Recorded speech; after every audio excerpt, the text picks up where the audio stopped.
Check, check, podium.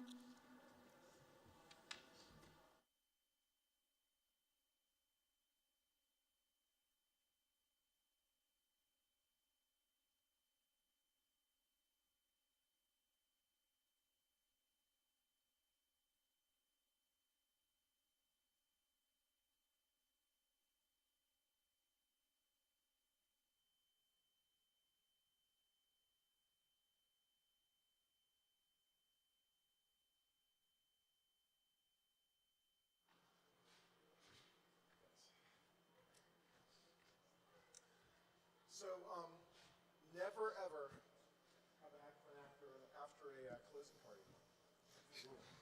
Everybody is too hungover to show up and do whatever they're supposed to do. So, thank you for everybody for coming and watching, and thank you for submitting the proposals. My name is Joseph Castamere.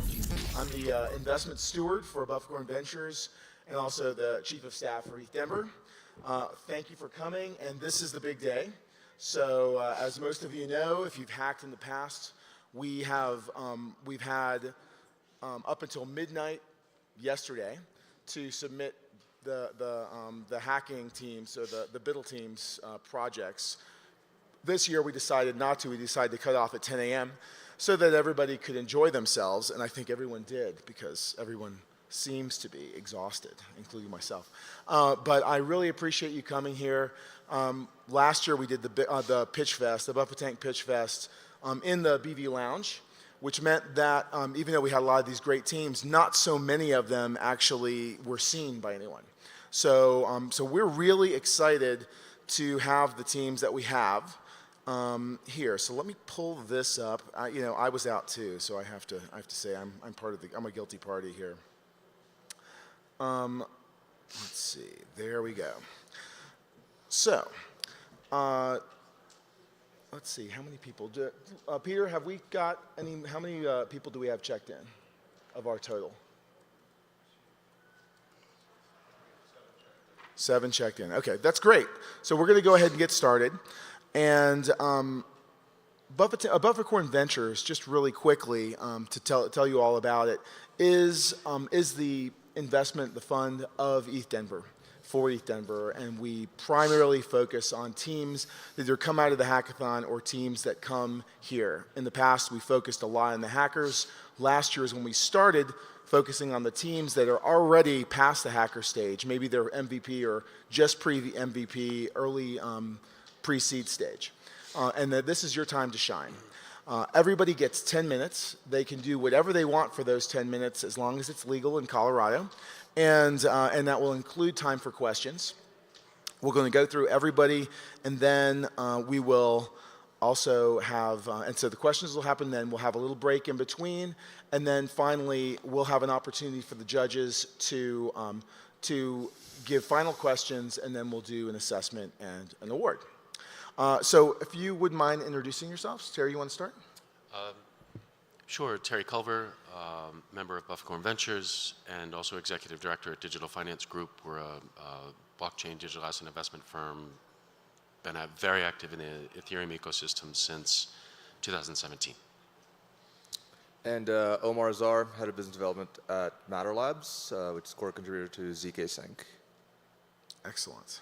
So has everybody gone to the Zequarium? Is it Zequarium? Zequarium? The Proof Aquarium, the ZK Proof Aquarium. Yes, there's an army of these little guys all over the place there.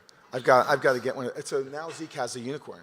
Yeah. He didn't have one last year, did he? Or did he? Zeke can be anything you want it to be. It's amazing. It's a unicorn for ETHDenver. Great. Well, okay. So to kick things off, we're also partnered with Dora Hacks. And they're going to, maybe in about 4 or 5 presentations, we'll take a break and let them talk a little bit about what they're doing. Dora Hacks is also one of our investors in Buffcorn Ventures, and we really appreciate them and all the boy, talk about a team that works with a lot of startups. Holy crap, Dora Hacks. Anyway, we'll have a little more from them. So we're going to start off with Gridlock. So come on up. Woohoo! Oh yeah, we changed it around. So those of you who are coming, we are kind of tight on time. So if you want to go ahead and queue up over here in order, you should see on the, and Peter's got the list if you need to know what your order is.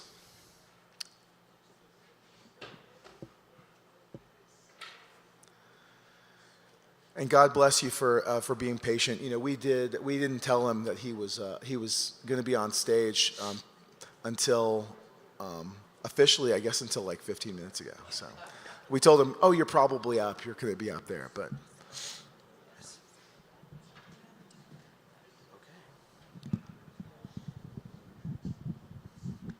Hello, hello.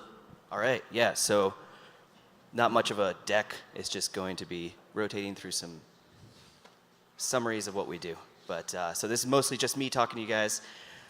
So Derek here with Gridlock. The pun is it's a grid of devices that lock your assets. So what we're doing is we are bringing the next billion people into crypto by removing that horrible thing called a seed phrase. This untenable single piece of failure, single point of theft, you know, something that, you know, your mother and your grandmother, they just can't deal with. So the way we're doing that is with advanced MPC cryptography. So this is 3 of 5 threshold signatures. This is the same exact technology that's sitting behind every crypto exchange securing those assets. All we're doing, because it is blockchain, it is crypto, we're bringing that directly to the consumer where it belongs. And so this is a fully self-custody platform, but it's managed for you. So you don't have to deal with that seed phrase and deal with that recovery. And we're focusing on the consumer because what we believe is building this network of consumers is the first step. The hardest part in crypto is user attention. And we're solving the problem of bringing these new users into the space. In a world of free wallets, we are demonstrating traction with paying users. So we're really showing that we're bringing this new people to crypto. From a user perspective, it's pretty simple. You download the app. That phone is one piece of 5, right? Then Gridlock will store 2 pieces. That's not enough to be a custodian. We don't want to be custodian. We don't want to have that regulatory headache. But we do get this perfect mix of this client-server relationship where we can sign transactions together in a distributed manner.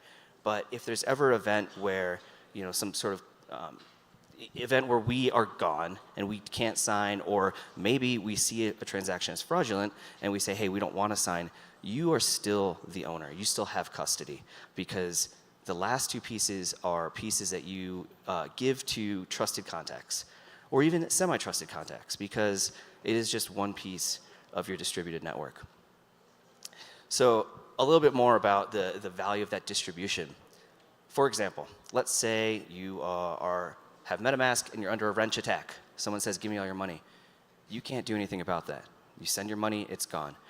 With our platform, you have off-site verification, right? So if we're saying, hey, this is suspicious or we see this as fraud, we're sitting there, we're monitoring those transactions and we're providing that value saying, we don't want you to sign this. We're going to put a red flag on this and we're not going to sign with our key shares, but we're also going to tell your other guardians in your network to, hey, think about this. Maybe something's happening and maybe don't sign it. So there's a lot of value there in that secondary approval. And then other things like if you have a lot of funds and you don't want to send $1 million in one transaction, you can lock down your wallet, make it like more of a cold wallet where it will require additional approvals to make that transaction happen. So what this looks like to the consumer is their friend that is holding a piece, we call them a guardian, they would get a warning saying, hey, look at this transaction, call up your friend, verify that this is something they want to do, and approve it. And so that's that distributed value. That's that protection that we are providing the user, but still making sure that it's self-custody. Where are we at today? So we have the products live. You can download the app now. It is, like I said, we have around 20,000 users. We also have a couple hundred paying users. We just released the premium version. What is that premium version? So that 3 of 5 distributed protection, everything I've talked about, that's free forever. The premium version is things like advanced monitoring, where we're making sure that any of those nodes in your network, if they go away, let's say your friend got a new phone, or maybe it got dropped in a pool and they lost it, we'll let you know that we cannot get a hold of this device. And in under 60 seconds, you can heal your network. Through the distributed approvals of the other nodes in that network, you can rederive the data that was on that old device and put it on a new device. Yeah, that's it. So what we're doing now is we're raising to take this product to the next step. So like I said, the consumer product is live, it's working. We're looking to now grow in a distributed network. It lends itself to like distributed signatories. So this means something like joint accounts where you have a family and you have distributed signers or multiple signers. Moving up market to DAOs where people want to have multiple signers for an action, or enterprise, the same thing. Gridlock is based on cryptography, so we're not based on any blockchain. We sit below blockchain, which means we support every blockchain. We don't talk chains, we talk elliptic curves. So we support Ethereum, Bitcoin curves. We support Solana, Stellar curves. And it's simple from that perspective because we get a transaction, we sign that transaction through your distributed network, and then we send that transaction to the blockchain that you need. So that's about it. Thank you.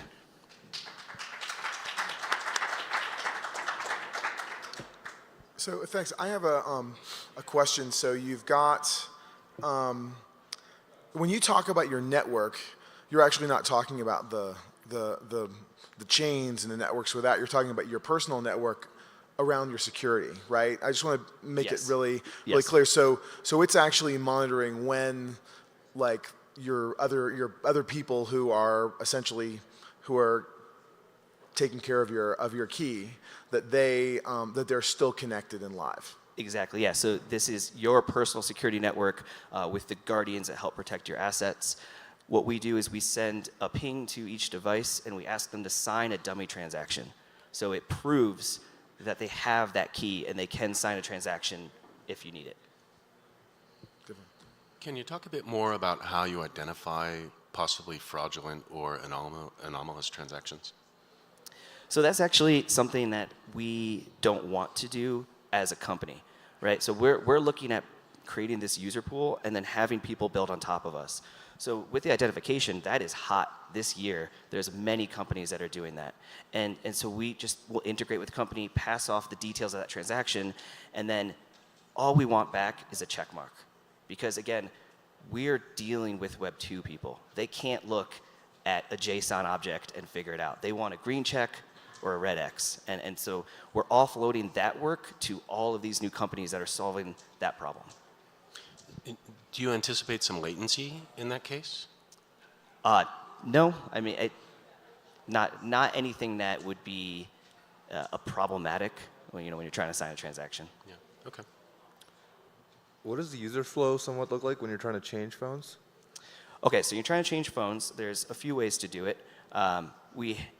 So you have biometric access, but you can also just sign up with a username and password. And a few ways you can do it. You can have one of your guardians find you and actually initiate this process. Like let's say you forgot your password. You lost a phone, you forgot your password, effectively the same thing. So they initiate the process, and then the other devices in the network will have to approve that. So your social guardians are friends and family. They can press a button. There's Gridlock guardians. What we do is we do effectively the same Web 2 verification. So this is sending you an email, sending you an SMS, asking for your OTP code, everything that Web 2 is doing. And so that's a proof of identity. And then there's other guardians as well in the network. So we call these partner guardians. So these are trusted entities in the space that they are a different legal entity. They have different security practices, and they help us grow the network wider, and they're providing that same type of proof of identity. And of course, everyone wants to be a partner guardian because they immediately get that visibility and the reputation of being part of our network, and that's a great onboarding mechanism for them. So does your wallet do anything to, so I understand making key management be less of a problem for most of us, right? What about from the standpoint of usability and interoperability? with other wallets? Like, are they still getting sort of a standard wallet connection? Are they using Rainbow? You know, what kinds of usability features do you have as well? So yeah, so we support Wallet Connect. It is mobile right now. We're looking at creating a Chrome extension. We're not sure if we want to, because Wallet Connect 2.0, is easy, right? It's just a QR code. Once you're connected, you're done. And obviously, mobile is the future. People want to be on their couch. So we support Wallet Connect, so it's easy for us to say, yeah, we support everything. But what we don't want to do is we don't want to boil the ocean and compete with all the other wallets that are doing dApp browsers and quests and all this other gaming things. We want to focus on the consumer and let everyone else build on top of us. Okay, thank you. Thanks a lot. Okay, next up, we have, what do we have, Peter? What's next? Split, come on up, Split Social. So, Split Social is really interesting company, and those of you who are who like to produce content on YouTube might be particularly interested to hear about what they're actually trying to do to flip that whole the whole content producer model.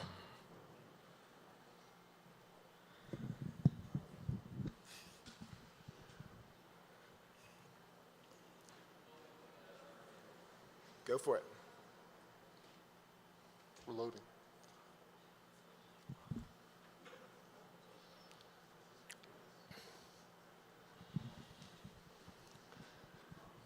The current user-generated content platforms are built on a series of flawed principles. They put the needs of advertisers before the needs of the people. Their algorithms feed us content that makes us feel like we're worthless, like we're not enough, that we need to consume to feel good about ourselves. They've hijacked our sense of creativity and created a system that preys on our insecurities. We are at a crossroads as a society. Do we fall victim to the current systems, or do we take back our user experience? So let's say you're an aspiring content creator and you're looking to make a splash with your first piece of content. Currently, you have two options to monetize your content. The first is ad-based platforms like YouTube, Instagram, TikTok. These platforms reward a high volume of content because they're ad-based, and they require you to keep eyeballs on screens.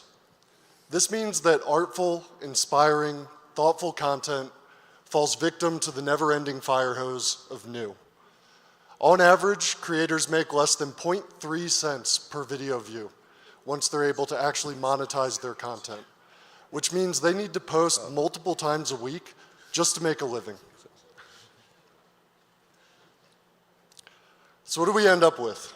Well, we end up with high volume content that's currently corrupting the brains of our youth and polarizing our society. This is a video of a grown man eating 12 packs of ramen covered in taki powder.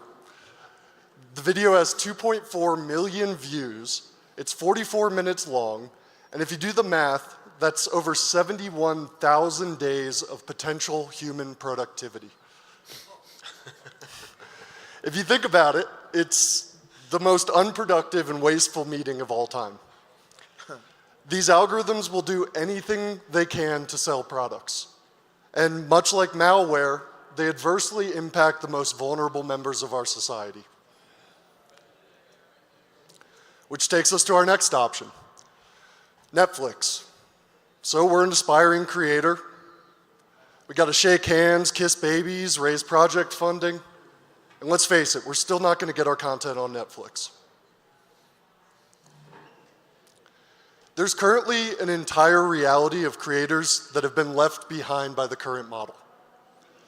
Creators who can't make high volume enough content to succeed on ad-based platforms, and they don't have the right connections or funding to put a project on Netflix. And we know this because we've talked to hundreds of them. Meet Renan. Renan is one of my heroes.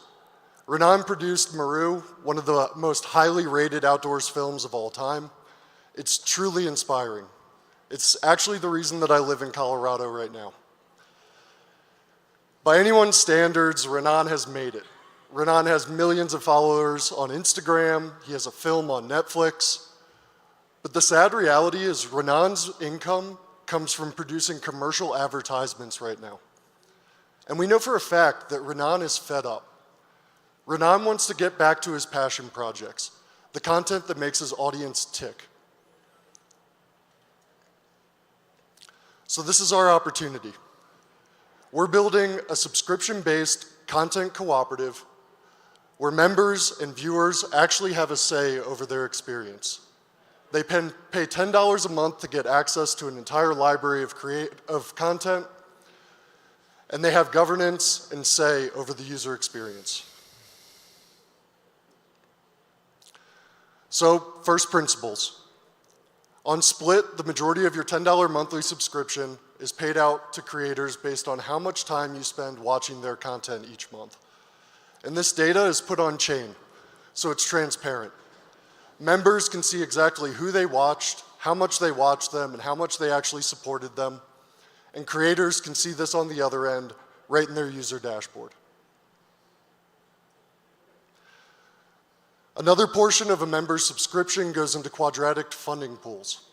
As a creator, it's difficult to fund your future projects. On Split, creators can post grants for future projects that they want to create, and members can vote on them in real time, watching these projects come to life right before their eyes. Now, since it's hyper-transparent, all of the data is on chain. This means that members actually have a say over their experience, instead of being force-fed content by algorithms. There will also be membership governance, so they can vote on proposals and shape the experience along with the rest of the community. So let's take a look at creator earnings. I have a background in subscription video. I've built platforms with millions in annual recurring revenue. And I know for a fact that Renan can convert 5% of his audience each year through just organic posts alone to his audience. That means by the end of the first year, Renan would be making $250,000 a month on Split. That's $6 million in annual recurring revenue to the network from just one creator alone.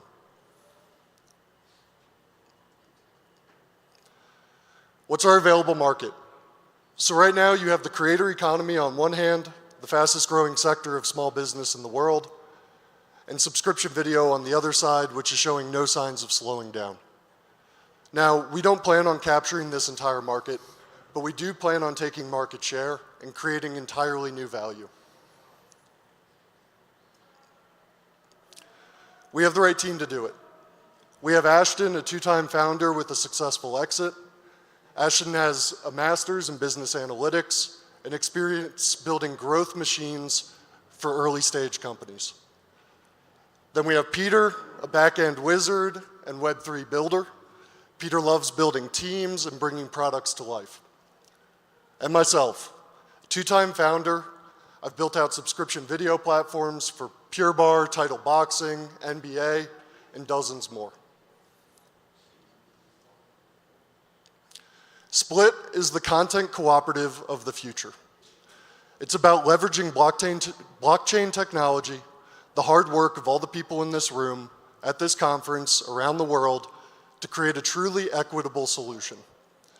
We are currently raising our seed round to build out our team, market the platform, fund the first projects from creators like Jimmy Chin, Alex Honnold, Renan Ozturk, and to create a world where artful, thoughtful, inspiring content can thrive. Thanks.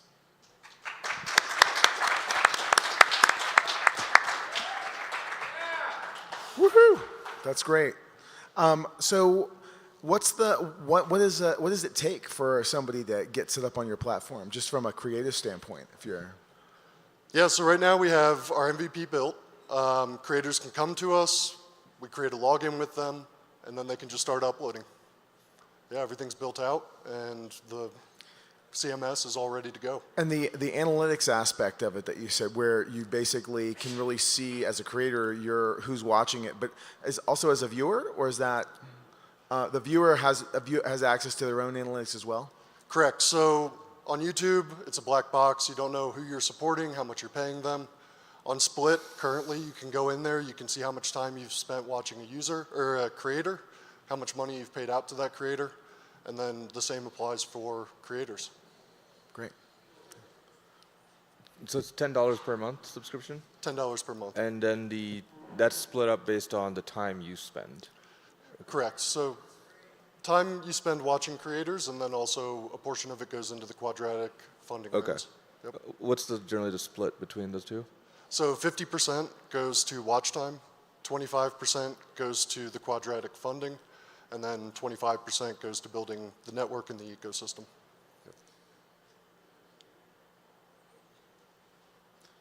And what do you, for the funding that you're getting, once again, that you're asking for, how much is it, and what's the breakdown as far as the how you're going to be actually acquiring customers? How much of that is going to that? Yeah, so we're currently raising $7 million.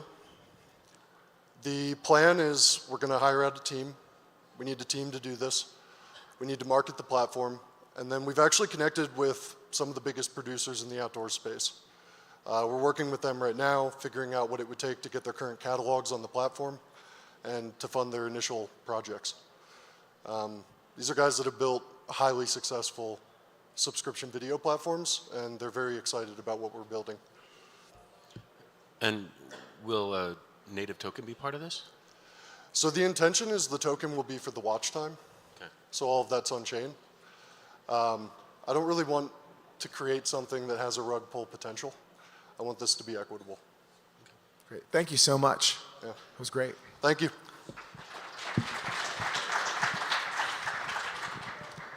So next up we have Animar Rising. This is our first, I think, gaming company, if I'm correct, for the presentation for the day. And I think it's something that's probably going to surprise a lot of people. So, oh, here's coming from the side. Great.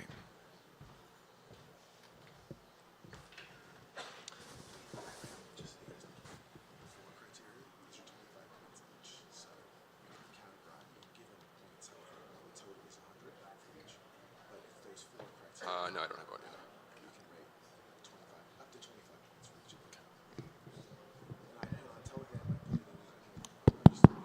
Hello? Because I know you're not seeing it on your phones on the Dora Hacks thing. Just a reminder.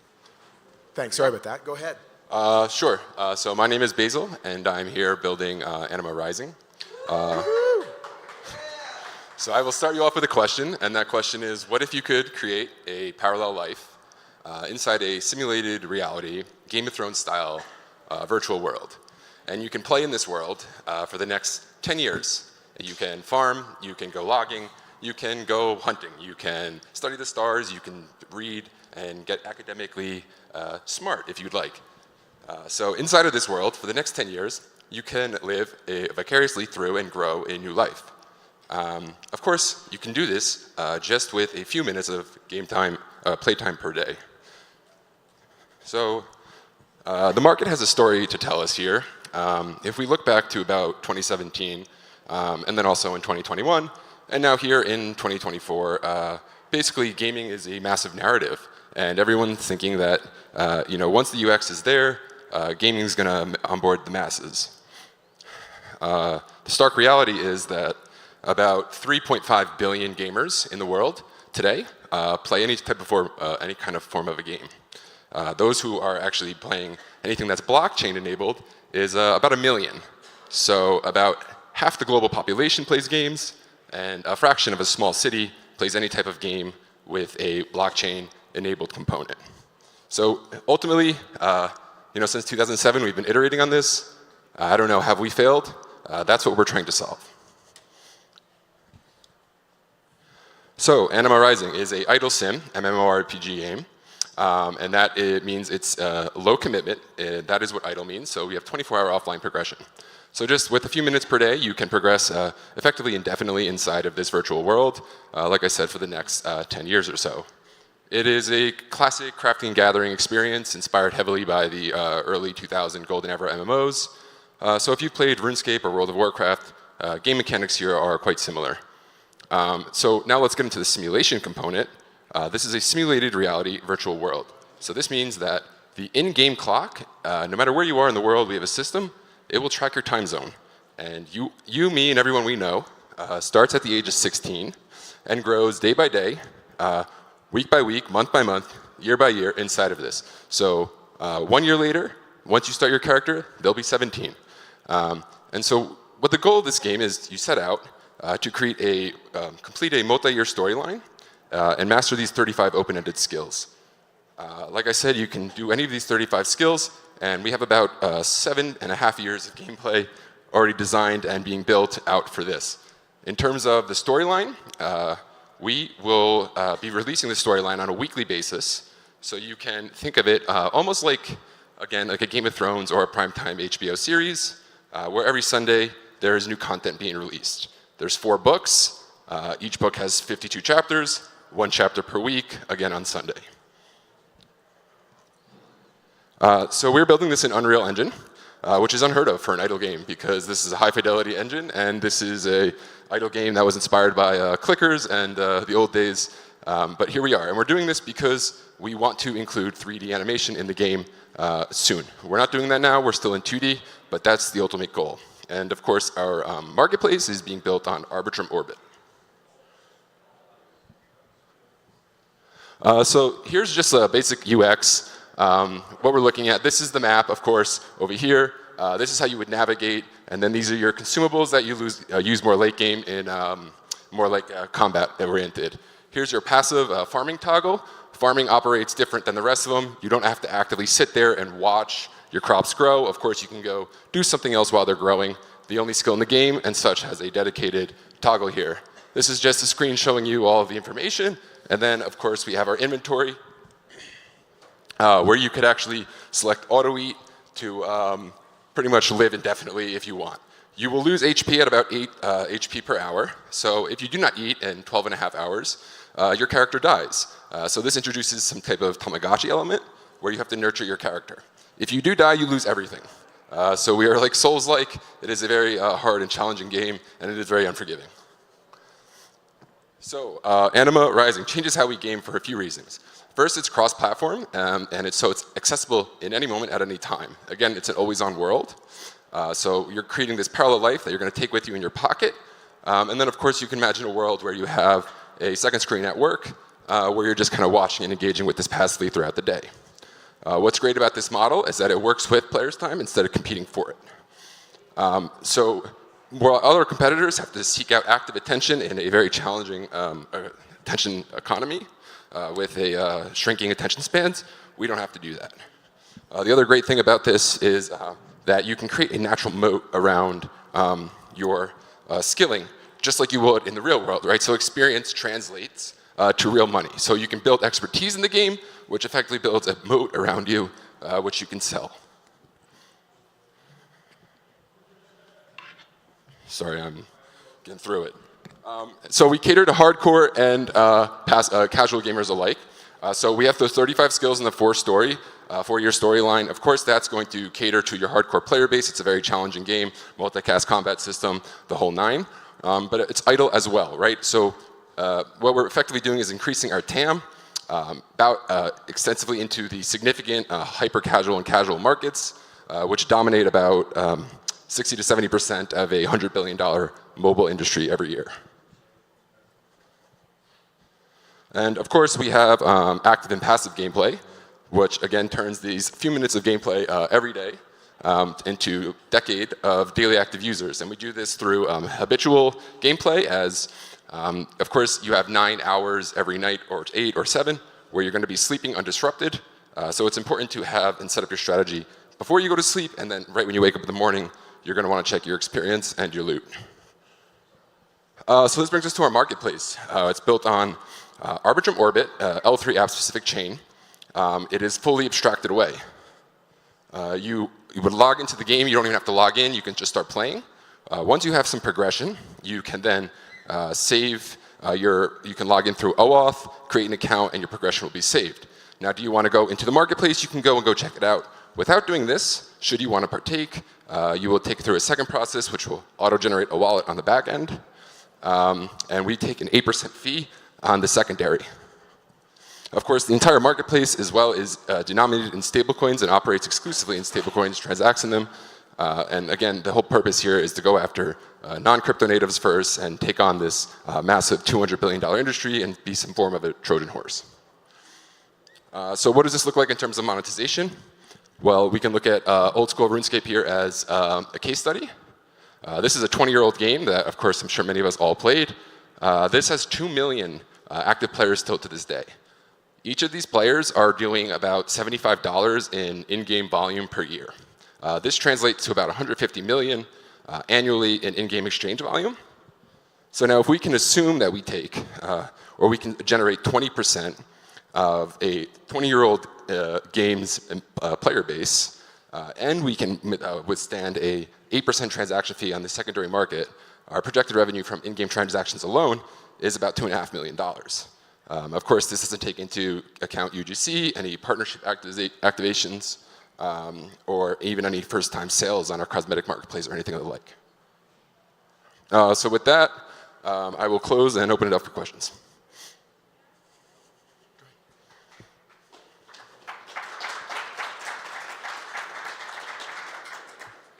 Thanks.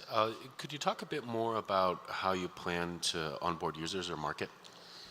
Yeah, so because we are actually, so a part of our go-to-market is we can go to streamers and through our ambassador program and pay them pretty much like 20, 30K. These are guys who are like mid-tier streamers. And because our game is passive and can be played on a second screen, we don't have to have them cancel their current games. We don't have to have them cancel their current partnerships or whatever they're doing. Instead, they can just open up our game for a few minutes per day while, say, they're loading into their primary game. And so we can do that to generate exposure. And basically with that, if we get 4 of those, say about 20K, and then over like a 52-week cycle, we can pretty much blanket exposure to the entire MMO industry. Thanks. And how close are you to having something that people can play right now? So you can play the game, it's just not on the marketplace is not on chain yet. We have our MVP client built. It is 21 items, it's 5 skills, far cry from the over 1,000 items already designed and the 35 skills, but it's a place to start. How do people get that? How do they download that? You can download that, but I'd have to send you the file. Ah, got it. And the actual wallet experience, can you go over that a little bit again? Is it just like a WebAuth or? Yeah, I mean, so we're unsure about where it's going to go. Ultimately, it's an Arbitrum Orbit L3 app-specific chain, so we have some permissions. We have some more control that you don't really get with other chains. We're talking to Privy. This could be something embedded. This could be like a MetaMask embed that Hyperplay is working on. There's a bunch of ways to do it. We'll probably do something with Coinbase Commerce where you have 1-2 click on-ramps and off-ramps so we can get USDC in the hands of these non-crypto natives. Great. Okay, thanks a lot. Thank you.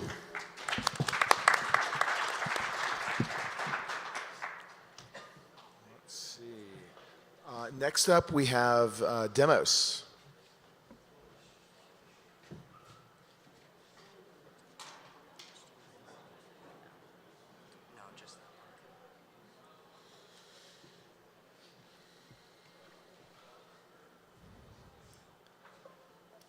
So while they're plugging in, Damos enables the interoperable human layer for crypto and beyond.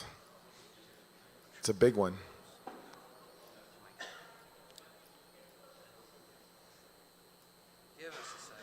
Sure.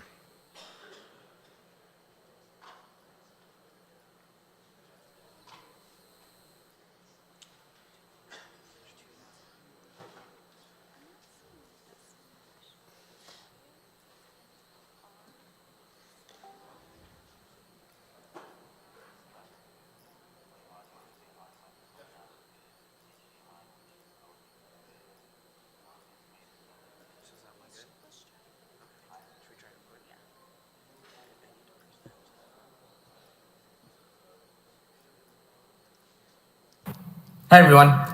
Okay, it works. Okay. Let's start the clock. Great. Hi, everyone. Thanks for coming out today. My name is Zane. I'm the founder and CEO of Damos.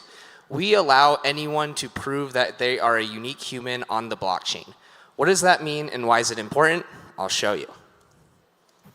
Hi everyone, I'm Zane Huffman. I'm the CEO and founder of Damos. We are the interoperable human layer for crypto and beyond. What does that mean? Well, it means that any unique person can verify themselves as such on the blockchain, and then any project that wants to do something gated to just humans is able to do that. You can do one per person, airdrops, NFT mints, DAO voting, and so much more. Here's the application itself. We are the easiest to use across the entire space. You do it on your computer, on the comfort of your own home. We just launched on Polygon. I'm already enrolled, so you can see I have my Mei ID token, which says I'm a unique human. I have it here. My token exists on the blockchain here. Anyone who wants to gate for an ownership of this token just looks for a balance of this token contract. We also have a proof of liveness, which confirms that you are still the same person that you were when you made the account. Use this for higher stake settings. I'm going to turn off my camera and show you here. Okay, so I'm getting started. This is me. This is the entire enrollment process. I confirm that I'm a real person, not a bot, and I confirm that I'm unique, and I confirm since I'm already enrolled that I'm the same person as before. We're done. That's it. Start to finish. It only takes seconds.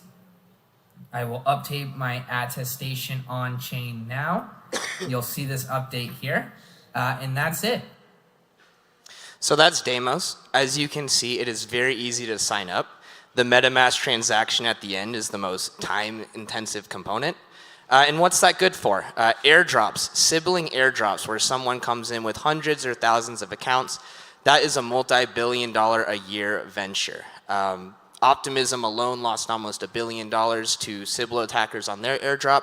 I'm sure you've all participated in airdrop and you saw someone come in, take so much more than they should have gotten, and you get less because of it. We also see this hinder Web3 gaming. A lot of the players of Web3 games are bots. That really hinders the organic experience and what these gaming projects are able to offer. Generally, botting destroys tons of NFT mints and token launches. I'm sure you've all participated in NFT mint, last bull market maybe, where someone came in, sibbled the mint, you weren't able to do it. That is a huge hindrance against broader adoption.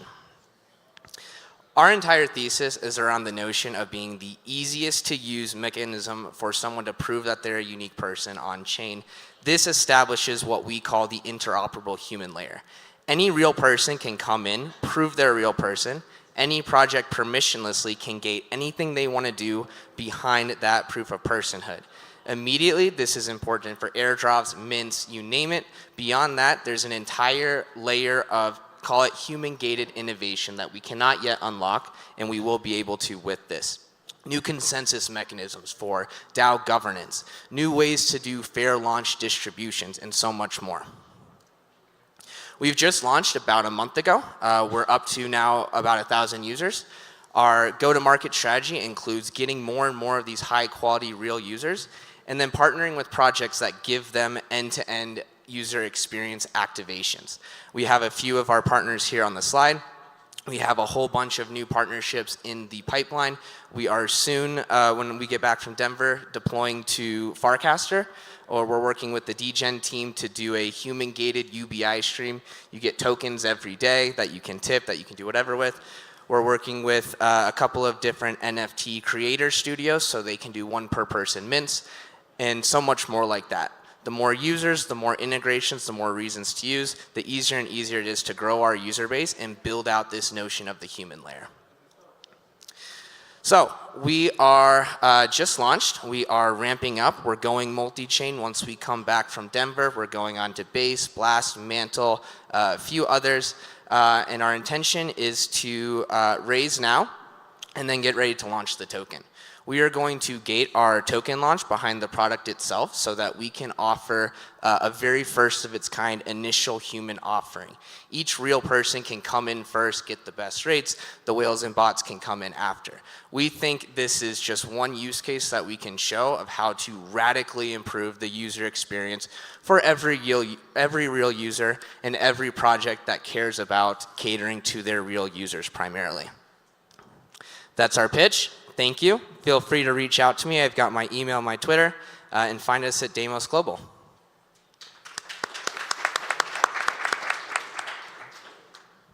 Thanks. Can you talk a bit about what data you actually collect?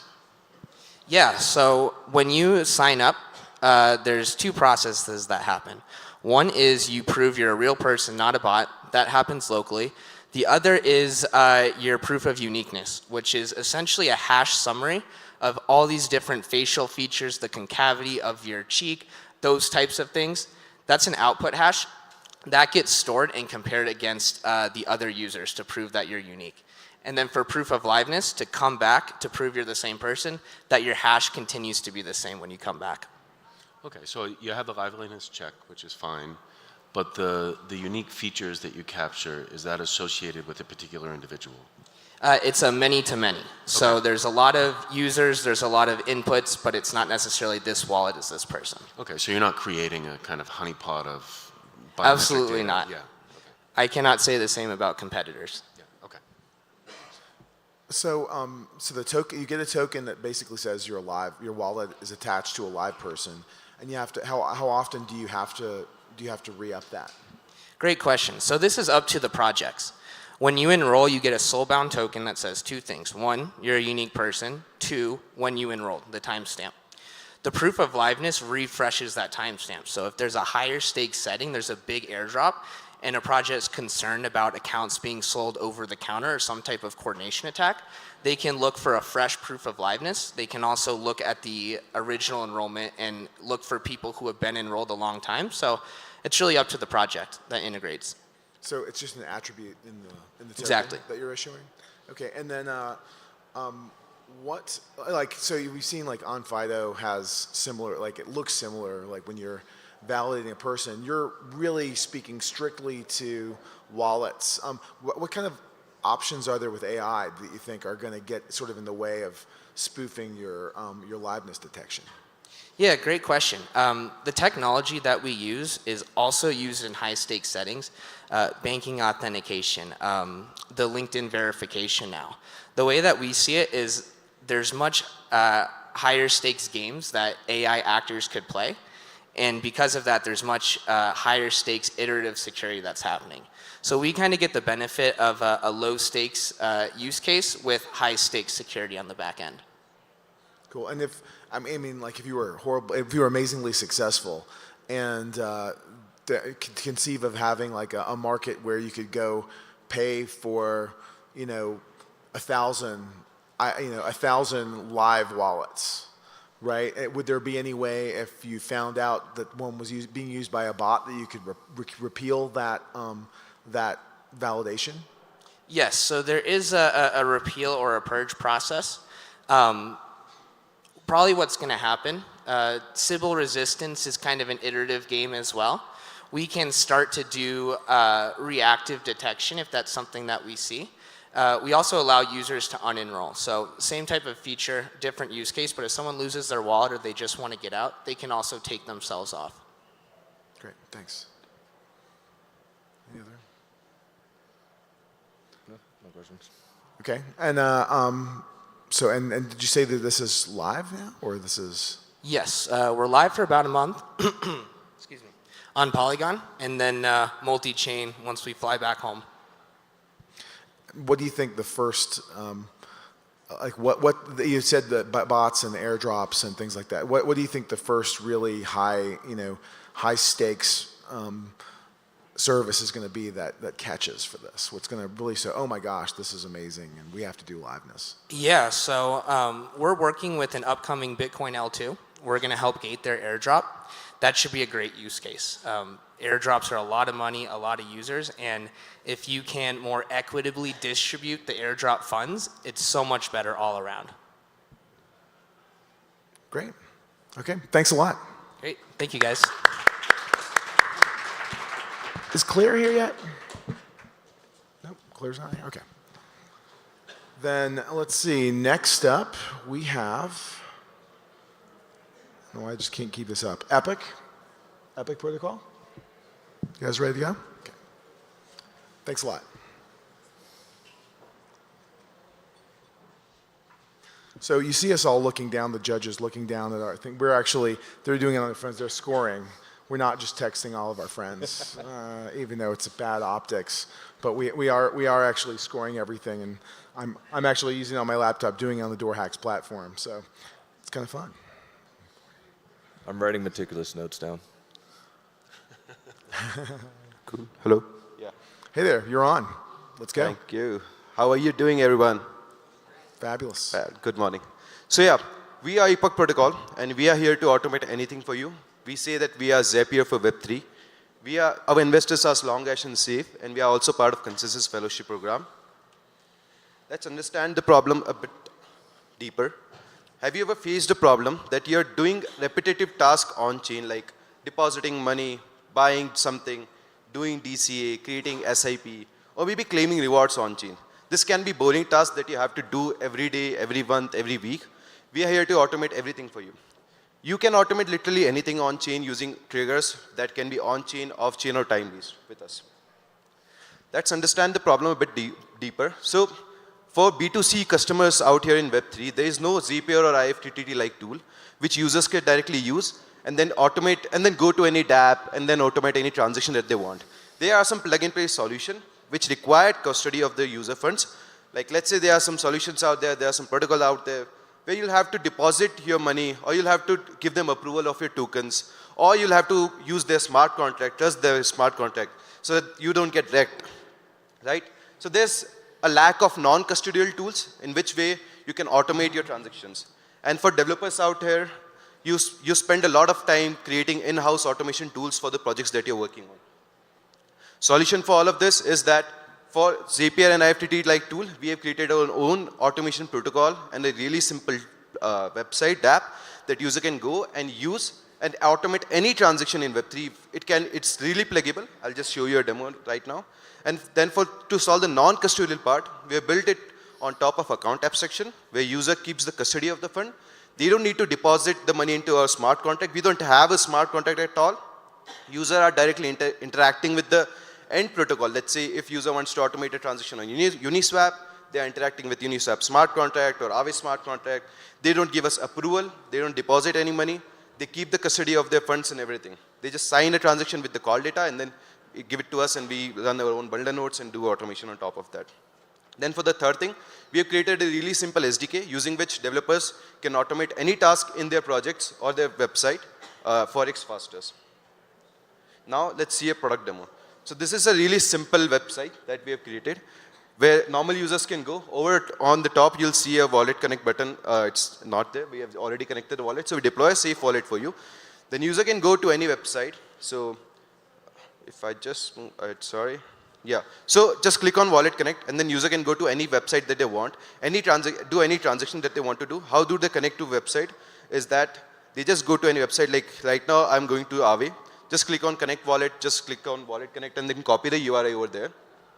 And then paste it back into our website. And then once you paste it, your wallet is now connected to the dApp. Your website is now connected to the dApp. And then all the transaction that you do on that app, like Aave, it gets recorded onto the website. So we go back to Aave, click a supply, do a supply transaction, like supply 0.001 Matic, click approval over here, and then you'll see the transaction simulation in the bottom part, in the action section. You can go to as many dApp, you can connect as many dApp, chain all the transaction, create extensive workflows, degen workflow that you want to automate. So here you see the transaction. Other way to add transaction is to directly go to any scan, Polygon scan, Linear scan, BNB scan. This is for some time that you want to copy someone else's transaction. Let's say you want to copy my transaction, I want to copy Vitalik's transaction. So depositing it to Aave and then change some values over here so that I can customize it for myself. So just go over there, copy the transaction hash, again go back to our website, paste the click transaction hash and paste it over here, and then we'll fetch the details for you. Now you'll see a pop-up that where you can modify the transaction or keep the transaction data unchanged. So modify, let's say the transaction was to deposit $100 in Aave, and you want to deposit $1,000 on Aave, you can change that over here. You will see a small form where you can change the data in a much better way. Just click on submit, and the transaction will again get added to the action sections over here. It will just take a time to simulate all the transaction again for you.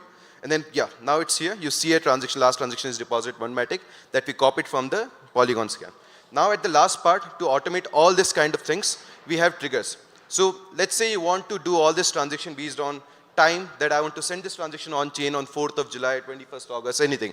You can select time-based transaction, select a date and time, and the transaction will go live onto the blockchain at that time. You can select on-chain events. So just paste any contract address or search for the contract address that we already have, select the event, and then put some condition. If else, then anything condition. So let's say you want to place a transaction based on Uniswap liquidity pool pricing that it's greater than or less than X amount, you can do that thing. For now, we'll send this transaction using token received trigger.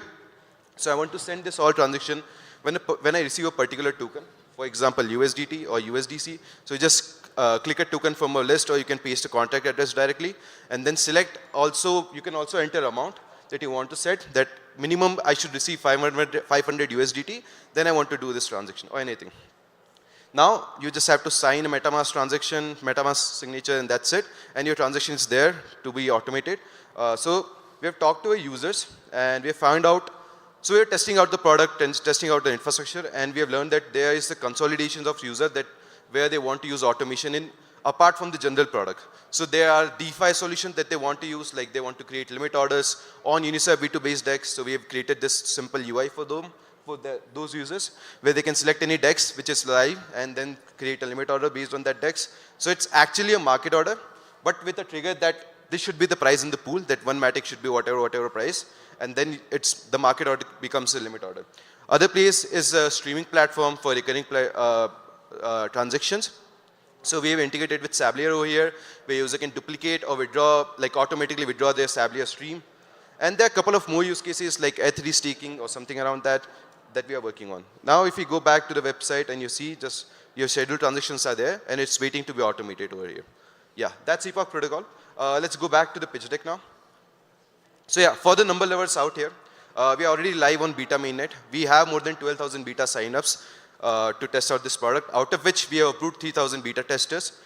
We are backed by Longash and Safe. We are part of Consensus Fellowship Program, and we are live on 4+ chains right now.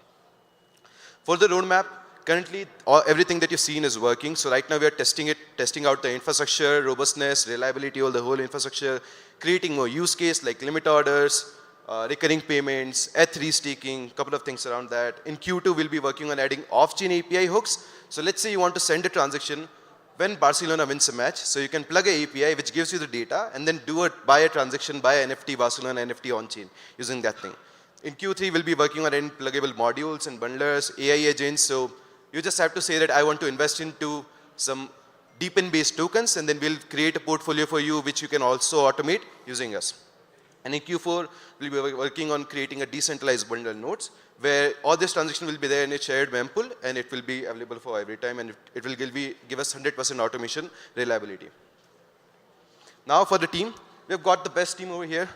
I have my co-founders over there sitting in the audience, so Abhimanyu and Marank, great co-founders. I work with Abhimanyu. Me and Abhimanyu co-founded Orange Wallet, which got acquired by a big CeFi company later on. We all work for the big Web3 organization, have contribution in really big open source projects out there. We have been mentors and judges in ETHDenver and other Ethereum and non-Ethereum based hackathons. And we all of us have individually won more than 15 hackathons. That's a big thing, I would say. Yeah, and right now, we are raising $2 million in a seed round, which will help us to do marketing, go to market, and hire more people. Yeah, that's us. I'm open for any questions.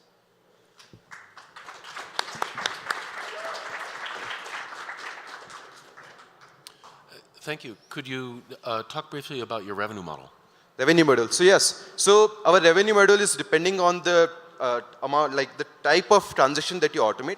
So let's say you're a user and you do some kind of really degen, really complex automations. Let's say you want to create a transaction where every time you receive $500 worth of USDT, you want to go to Uniswap, exchange it with Ethereum, like do a swap with Ethereum, then go to Rocket Pool, stake that Ethereum, and then again restake it using EigenLayer or Kelp DAO, then put it again on Aave, and you want it to be there every time, every week, based on the and also in an off-chain API condition. So depending on the computation that we require to run your automation, the gas will be same and the transaction cost will be same for the users.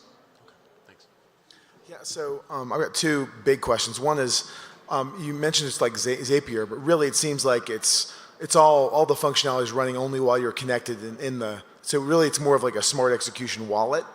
that's functioning on your browser. Am I wrong about that? Yes. So actually, the transaction that you sign goes to our bundler. So we run a bundler network. Right now, we are the only one who's running the bundler. So you're running it. Yeah, we are so running. It's not running in the browser. Okay. Yeah, yeah. So I don't want to use up all your time. The other question is, yeah. how are you going to make money with this? So with the revenue model that we said, right? So the money is to be made with businesses out there. So when we went to the businesses and pitched this idea, they were not that they wanted some reliable solution which is out there in the market and is trusted by the users. So we started working on the B2C solution where we can get the brand value and also test out the whole infrastructure, whole SDK with the numbers and the amount of transaction that we are getting, and then we can go back to businesses and generate more revenue from them. Because the revenue is depending on the number of transactions and the volume of automation that a user is doing. Great. Thank you very much. Thank you.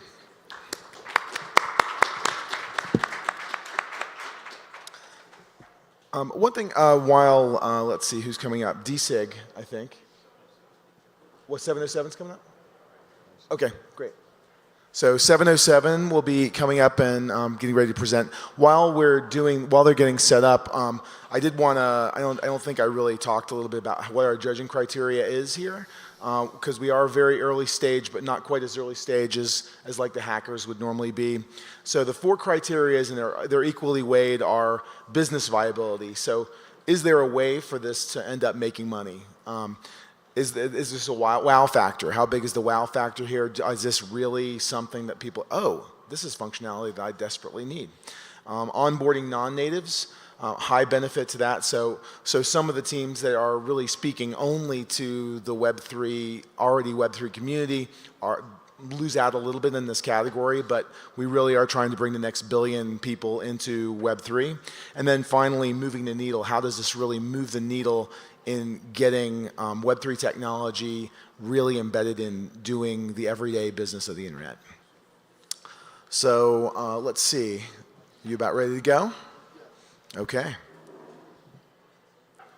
So this is 7007 Studio.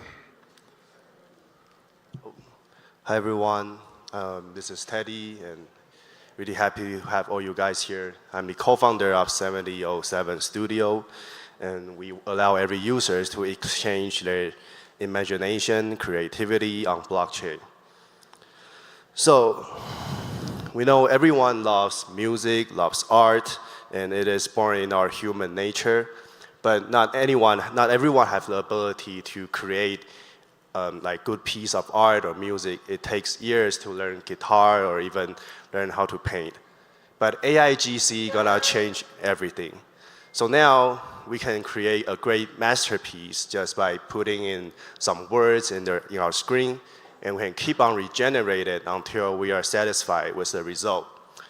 So the intention and the purpose of creating an art piece is now a new kind of asset on blockchain. So on 7007 Studio, our goal is to make everyone a top artist on blockchain. You can start a whole new AIGC collection, and we will train a model for you if you can provide all the data you wanted to train with. And the whole community will co-create a collection with you. They are now not just buying a static image or a static music on blockchain. They now can customize the result they wanted. We have a better engagement between the artists and the users. But how do we make this happen? Our team is part of the contributor of the EIP standard 7007. It is an extension of the 721. So it includes a proof to verify if a content is actually generated from specific model. So the ERC 7007 not just contains the metadata itself, it also contains the proof and also the prompt. So in our design, each prompt can only be used once. So we will do revenue share to the first prompt creator based on the similarity on the platform. But how do we make this happen? Because we know to inference on chain, the size is really big and it costs a lot, and it's not affordable for everyone to do so. And we cannot even use the most popular models to create it. So instead of using zkML, we use optimistic machine learning. It is affordable and it has been launched on testnet, on Ethereum testnet with stable diffusion running already. So the design of 7007 Studio, we directly integrate the AI models such as Llama 2 or Stable Diffusion, so everyone can provide their data and train a sub-model immediately and create a whole AI GC collection. It allows their community members to come up to platform and mint and create their own customized NFTs. And each prompt will link to a unique result and will be secure with ERC 7007 and also the OPML. So the whole process of creation will be fully on-chain. And each prompt will link to a revenue share mechanism. So for example, if I create an NFT called the Blue Monkey, the next one who uses a prompt really similar to Blue Monkey will have to share the revenue to me. So here it will be showing a quick demo. It is currently running on Sepodia testnet. So as we can see, we do a prompt beautiful music, and we can inference it immediately with stable diffusion. Yeah, and we can mint it. And we can mint it as a NFT, and you can keep on regenerating it until you feel satisfied with the result.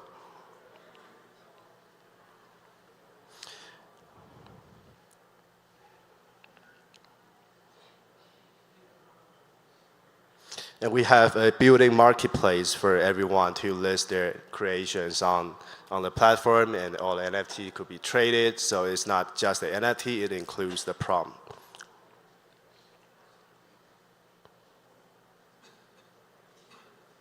Yeah.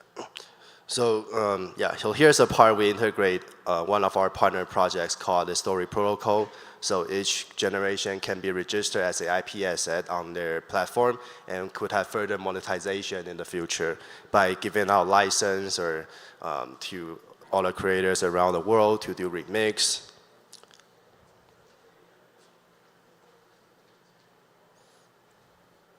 Yeah.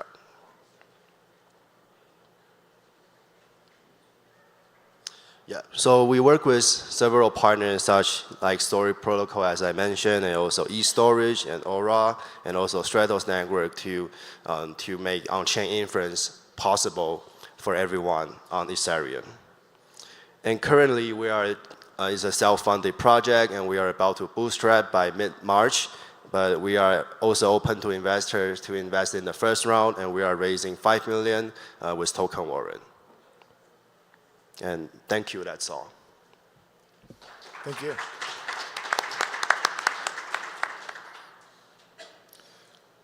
What are the tokens used for in this one? We are a platform, so we could charge users some fees, but I know it's not competitive in the crypto space. But we do have plans to launch a token, but currently we don't have a fully designed for utilities. Okay. And then the main piece here is that a creative can prove that I created this prompt.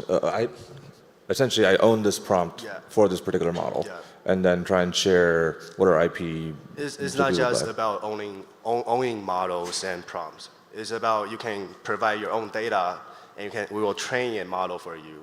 So, for example, you can provide data set for like 100 pictures of cats, and we train it for you with Stable Diffusion. And you create an AIGC collection on the platform.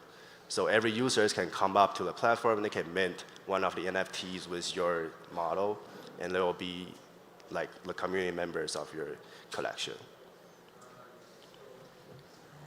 So could you do something? I mean, I'm trying to figure out where the stickiness of this is. Could you go to like a nonprofit that wants to raise money, and they get a bunch of people that all talk about what they want to put together, and then they end up making an NFT collection that they're raising money? Where's the connection to sort of a big organization that's just not around only Web3, but brings them in? I mean, we start from trying to utilize the technologies we are working on, such as the EIP standard and OPML. So going nonprofit could be an option, but the team have to keep on operating, right? Oh no, I mean them as a customer. I mean having them come to you as a customer using the service. Like if they wanted to do that, is that a viable use? Sorry, I don't get the question. What do you mean? It's okay. It's too much for a quick discussion over coffee, maybe. Any other questions? No? Okay, thanks a lot. Thank you.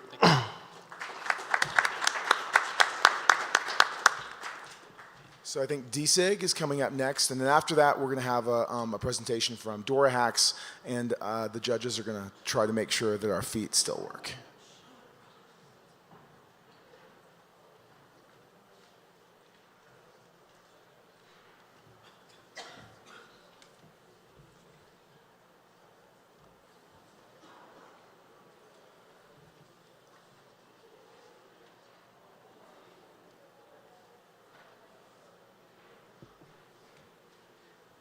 Here you go.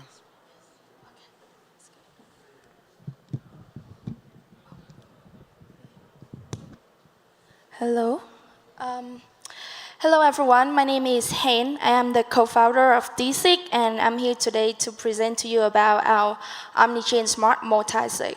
So as you see on the screen, we actually have won 4 hackathons in the last 10 months from Sui, KuCoin, Zetachain, and also Solana. And we are also an active member in Consensus Scale program. So actually what we are trying to do is redefine the way our users are utilizing multisig. It doesn't have to be the only ways through Gnosis. And we believe in the world of competition. It will make people work harder and also bring out the best for the users. So what we're trying to do is solving what the current traditional multisig is offering an alternative. So we offering a multisig that built on MPC TSS technology that allows you to have the EOA level DApp connection. Technically, you can use a multisig wallet of DSIG on the Chrome extension and connect with any other DeFi apps natively. And we actually already deploy on 23 blockchains, not limited to EVM, also on Solana, Sui, and Aptos. And upcoming, we're also deploying on Bitcoin native network and also the Cosmos chains. So you will be able to using your multisig wallet and connect to all of the DApps out there. In addition, because all of this the proposal approvals being executed off-chain, so you will save a lot of monthly costs in order to approve the proposals.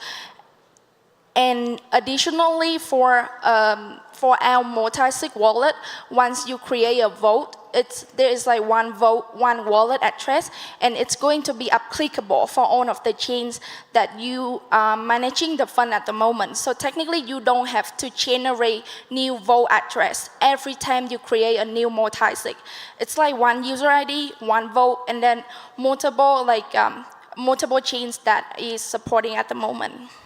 Additionally, with the current usage of the multisig, the money is actually being locked behind a very secure safe. So what we're trying to do is, what if you want to gain use from these medium term holding money? So what we're trying to offer is offering yield options for the tokens. So we have detected there are typically 3 types of tokens multisig users are storing at the moment. First is Bitcoin, second is stable coins, and third is native tokens. So we're trying to offering the yield options within the wallet for these tokens, or you can use the Chrome extension to connect with any other DeFi apps with your choice.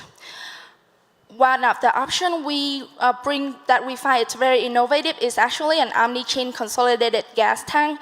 What we've been trying to do is offering a chain abstraction gas solution. So for users, you only have to depositing ETH one time, and we will use Zetachain technology and also our own technology to converting that ETH to become alternative to powering gas on all of the EVM transactions. So for users, you only have to depositing ETH one time, and since we plan to leave it on Plus, you can also earn a native yield from Plus.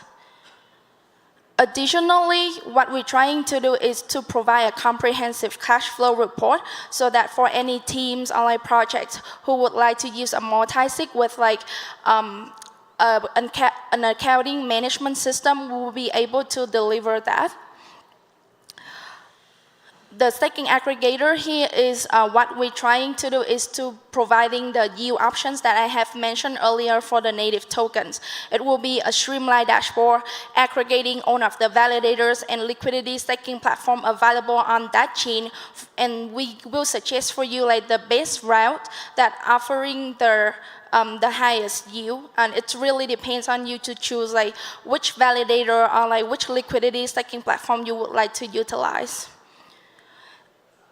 Summary is like this is how our multi-sig wallet is looking at. It has smart utilities, it has omni-chain solution, it's scalable in nature, we be able to deploy at least like 2 chains per month, and it has like the comprehensive features for your usage. We have detected there are multiple use cases that can be used with the multi-sig wallet.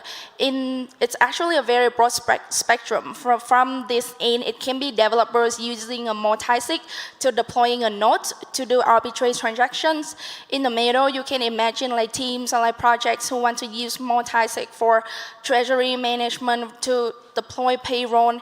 And then on the inside, you might find it's very popular that retail users would like to co-investment. So what we're trying to offering next would be like a dashboard that break down like the contribution of each depositing money. So when you do co-investment and then you buy and you sell that asset, it will show like how much like proportionate each person can get in that multi-sig.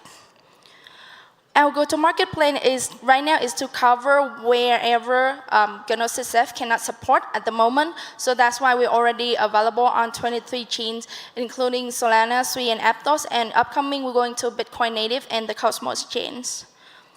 So the multi-sig wallet is actually just the forefront consumer applications that we are planning to deploy. It's already in open alpha. It's already available on iOS, Android, and Chrome extension store. You actually can download and try it for now.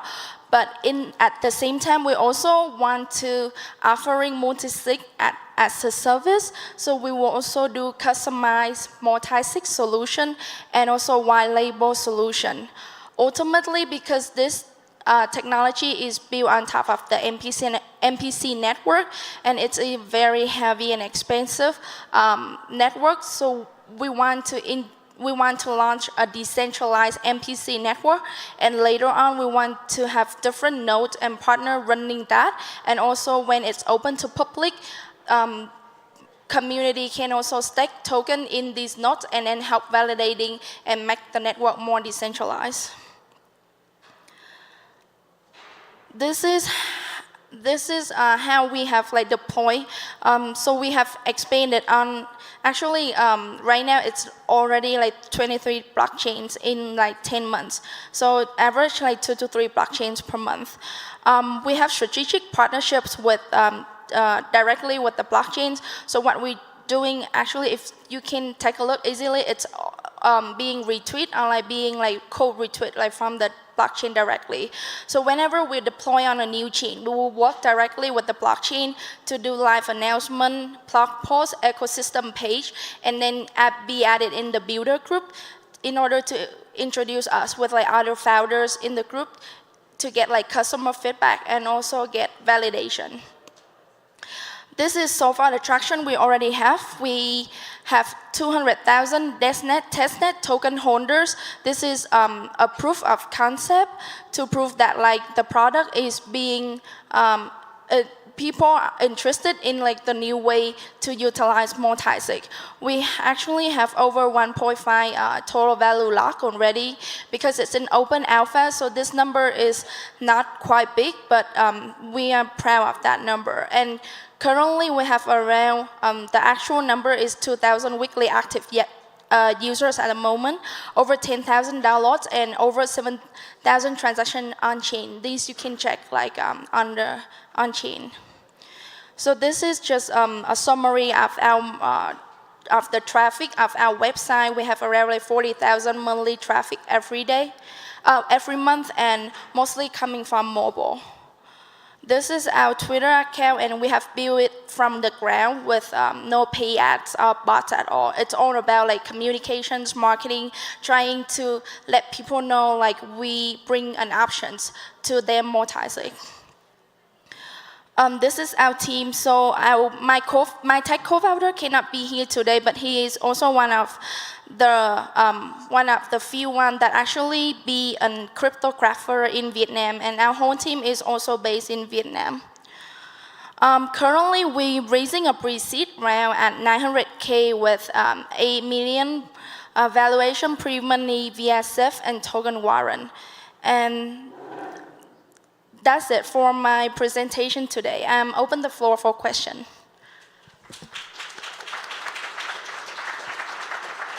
Thanks. I wish you had a little more time, so I'm a signer on like 50 safes, and anything that makes it easier. I'm trying to imagine in my mind how the UX could, if it's multi-chain as well, and so you have safes that are multi-chain, how the interface would actually look. And I know you don't have enough time, but in future presentations, I'd recommend like showing that UX, because if it's good, people like me will get very excited.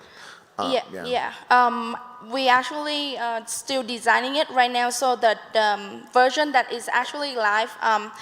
So what we imagine is, so there are 3 hierarchy, right? So once you create a wallet, you will create a user ID. So with user ID, there will be a screen. It's gonna show you all of the votes that you have. For example, you have like ETHDenver vote, you have like ETHCC vote, like that. And in that vote, you will have like different like signers you already setting up at the beginning. And when you go into the vote, there will be like multiple chains in that vote. So what we're trying to do is designing a comprehensive dashboard to get you all of the aggregated data on each level, so that you can have an overview. Like for a user ID, what do you have? For a vote, what do you have? For a chain, what do you have? Yeah. Okay, thanks. We're over time. Thanks though, and thanks for changing your flight so that you could stay and do this. Yeah. Okay. Thank you. Sure. Thank you. So next we're going to take we're going to have Dora Hacks, Claire and Brian are going to come up and talk a little bit, and we're going to take a little 5-minute stretch for the judges. Okay, thanks.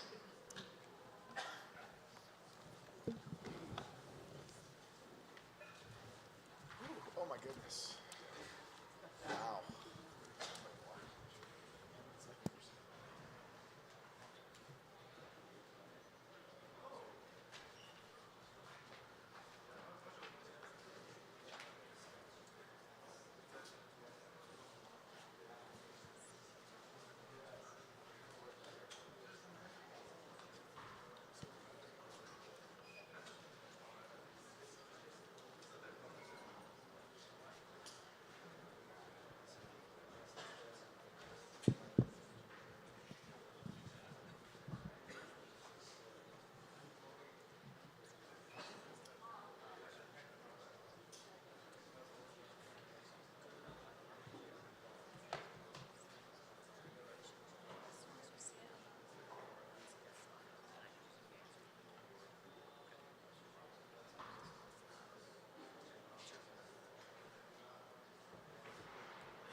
Hey everyone, thanks for being here.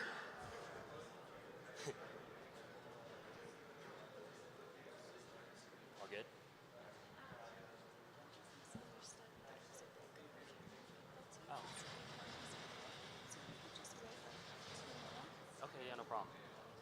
All right, I guess we're waiting another 2 minutes or so.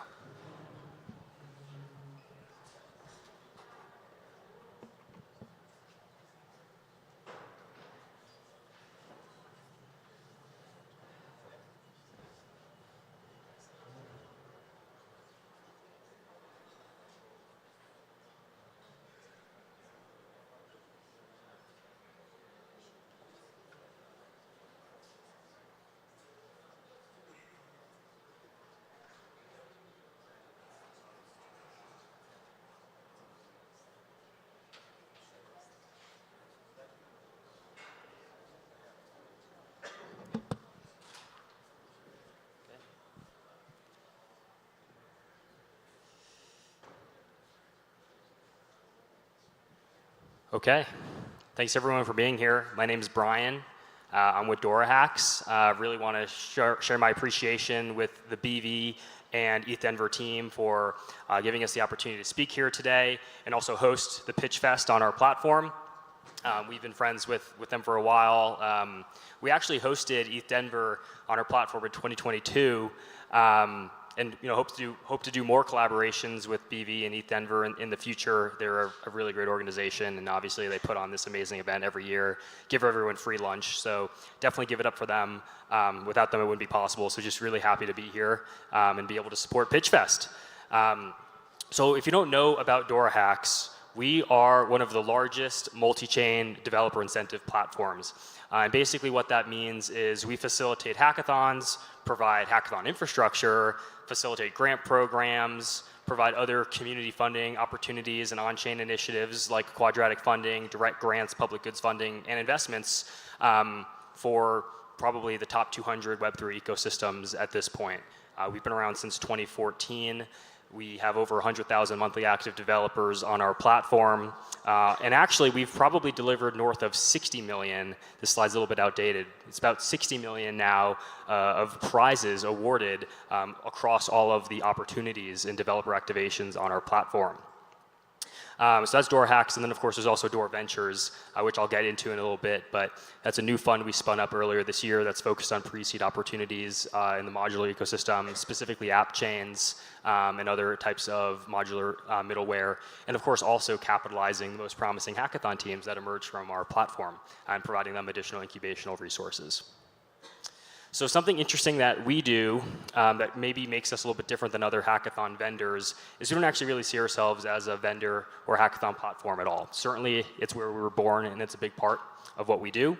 But really, we strive to be a long-term ecosystem builder along with each of the communities we work with. We want to provide resources from the inception of a Web3 community throughout its entire lifespan. So something we do to make this sustainable and be able to provide sustainable funding opportunities to developers is actually participate, create, and design a vast suite of on-chain infrastructure that actually generates rewards from on-chain activity. These are things like smart contracts, obviously. These are things like validator nodes for proof-of-stake networks. And other types of infrastructure support for other types of app chains or rollups. This is something we do for basically all of our partners, and what it allows us to do is fund developers with native block rewards. And it's actually how we help our ecosystem partners fund hackathons, like for example prize pools, like that funding needs to come from somewhere, matching pools for QF, that money needs to come from somewhere, direct grants also obviously need to be sourced from somewhere, but we can actually do all of this just with our infrastructure that we run. Makes it very easy for partners to work with us and us to be able to fund their communities long-term in very sustainable manner. And of course from the venture POV, this obviously is a great way to help really maybe even pre-MVP projects that have an idea, get some initial ecosystem funding, and kind of set them on the right track to becoming an investable target, once they become a little bit more mature, at that pre-seed or seed stage. So this, previously what we called this was public good staking. And it was a way to sustainably fund developers long-term through block rewards, as I mentioned, as a part of all of our hackathon and other developer activations that we do. But earlier this year, we've actually transitioned this idea to something called proof of BIDL. And basically the reason behind this is because we want our platform to become more of a marketplace for our partners and for developers that participate in it. And what I mean by this is we have a lot of resources on our platform, and we want our developers on our platform to get the best experience possible from our ecosystem partners. So obviously we want our partners to offer the developers the best opportunities possible as well. And by turning our developer platform and our hackathon platform into more of a marketplace that actually enables different ecosystems to compete for these resources, to take a stake in our marketplace and compete for the developers and incentivize the developers to participate in their hackathons and to prioritize their ecosystem, we're actually able to create kind of a more synergistic relationship with the developers on our platform and with our ecosystem partners and hackathon organizers that want access to these resources and to this developer talent. Kind of two ways we aid this is Dora Grant DAO, which is actually our internal incubator that we help like early stage projects, like most promising teams from hackathons, like receive continuation funding. And kind of what we can do with Dora Grant DAO is we almost white label this Grant DAO system for all of our other partners.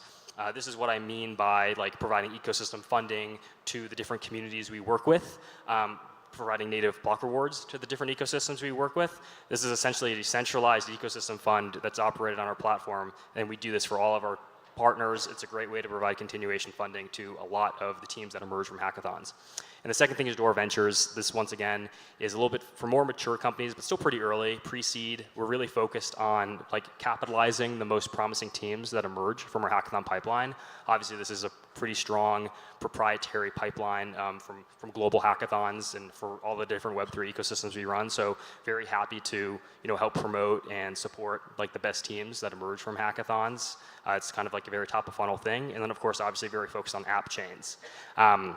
I only have 40 seconds left, so I'll go to the last slide, which is something I'm really excited to reveal to everyone here.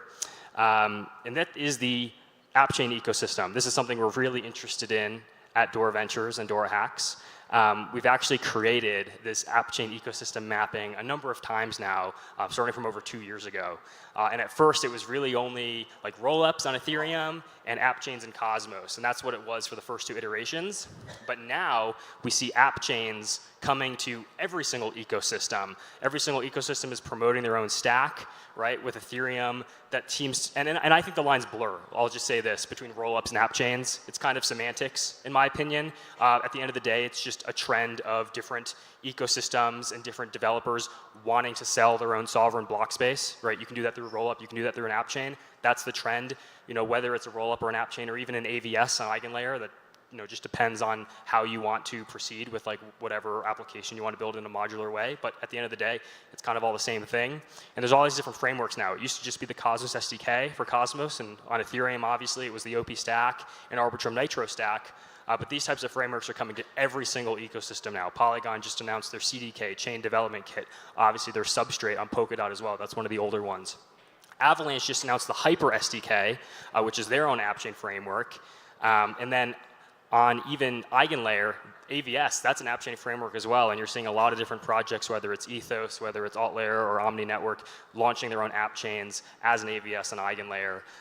And we imagine this will continue. Even Solana, which is a very monolithic ecosystem, it's something that the foundation is very proud about it being so integrated. Even this has modularity coming to it, and app chains are coming to it. We're seeing shared sequencers built on the SVM. We're seeing Solana app chains like PithNet or Cube Exchange being launched. And we're seeing teams like Nitro working on isolating the SVM for its modular deployment on top of a rollup or on top of an app chain. So this is just a huge trend we're seeing, and it's a big focus of Dora Ventures. So just really excited to reveal this to you all today. If anyone else is interested in app chains, please feel free to come up to me and say hi. I'd love to talk about them. But that's it for me, guys. Really happy to be here supporting PitchFest from Dora Hacks' perspective as well. Really hope our platform continues to grow and support developers all over the world and be able to sustainably fund the best teams. So thanks, everyone, and welcome to PitchFest. Hope everyone's having a good time.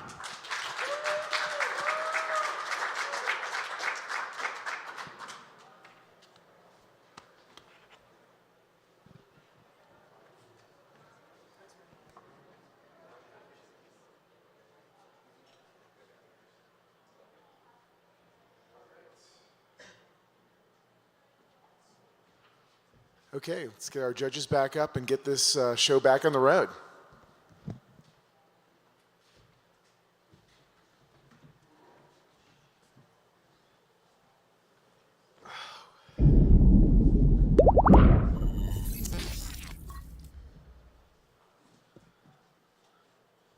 Animar, did you need that break as much as I did?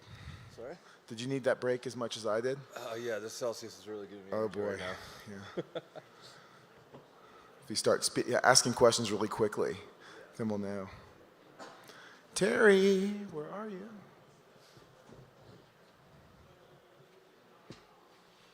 We'll give him a minute. Let's go ahead and get, who is next? Is Open Dollar next, or? Yep, okay. We'll go ahead and get set up.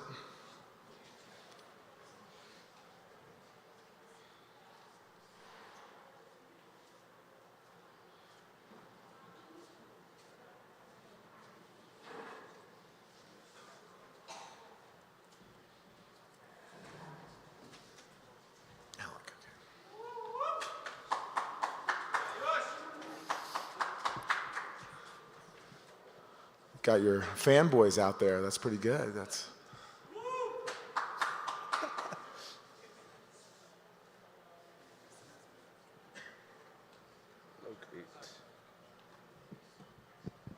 Okay.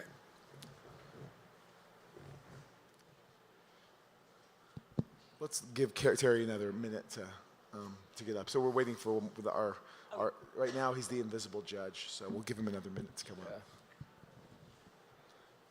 You will not be penalized for this time.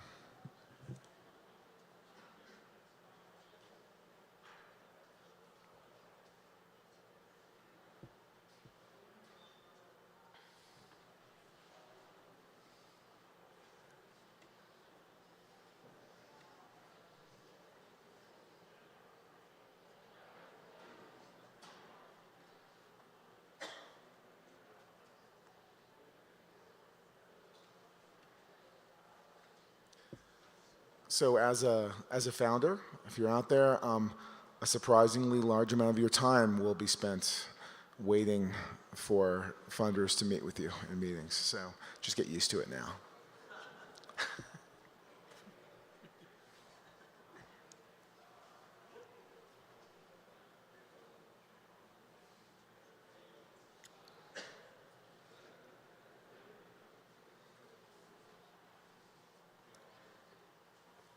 There's also like 1,000 of these over there. If anyone wants any of these guys. Can you ask somebody to get them to bring Yeah, some actually, over? I'll do it right now. Let's get a whole Let's bucket full. reward everyone. And by the way, Everyone here's get to Zeke. oh my gosh, let's give out present. Hey, where's Peter? I can't see because of the lights. Peter, do you mind grabbing some shirts, and I'll ask questions and let people raise their hands, and if they can answer them, then I will. Then we can give them stuff. We'll give them things. Okay. Let's see. What was the spirit animal that was last year for ETHDenver? Raise your hand if you know. Right there? Okay. Well, Sporky. But we'll give it to you. Sporky.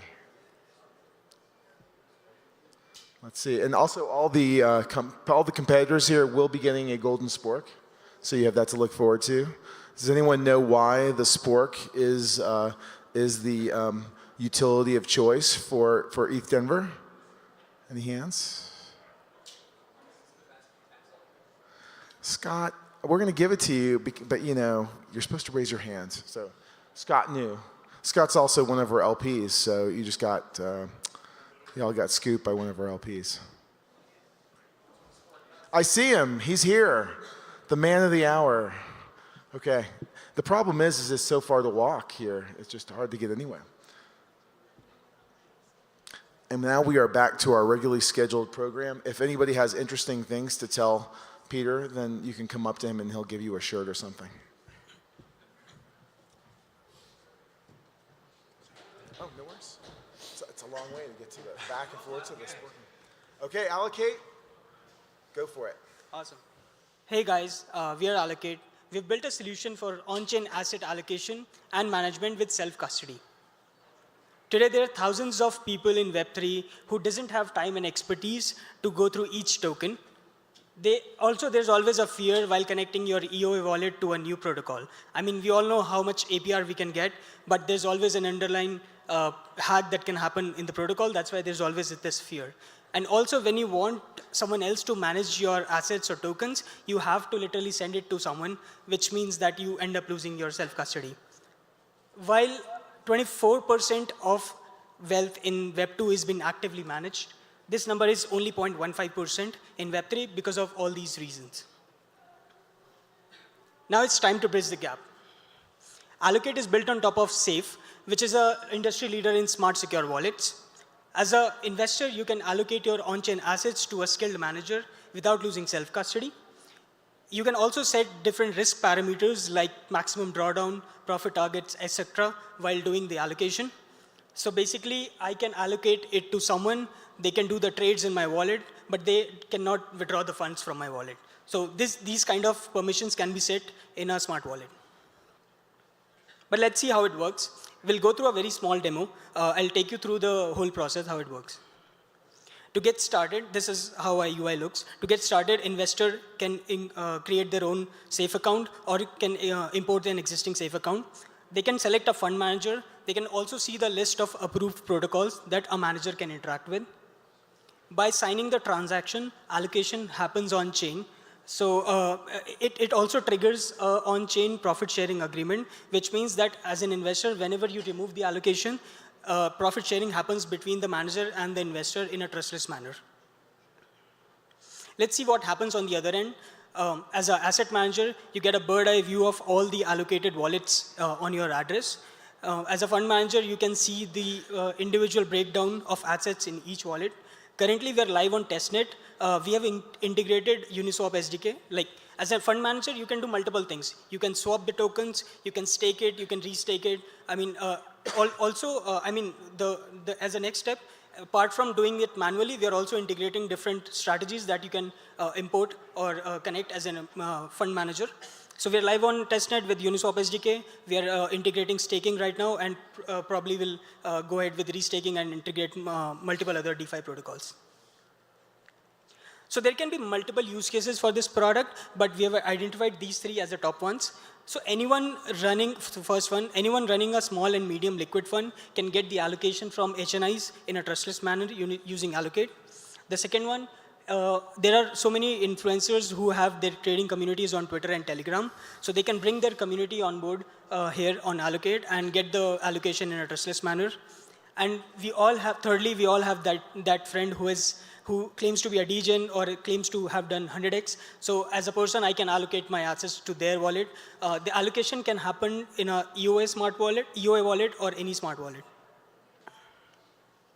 This is the team behind the project. I am Ayush. I'm leading the product. I've been into the Web3 space since 2017 and have won the prestigious X Prize Challenge. Paras is also in the crowd. He is the BizDev co-founder. He's a second-time founder. Previously, he has scaled a consumer brand to $5 million ARR with a successful exit. Shivam is the founding engineer. He has a strong tech leadership background in the previous startups, and he's spearing it with the tech development at Allocate.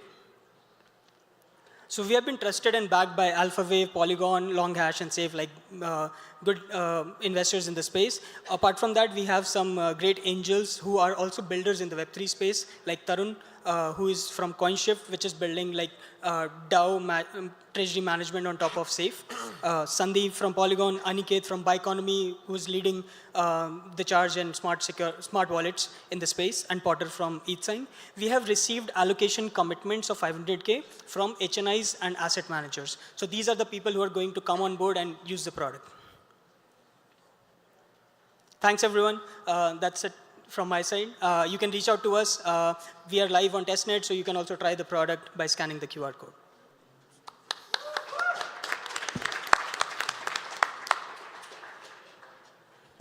So that was great. So I'm just trying to think of it as the way most people think of asset managers in CeFi, where you have some who actively manage your funds, and then you have others that just give you good ideas. They're like, and there's different licensing schemes and stuff. So where would your solution fit in for the existing, CeFi type managers and licensed folks? What groups of them might leverage this kind of a solution? So basically, there are some quant fund managers like Mei Protocol, Labs. So these are the people we are talking to get them on board so that they can run some strategies like manual or their own strategies. They can build some strategies on the back end so that we can focus on the demand side so that we can bring in the consumers to use the product. So as a on C5, what happens is that everything is like nothing is in custody. Even if you're copy trading a trader, it's in custody of a C5 underlying. Right. So, but in this case, you maintain the self-custody of the assets that you own, and there's just an allocation module that we add to your smart wallet, which makes this happen, make this possible. Great. And let's see, how much have you raised so far? So we've raised so far 700K, and we'll also start our next round of funding. Right now, we are planning for mainnet, like we're going on Arbitrum, so we're planning for that. So by end of April, we are launching the mainnet. And do you're built on top of Safe, so, but do you have any other like smart contracts that you're leveraging that you've done the audits for and everything? All of that's been done? Yeah, so after Safe, we are going with the Biconomy because they're already there in the space. And right now, since we are in testnet, we are already talking to some security peoples to audit our main contract that we have built. So we've built our contract like in a modular manner so that we can like plug in different apps that we built in the future. Great. What's the fee model?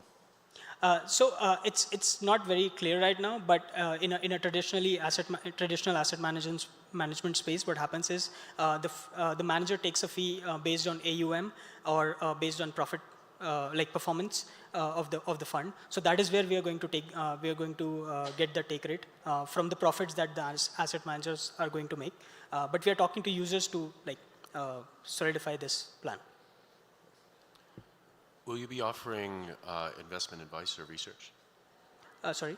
Will you be offering investment advice or research, which is typical of an asset manager? Who will be advising? Who will be providing this, you mean? No, will you be providing No, it? we're just the technology enabling the investor and the fund manager.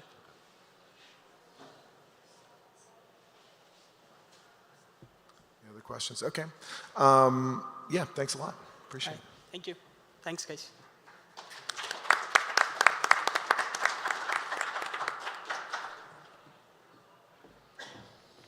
Okay, I think next up we have Open Dollar.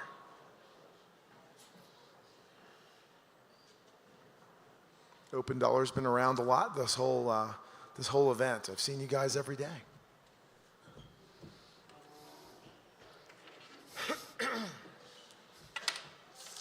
I think we've got a trolley of Zeeks right there coming in. Right there in the back. Oh yeah. You get a Zeke, and you get a Zeke. Everybody gets a Zeke. Who doesn't like Zeke? The rumors are true. Open Dollar is Buffycorn approved. Here, you want to throw some? Yeah, why not? Why not? Why don't we just get some to the crowd? You should get that privilege. Let's give him a minute of Zeke throwing. All right, a minute of Zeke throwing. Here, you get a Zeke. Oh, it almost went wrong. Uh-oh. We got some over here. Thank you for this Zeke.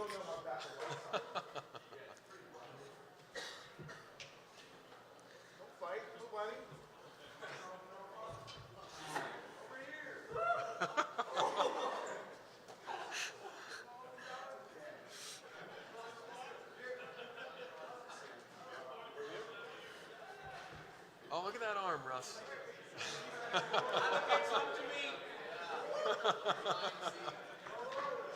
Oh! Quarterback. Okay. Oh, that rotator cuff loves me. Okay. Enough of this ridiculousness. There'll be more later. Yeah. Okay. Excellent. Go for it. All right, now that we got that out of the way, ready to go? We're ready. Go for it. All right, let's kick it off. Hi everybody, I'm Joseph Shrizzi. I'm one of the founders of Open Dollar. We're a new LST-backed stablecoin on Arbitrum, which has tradable CDP vaults, and we're Buffycorn approved. So right now in lending in DeFi, it's very inflexible because debt is tied to an account. Every lending protocol in DeFi, you cannot access your capital that you've deposited until your loans are paid back. But who here has a 30-year mortgage or a car payment or some other traditional financial loan, right? Would you ever take a 30-year mortgage on a house if you couldn't sell the house until your debt was paid back? No, nobody would do that, right? Nobody. That's a terrible deal. But that's exactly how lending works in DeFi right now on Aave, on Maker, on every other CDP protocol. You have to close your position to unlock your capital, right? And it's very capital inefficient, and it means that lending in DeFi can't be used for the majority of loans that exist in the world because the feature set is just not up to par with traditional finance. So our solution is to create non-fungible vaults where when you open a collateralized debt position, you deposit collateral, you borrow the open dollar stablecoin against it, and those positions are actually tradable vaults. They're non-fungible vaults, and they can be sold on a secondary loan marketplace. And it also means that you can get out of your debt positions, you can get out of your loans by selling your entire position. You never have to pay your debt back again. And if someone is holding a stablecoin, they can get out of the stablecoin and into the underlying collateral by buying someone else's vault and buying someone else's position, which makes the entire system safer and more flexible. Open Dollar is OD, our over-collateralized LST-backed stablecoin. Our business model is we charge a 2% stability fee. So when you borrow the OD stablecoin against collateral using our NFVs, you pay 2% per year. There's no deposit fees, there's no withdrawal fees, and 100% of the yield from assets that are deposited belongs to the depositor. So we're building something that is not for us to steal yield or take a cut in any way. It's really built to be as flexible and safe as possible for depositors and the people that are actually using it. Right now in the US, secondary loans, mortgage-backed securities, interest rate swaps, and similar types of products is several $1 trillion a year. And in DeFi, it's $0 a year because loans are inflexible, tied to accounts, and not tradable. The stablecoin market has been growing a lot in the last several months. And the demand for decentralized stablecoins comes from the demand for leverage on the underlying assets. So Open Dollar is actually the best place to get leverage on LSTs because you can get out of those positions by selling them instead of having to pay back your debt. And we can prevent margin calls by making our entire system more capital efficient. The LST market has been growing exponentially over the last year to year and a half. And Arbitrum has twice as much LST liquidity as any other L2, actually all of them combined. So it's the best place for us to launch an LST-backed stablecoin that is mostly backed by Lido ETH and Rocket Pool ETH, and we can add more tokens as the market grows and as our customers ask us to. There is a lot of competition on stablecoins. Liquidity is the top-rated stablecoin in terms of safety because of its redemption module. But we can facilitate similar stablecoin redemptions into underlying collateral through tradable vaults. And our fees are much less than some of the other competitors like Aave that has to attract capital for stablecoins for borrowing. Whereas Open Dollar, we can mint new OD, so we can do that much cheaper because we don't have to attract capital to do so. So I think our fees are really competitive, and our differentiation is pretty unique. Our core team, our team is up to 8 or 9 people now. I'm Cuppa Joseph. Before working on this, I was building the marketplace behind OpenSea. I was the first developer relations person hired at Gitcoin, and I was the lead blockchain engineer at Airbus after working at Synxis. Our team has contributed to numerous DAOs like Metacartel, Spork DAO, Raid Guild, and has worked at a number of successful DeFi protocols. We recently hired Ivan to lead our BD team, and he just came to us from Lido. So Lido ETH customers are our customers, and we've already been building really incredible relationships with them and expecting to grow very fast as we get ready to launch. We raised a $2 million seed round. Buffycorn Ventures was our first check into our seed round, so we're always incredibly grateful and to be Buffycorn approved. Now we're beginning to work on raising a larger seed round from more investors. We've done a $35,000 Code Arena contest where we had over 300 contributors and auditors from around the world contribute to the $Open code base. And we're currently finishing our last audit with QuantStamp right now before going live in the next few weeks. And yeah, that's OpenDollar, a brief overview. We're the most flexible stablecoin ever, and we're building a safer and more flexible lending environment in DeFi. Thank you.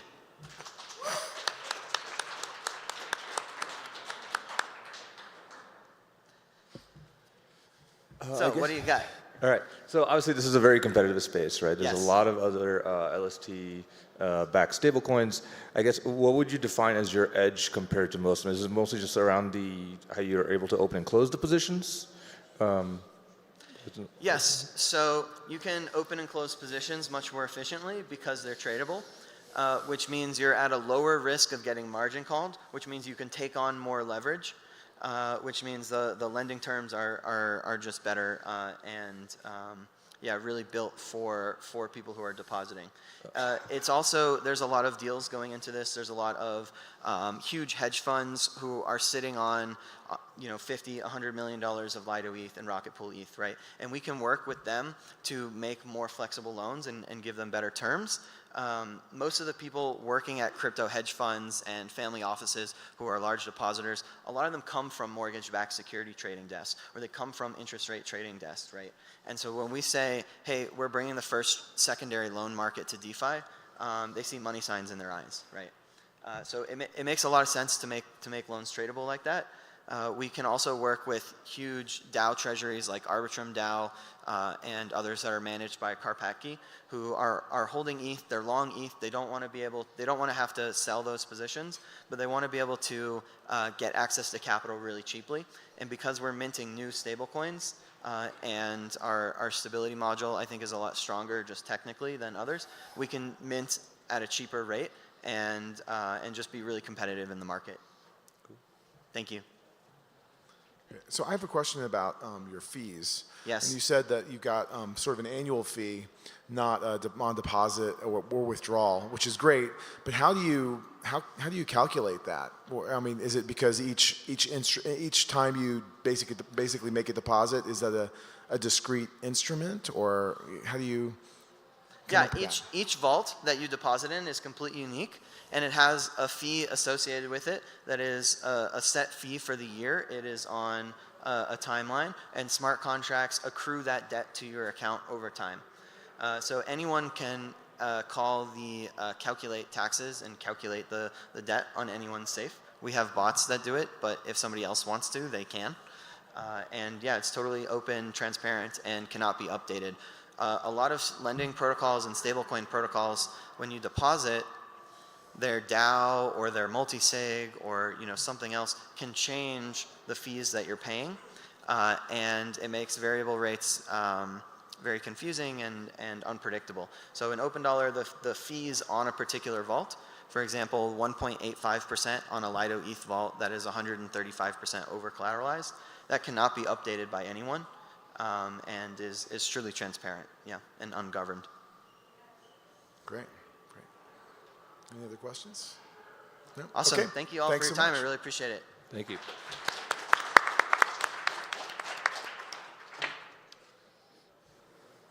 Okay, let's see. So I think next we have, is it Synxis? Sorry. Come on up.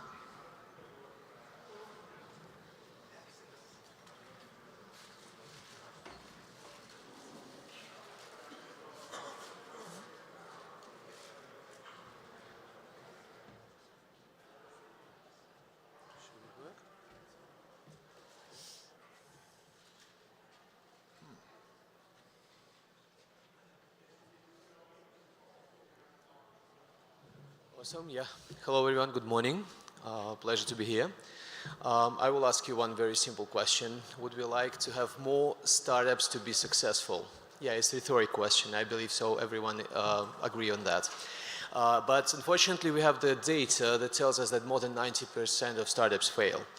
And I'm Pavel Vinitsky. I'm CEO and founder of Synxis. I'm a serial entrepreneur, business strategist, and visionary for more than 20 years of experience. And yeah, I hold my PhD and MBA, and for the last 5 years, I've been working mostly with startups. And what I found intensively networking and making interviews with more than 200 of investors and founders, that a number of issues are fundamentally broken in the industry. Then I started to dig deep on the data from trusted sources like Harvard, PwC, and others, and just to verify my hypothesis. And what I found that one of the biggest issues is the co-founders' conflicts due to unequal involvement on the long run. And it leads to conflicts, it leads to loss of commitment, and it leads to failures of the companies. And for sure, it's a red flag for investment. Then the second piece in intellectual property that should be protected from the very first day, but it's not due to lack of understanding of significance of that, lack of knowledge, lack of funds, and lack of workforce. The third piece, and that leads to problems with the IP claims, copyright claims in the future, and as well as extra competition created. And the third piece is the poor management of stakeholder management, and specifically investors' relations. It is why 92% of investors tell us that they have lack of transparencies in the company they invest money in. And it is why I founded and created Synxis as the single disruptive solution, comprehensive solution for the startups and investor ecosystems to help startups to fundraise and grow, and for investors to mitigate the risks. Synxis redefines co-founders' shared distribution, team commitment, and intellectual property protection, providing flawless transparency and automation and security to investors through the blockchain and AI-powered platform we create. We use all this beautiful tech that now is used for blockchain infrastructure and DeFi, such as EKP and homomorphic encryption, in order to automate the things and put them on a new level. So, what we provide for startups? For startups, we provide a smart model for distributing tokens and equity based on the real commitment, and we do it on-chain, providing investors with the possibility to see what's going on with the team on the long term. Then we help to protect inbound intellectual property, that everything that's created for the company, like copyright, know-how, and all the ideas. And then as well as the outbound IP, I call it like that, we make the NDAs workable. So we help to protect sensitive data that is going out of the company to the third parties. And based on all this data, and as well as financial management data as KPIs, we collect all the data and generate the automated reports for investors that invested money in the company, as well as we help to we create the thing that we call transparency score, that it's instant metric, industry metric that helps to instantly find the best opportunities on the markets for investors. Using Zkey, we permit them to go deeper, and then we can provide a full level of reporting based using homomorphic encryption already. Yeah, and the next step of our development is AI as well, to automate and the legal documents generation and verification as well. So we operate in a very fast-growing market between legal, B2B SaaS, and venture capital, as well as we see the growth of the blockchain industry now. And we clearly see our opportunity to reach 15 million in revenues in the 5 years term. Our business model is very straightforward. It's a B2B SaaS on-chain completely, with a tiered model for startups based on their revenue, rounds, and region, as well as extra revenue based on the partners. We partner with legal firms and service providers. And they, for the same time, is a part of our go-to-market strategy due to our referral program. And we provide perks programs for accelerators, incubators, and ecosystems, as well as we consider VCs and angels as our partners as well.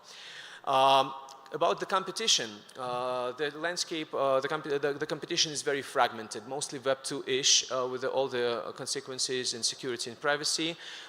We provide the unique single solution, one window solution to manage that things all in one. We have fantastic team to execute our vision. I told about myself already. We also have great professionals in marketing, business strategy, sales, and for sure in development, both in Web 2, Web 3, and AI. We have great, we just started in July last year, but we already have a great partners in this journey. I won the contest from Tim Draper's Labs in December, and we'll go to the Tim Draper's Institute this year with the official mentors for the cohort, such as Andrew Chen, Elon Musk, and Tim Draper himself. As well as we have largest law firms in Europe, in States. We have several incubators, venture communities, and VCs working with us so far. We have a very detailed roadmap upfront for several years. We know what we will do and what we want to execute. Yeah, we raised our first money in November. It was an angel round.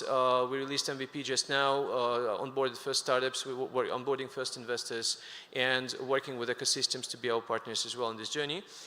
Several blockchains, and yeah, we raised now officially starting in March. We raised our pre-seed round of 1.5 mil in equity, but more of that. We would like to see investors and accelerators and angels as our partners in this journey, on a mission to make more startups successful, because humanity can benefit much more if we have more ideas revealed and executed. Thank you so much.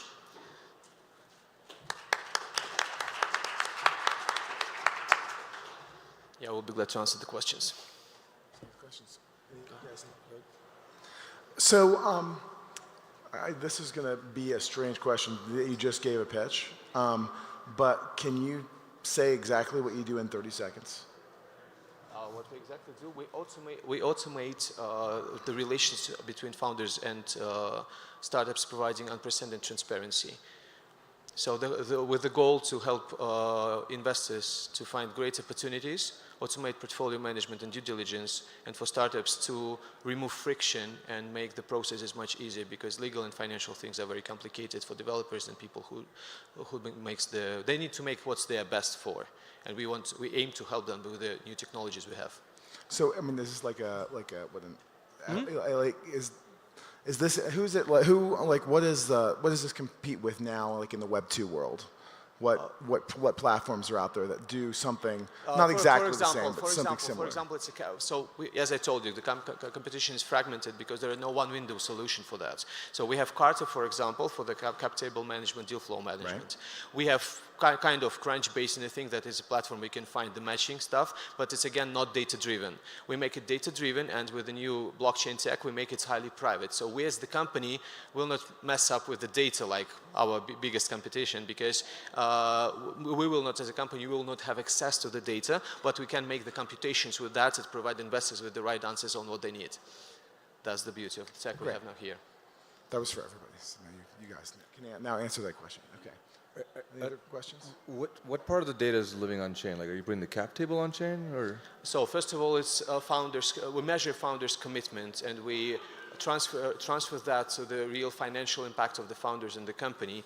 So we have this data on chain with the private access to investors to see the story between the teams. The same with IP, we can make a report, and we have IP on chain completely. We use decentralized storage to store the work itself, the agreement itself, and it's all signed on blockchain and authorized as well. And financial data as well that is necessary for reporting. And how are you making that private? How are you making that private? Sorry? How are you making that data private? Data private. So we use several ways. So on the first our step, it's wallet encryption. On the next step, it will be that we use MPC for the board of members to have access, exclusive access of that, because all the data is stored on the company wallets, not on our database.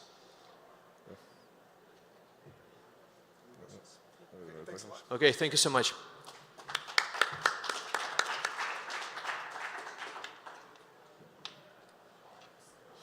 Okay, next up is Anywhere Access.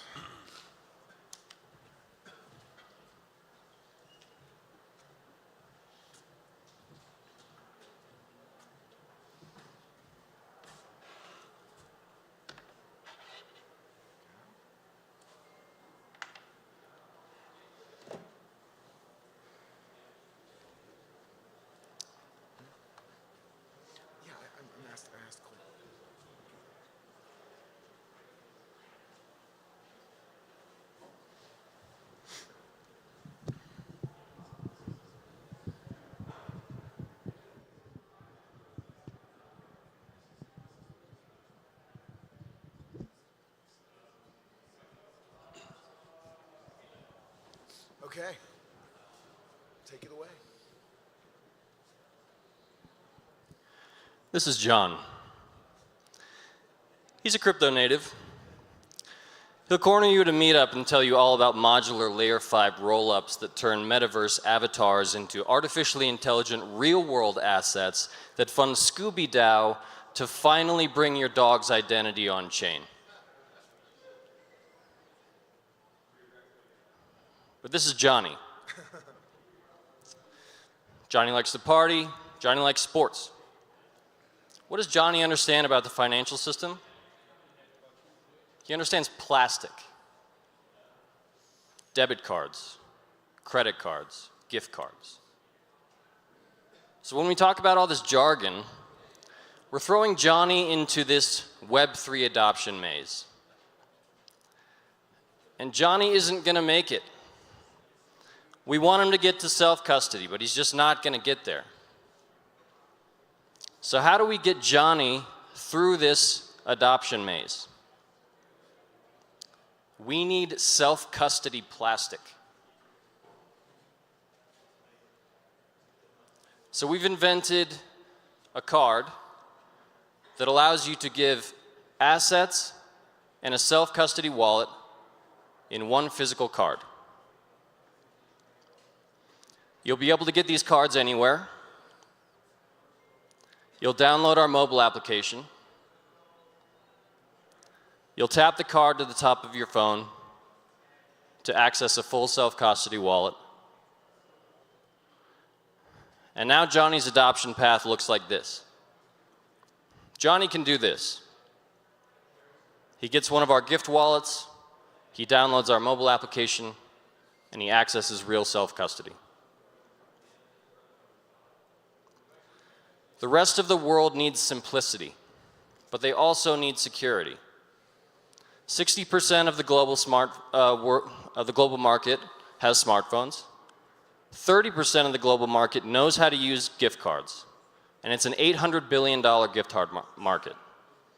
Web3 is only 420 million, and how many of those people do you really think are true self-custody?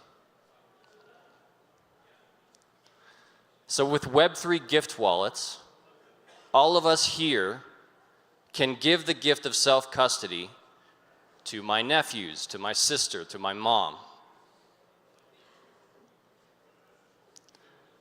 And John can help Johnny with plastic. My name is Kevin. I'm the inventor of this technology and the CEO of Anywhere Access. And let's do some questions.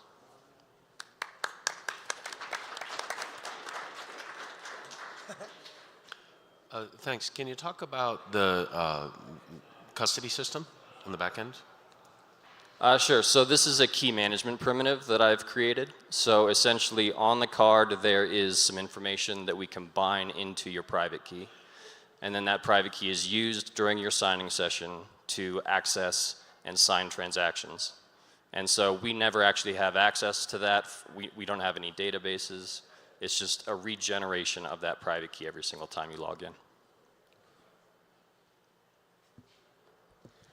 Can you, I know you did it in the diagram, but can you sort of like further explain to everybody like like how simple the transaction is, and Web3 people are going to be very, very doubtful that this actually works the way that you're saying it is. So is there a way that you can articulate a little more that explains that this takes care, that really does take care of those security things without saying, we just trust you, right? But we trust the technology, which is what Web3 people are all about doing.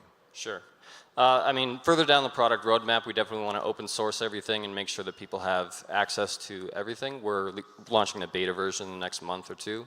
So I think that path to explaining things to people will definitely be there, and I think that we'll have to do that over time, I think. 'Cause I remember when mobile phones came, like mobile phones started and they had the banking apps on them, right? And I was like, I'm sure as hell not going to do banking on my phone, right? And we certainly aren't there. We certainly are way past that. But is like, do you think of this as something that replaces a hardware wallet? Or is this something that is just a better personal wallet for walking around money? Or what kinds of assets would somebody who's familiar with Web3 be using this for?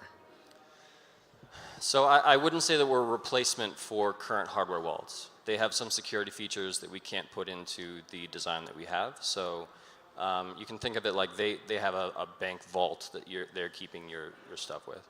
Ours is, it's in between security and simplicity. So it's an air-gapped private key, which is, it reduces the likelihood of loss of funds if a software wallet is hacked by 87% if you have your private key air-gapped from your software wallet. So, you know, I see a lot of applications. For example, if you run a couple of different Farcaster accounts, you could have physical cards that represent the keys that are actually the login for your Farcaster accounts, just to keep those kinds of like key management things simple for you as an end user. Great. And what about like, what if you lose your card? So there will be a couple of different options. There's an asset card that will be paired directly to the card.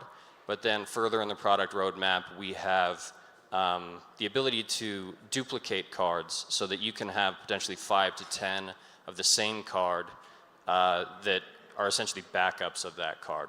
For like a Ledger or a Trezor, that'll cost you $1,000. With us, it'll cost you $100. Great. Any other questions? Awesome. Okay. Thanks a lot. Thank you.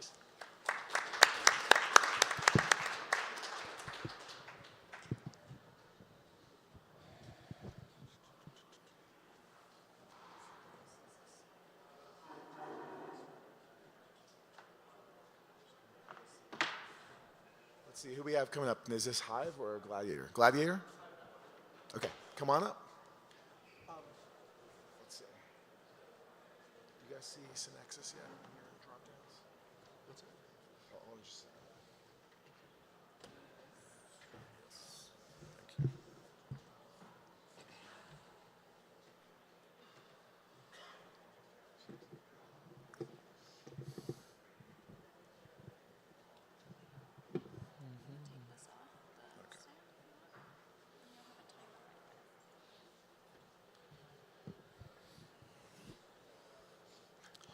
Hello, everyone. As we all know, AI companies building agents and models are becoming more powerful by the day, but at the same time, they're becoming less transparent, less verifiable, which means it's actually very difficult to hold them accountable going into the future. I'm the founder of Savannah Labs. We're building Hive Network, and it's a platform for anyone to build their own decentralized AI agent. So quick intro about me. I've been in Web3 building since 2017, previously raised at EdCon 2018 for a healthcare crypto startup. I've won prizes at different hackathons, and I was actually one of the first 10 people hired on PayPal's crypto team. I'm based in Toronto, Canada. So let's get deeper into the problems. First of all, there's lack of funding for AI research and crypto research. And what ends up happening is that researchers work for the top companies and where the knowledge gets centralized. Then ML engineers are not able to monetize their open source models. They can publish to Hugging Face, but what ends up happening is that they just use Hugging Face as a portfolio to show, okay, this is what I can do.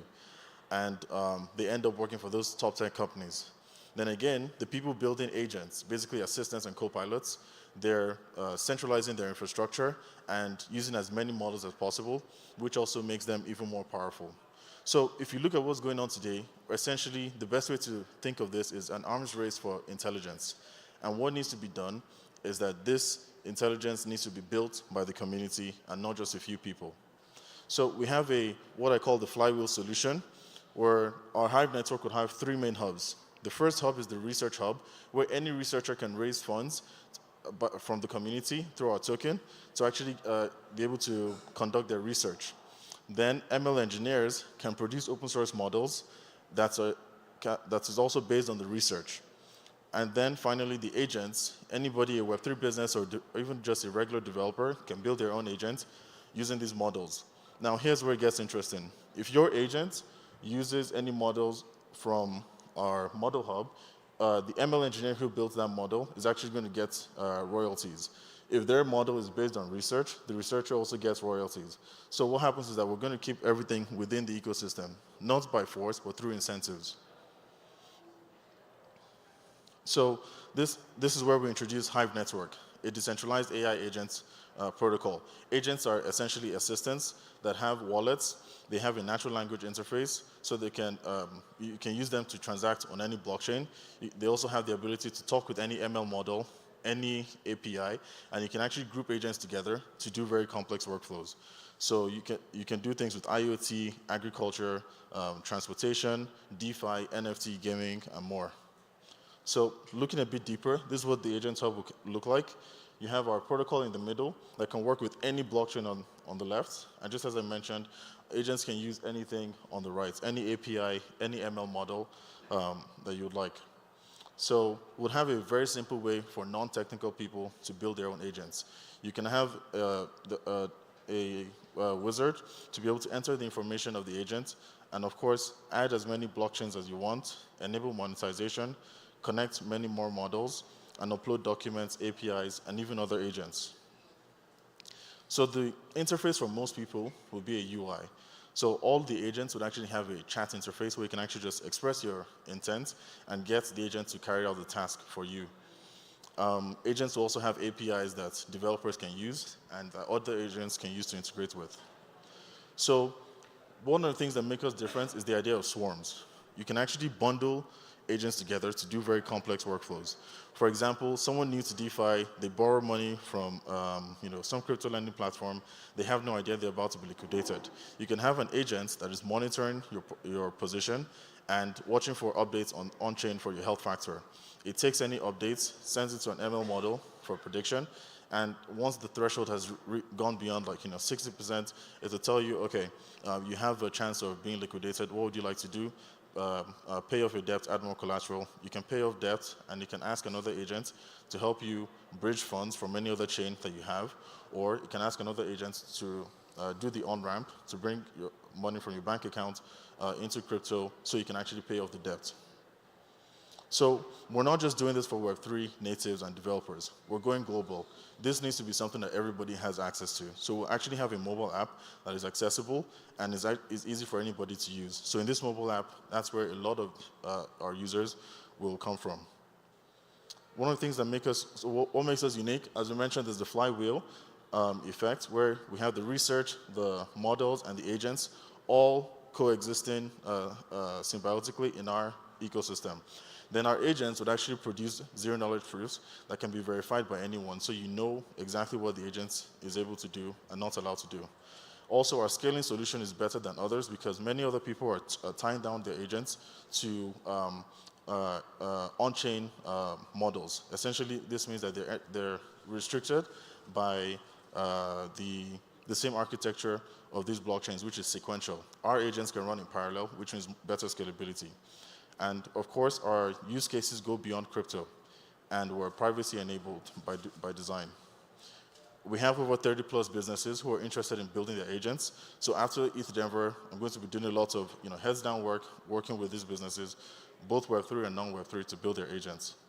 So the market forecast for AI by the year 2023 and beyond is $1.3 trillion US. For Web3, it's close to $180 billion. We're aiming to capture that market. So here's a quick demo that was done at our event on Thursday last week.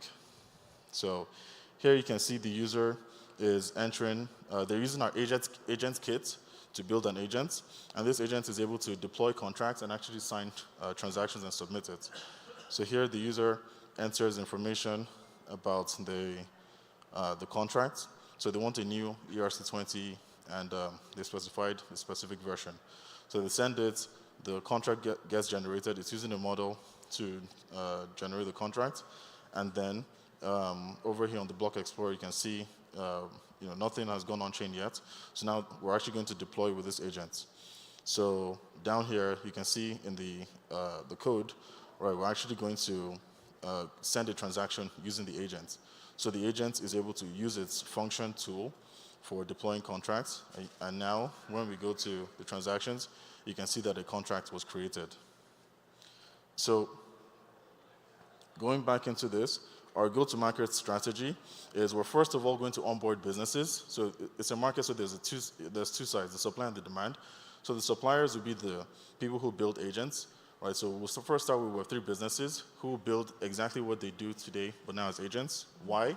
Software companies historically produce APIs, SDKs.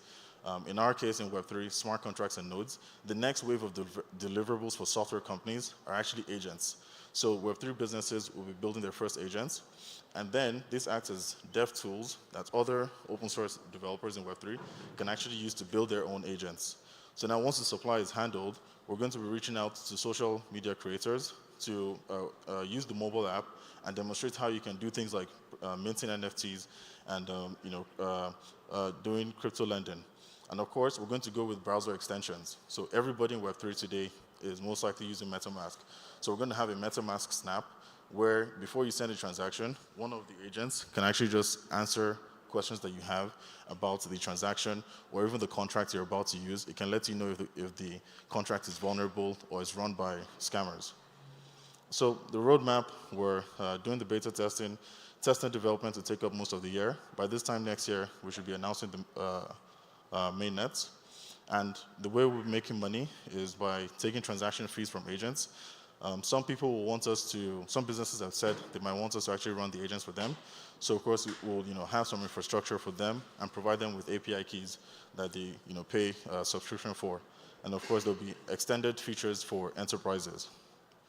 So we're looking for a $750K USD investment for our pre-seed in exchange for 10% equity at a 7.5 million valuation.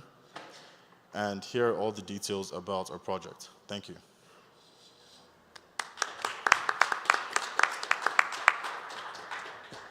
You don't have much time, so just one quick question.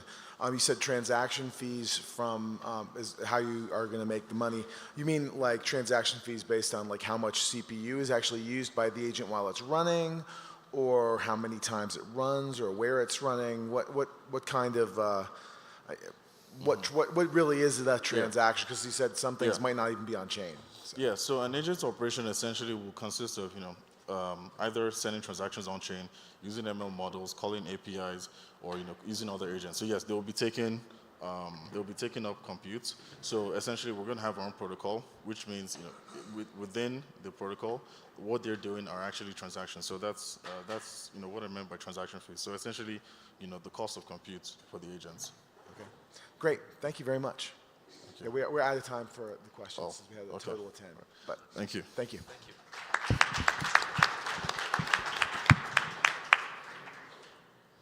So I think we have one more, right, Gladiator? Yeah, great.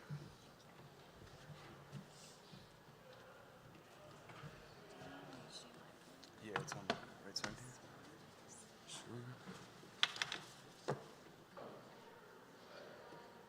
Okay.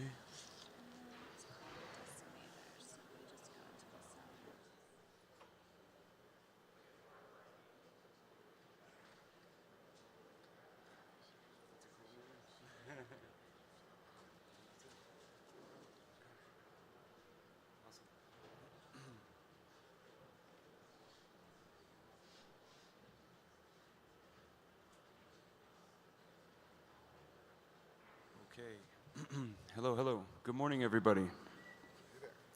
Good morning. My name is Dan Hendrickson. I'm very excited to be here. And first, I just want to say thank you. ETHDenver, you have changed me dramatically for the better. This experience has been immensely overwhelming, and I'm just very compelled to build alongside of such amazing people as I continue my journey. So a little bit about me. I'm a developer, designer, and an artist. And I'm in a place in my life where I'm actually trying to nurture the creative side of me, the younger version of myself, young Danny boy that enjoyed playing games as a kid. And so what I've done is I've set out, and as a developer a designer and an artist, I'm also an NFT creator. So I've set out to create a game to support the NFT community and to bring people into an arena. So my project is called Gladiator. And Gladiator, I'll show you, I'll jump into a demo here. So Gladiator is already online. I reached a significant milestone just a few months ago where I quietly launched an open beta, and I've been testing this project in the wild. It's very important for me personally as a creator to answer the call of the community where people that have collected tokens had no utility, right? And so many communities have promised a game at the tail end of a roadmap, but instead my approach was to begin with the game, prove that it could be possible, and then bring people together. So I'll go ahead and jump in to a demo. Now this is live and online on my website. People can play it and test it, and sure, there are some things that I would love to polish, but I'm proud of this project and I believe it has immense potential. So on the left, you'll see these NFTs that I've created, and these are happy little adorable AI accidents that I generated. They are called cosmic muffins. And on the right, I have sacred moths, and they all have their own deep lore. Cosmic muffins are about irony and humor, and sacred moths are about slowing down in a world that's so high intensity that you take a moment to enjoy the majesty and artwork. So to play the game, it's very simple. Now what you'll notice is that these two NFT collections, if you look on OpenSea, they're actually really minted NFT collections that I created. And so I'm reading the user's wallet and bringing them into one experience.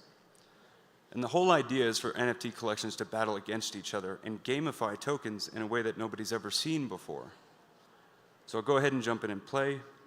And in this instance, I'll choose single player. Now I'm going to go ahead and choose Trusty Earl, who is one of my favorite muffins, a moth, and then Uvu, just because Uvu is always very cool. And I'm ready for battle.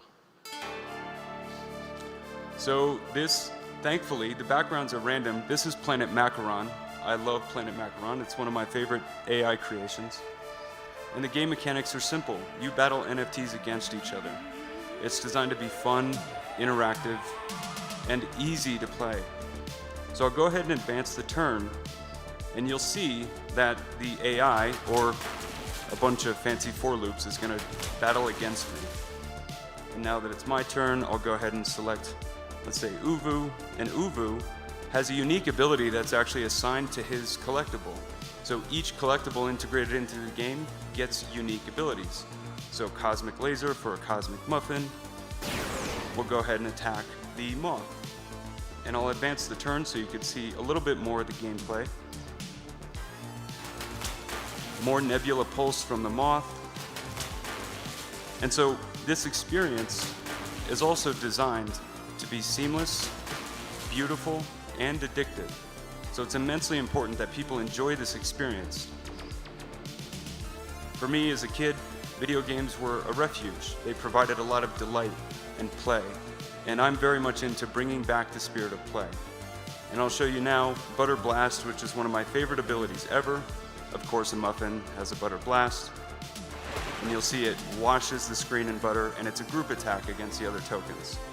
Now this is a real-time socket battler, built on top of an open-source multiplayer framework called Calisius. And I just lost a muffin. So this is Gladiator, and the reason it's called Gladiator, it's in the spirit of the Roman Colosseum to bring all of these collectibles into one game experience and give them utility. You know, it's very important that those art pieces that are out there on the blockchain are given a longer shelf life. The community deserves it, the creators deserve it, and so my ask is to bring other creators into one arena and to help make this what it really can be. So for a year I've been working on this project quietly, and I'm happy to share it with you all. And it's very important for me not just to make a living doing what I love to do, which is building Gladiator, but also do good. So built into the game just recently, while I was here, I built a shop into the game to help fund operations and also give back to charity. And it's very important that we recognize that one of the beautiful things about the ETHDenver culture is that they actually took a chance on me. On my way here, I was approved to plug in into an empty spot in the blockchain arcade. And as a creator of a product, this was immensely valuable. What ended up happening is I was able to demo for a full day and get the real external validation that I needed from the community. People came by, they collected cosmic muffins, which thankfully I brought a ton of stickers, so if you guys want muffin stickers, I have them. But more importantly, thank you, ETHDenver. This has been a wild experience, and I appreciate you all, so thank you.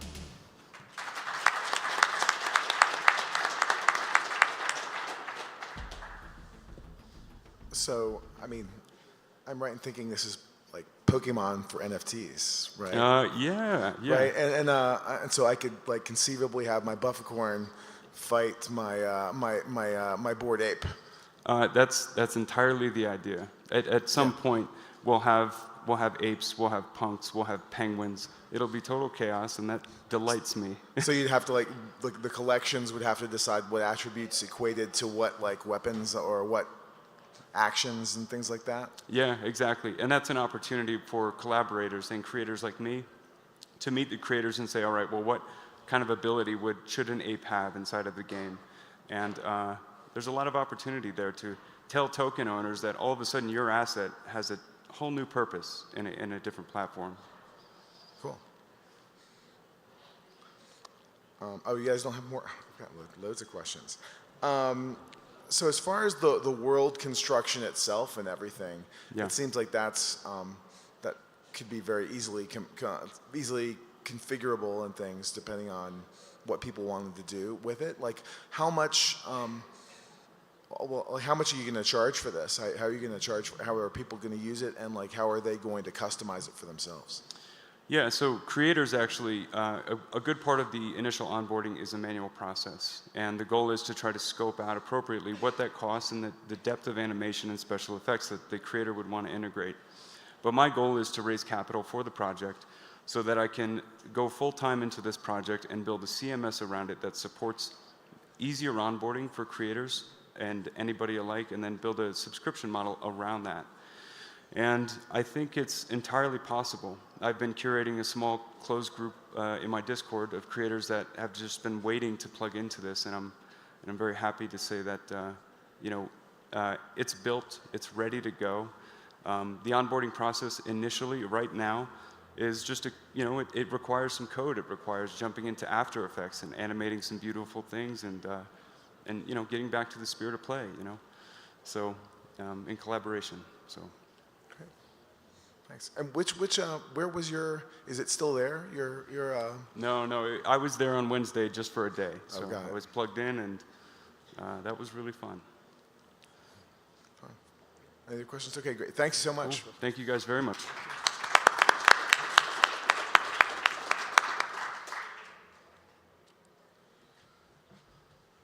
Let's see. So that, I think, brings us to the end. So we're going to take a couple of minutes, and if we have, we're going to have a round where we can ask questions of a few of the teams if we need further clarification, and then we'll put together our final judging numbers and announce right here. So give us 2 or 3 minutes. Thanks. Can we cut these? Can we cut these for a minute?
Okay.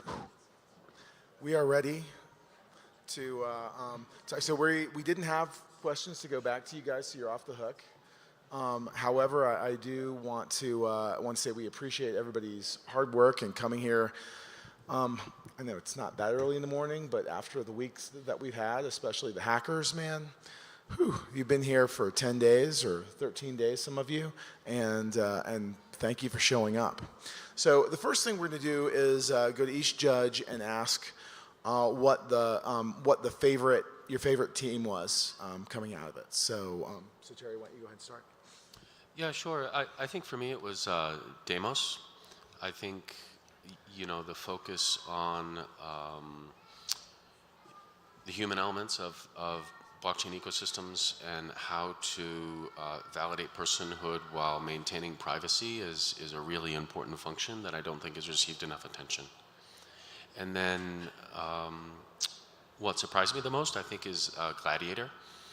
I think it's just extremely well developed. I could sense the commitment and passion in developing it, and that's just great to see. Yeah, I mean, for me, I think the same feedback on Gladiator. I thought that was very, it put a pretty big smile on my face. That was pretty nice. Cool. And what was your favorite? So, wait, did you say Gladiators? Yeah, I think Gladiator was probably my favorite. What was the one that surprised you the most? The one that surprised me the most, okay, so I would say it'd be kind of almost a tie between Split Social and Gladiator, honestly, I think, in terms of what I liked the best. Surprisingly, Gladiator did surprise me the most. So the game looked pretty Yeah, I mean, spot on. I really do want to.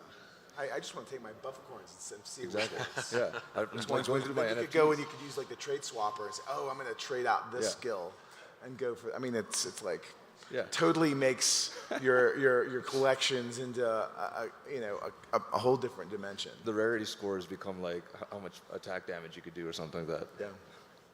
And then in that one, I was not exactly clear about where the UN, stuff came in about doing good and everything. But I think that's really interesting if you can bake that into the company and the business model too.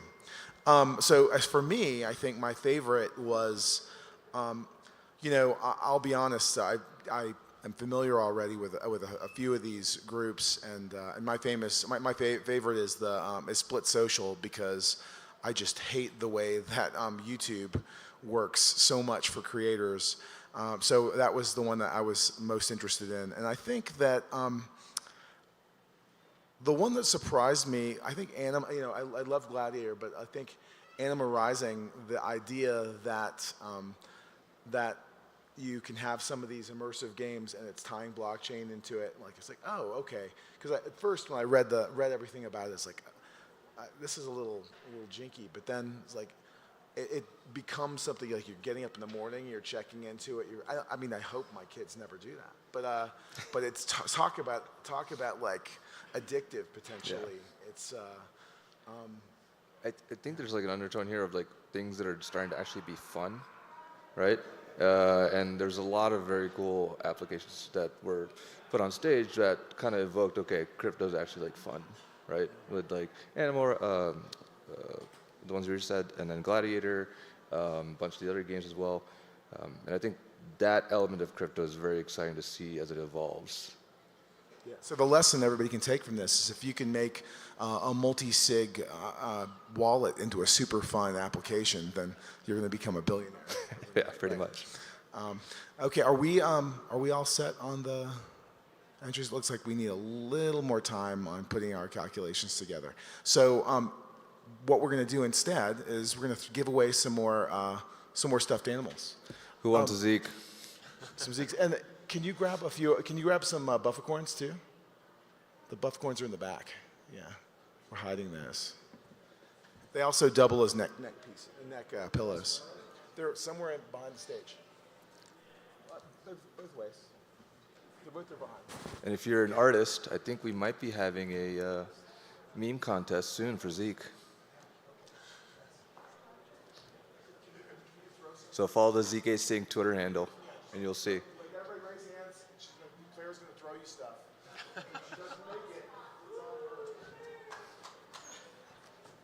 Oh, don't hurt it. Way in back, way in back.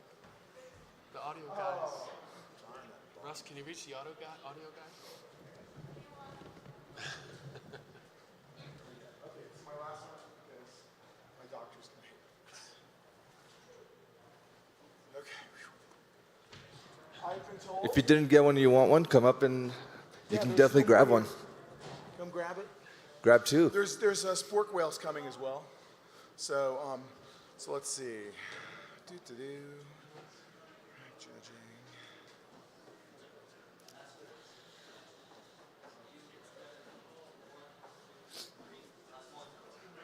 Okay. We're now officially locked in. Okay.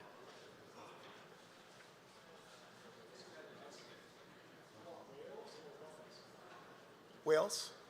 Whales. You guys are all whales, right? It's the year of the spork whale.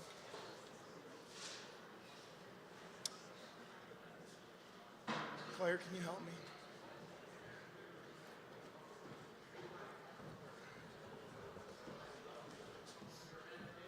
What do these look like? Just give them out to people, if you don't mind. I don't want to throw Can I any get more. one? Can I get one? Wait, you want? I've got some for you too. I'll grab one.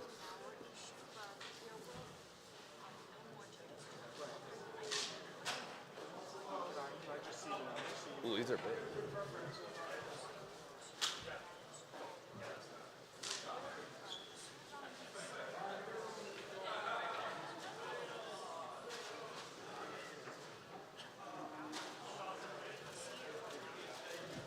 How about you tell me the top three? Yeah, if you don't mind.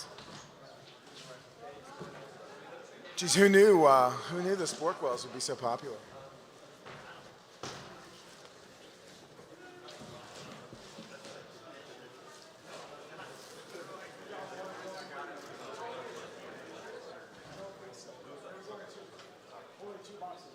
Yeah.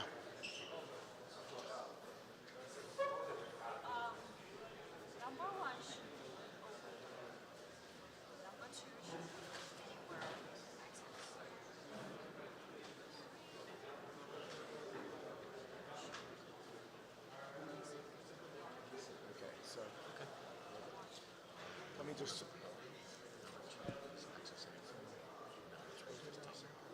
Oh, here's the total sort. Oh, you can't sort. I thought that's her. So, Yeah. How do you? oh, so we can't. So 230. Yeah, I suppose it does get out of there.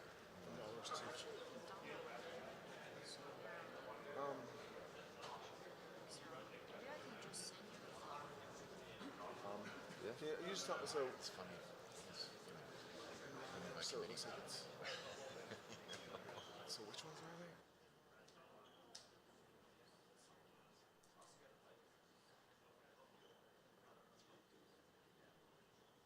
Okay, we have our answers now. We want.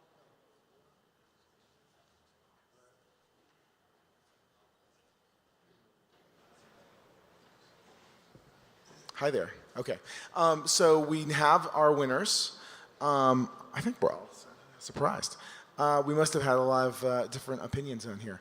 So I want all the applicants to hang out because we have a special gift for everybody that goes out as well as to the judges afterwards. So hang on whether you were the winner or not.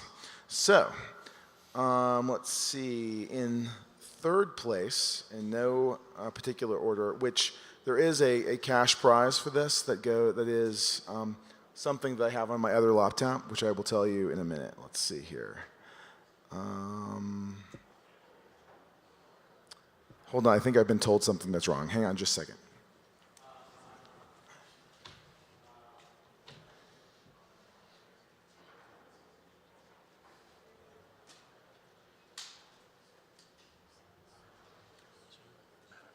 Yep. I had a ecosystem in BD there. Oh, okay. Yeah, I met Coogan. Yes. He's head of our education. Yeah, he's very close friends with my girlfriend. Okay.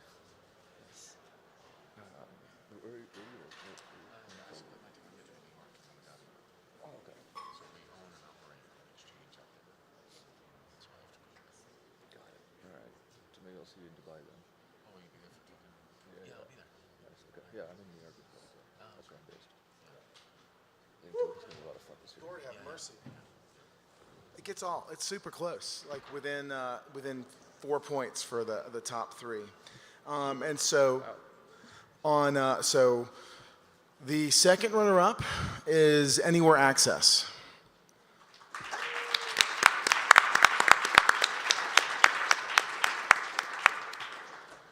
Okay, the first runner-up, also known as second place, is Damos.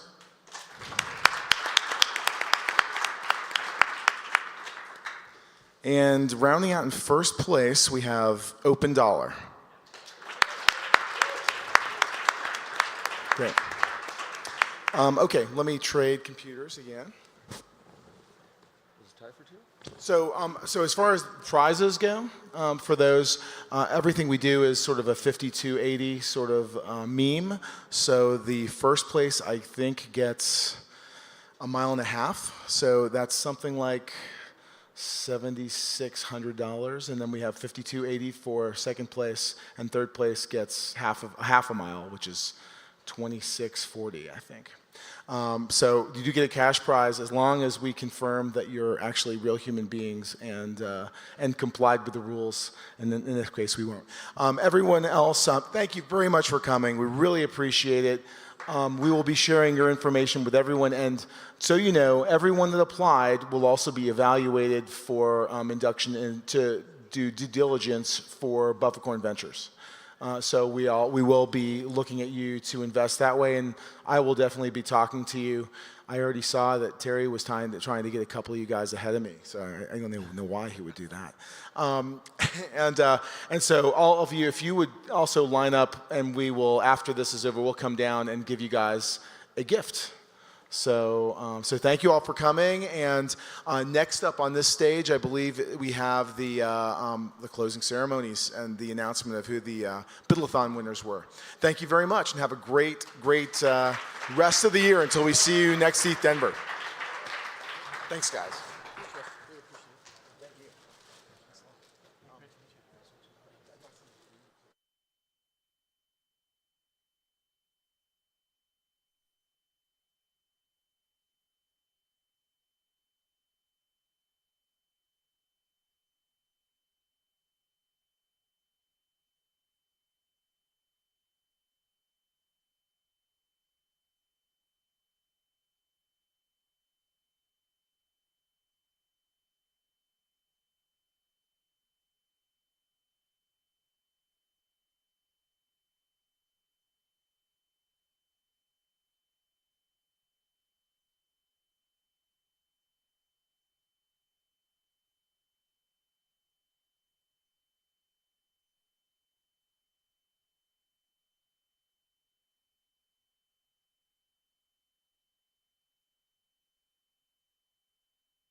All right, everyone, we got Girl Scout cookies here on stage left. It's the last ones that are here. Check with the lady in the hot pink shirt and pick up your cookies before closing ceremony. Thank you.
hey, hey, hey. You seeing this at all? Hey, hey, hey, hey. Yeah, hey. 1, 2, hey, hey. Yes, sir. 1, 2, hey, hey. Hey, hey. Aux 1 should be the wedge up here. Hey, hey. Hey, hey. 2, yeah. Hey, hey. Yep. Yeah, hey. Hey, hey. Hey, hey. 2, yeah. Just give me a little more gas. Hey, hey. Hey, hey. 2, yeah. Hey, hey. Oh, yeah. That's good. Hey, hey. 2, 1. Tss, tss. That seems cool. Are you getting that that uke down 6?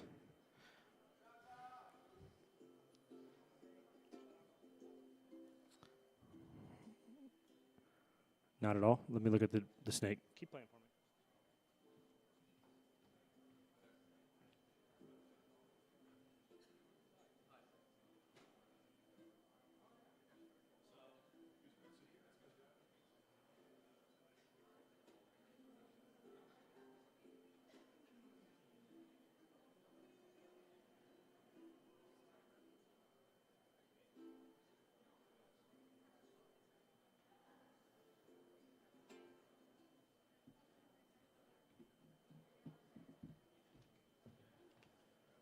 Seeing that now?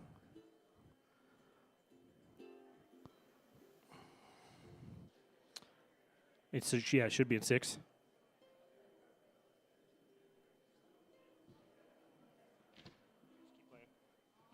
You're good. Still, you seeing it or not?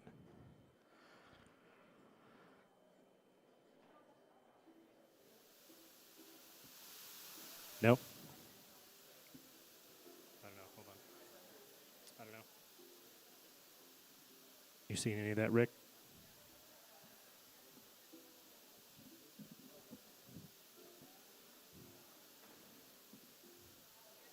Just keep playing.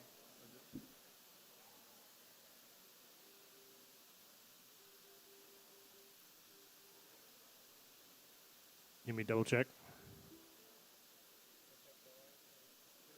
No, just keep playing.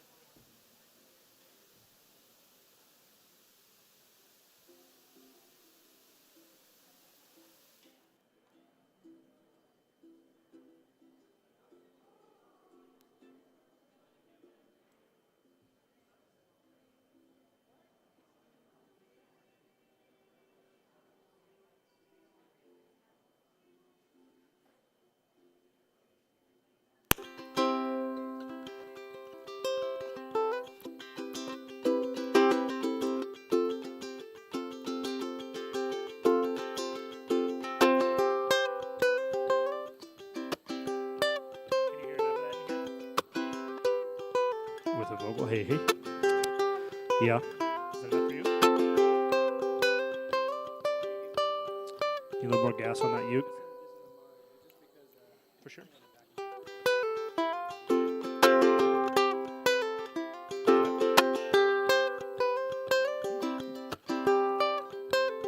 that good? I think that's good. You good? Cool.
What's up, dude?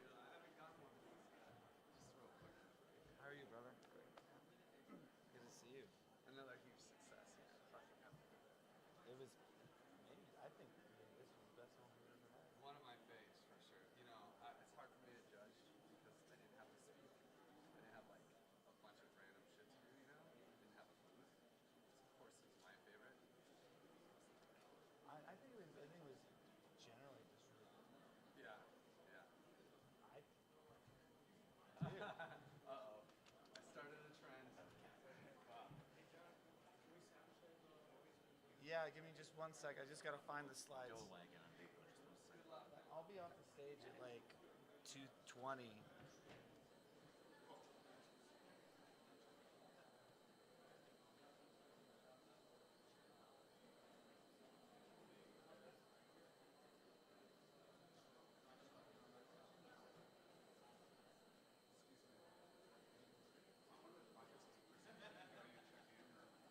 Over the speaker check-in.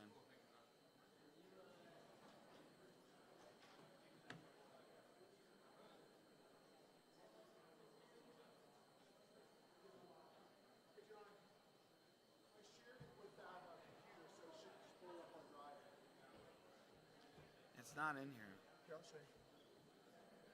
Can I? Oh, you logged in as you? No. Oh, yeah, so. Where are we?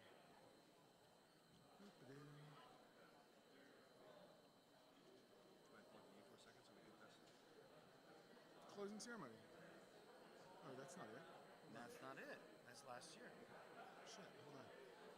What Okay. account are you using?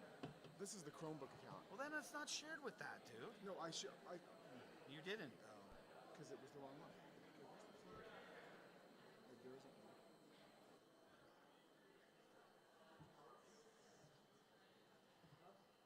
No idea. Come. Okay, can you find it now? Yeah. Hi. Hi. How are you? I'm good. How are you? I'm exhausted. What about you? Good? Exhausted, but excited for breakfast. Oh, yeah. Beach club. Am I even invited to this beach club all-girls thing? I know, that's what I heard. But we'll be skiing in Breckenridge. We'll be skiing.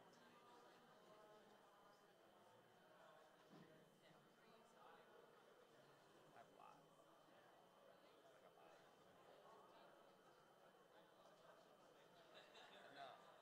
Enough to take care of many people over many days. Oh, our whole crew. Big chalet. We got a big house, so like we'll probably like.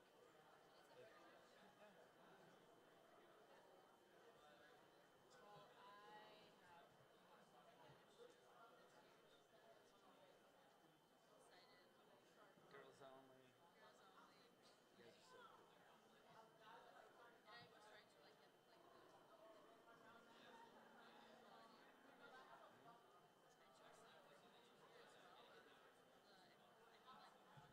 You guys are so cool. And I was trying to like get like the Oh, you're all modular now. Yeah. Maybe I was before. I was thinking also.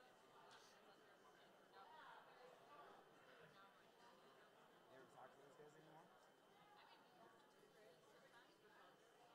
But now like everyone is like, oh, you're market makers and we used to work more. There's like partners. They want to go work with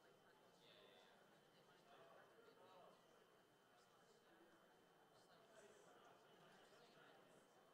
Just like, that's good also. Stuff like that. How many have you done now? Because I remember when you did like the first one.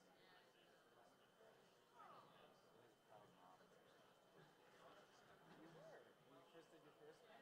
You're like, it's good as my first one. It's pretty cute.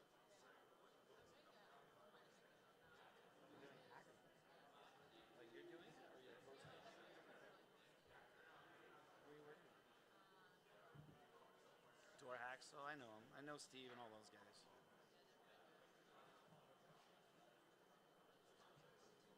Yeah. So I'm gonna get one of the stage for him.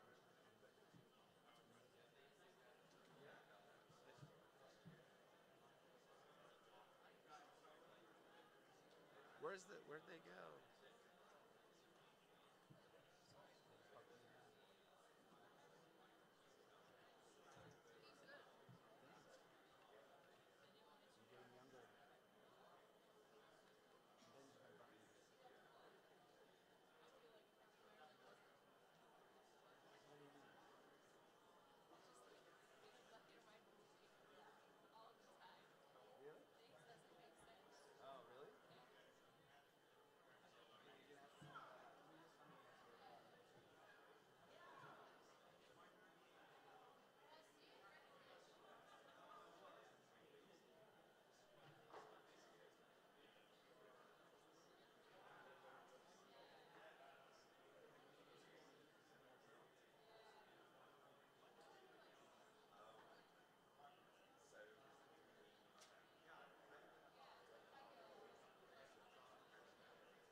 No upscale today, not for you.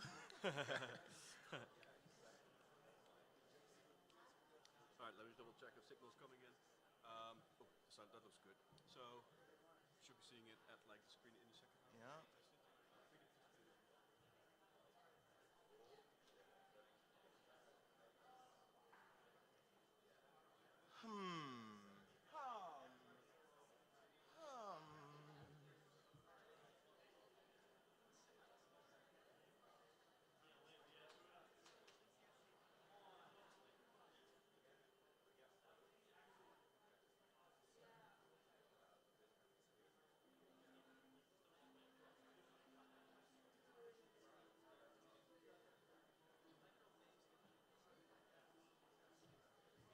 All right, so that's what's going to be.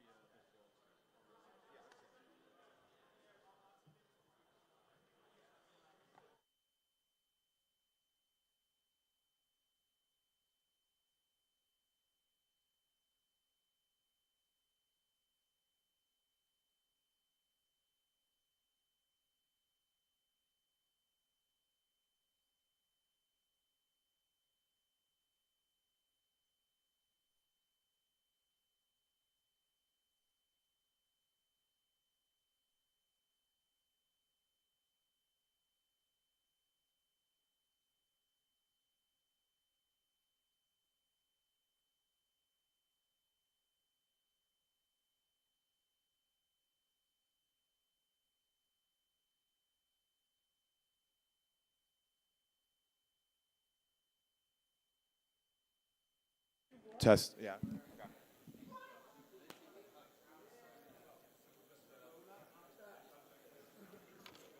Okay, this is a quick sound check. Thank you so much. Testing, 1, 2, 3.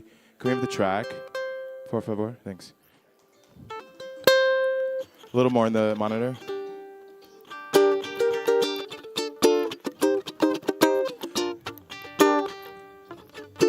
The free da da da da da. It's a feeling.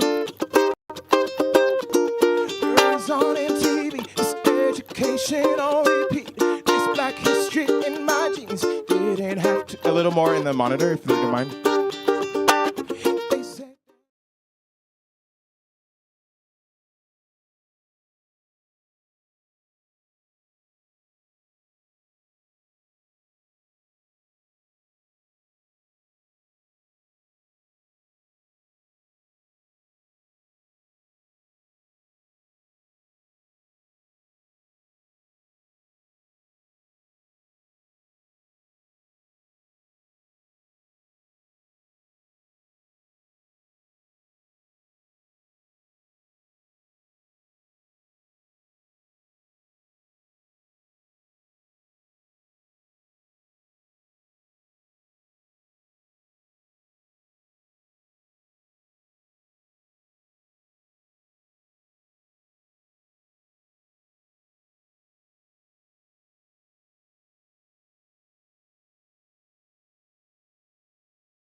Yeah, wait till I'm done. I'll introduce you. Are you going to sit in the chair? Sit in the chair and hang out? It's up to you.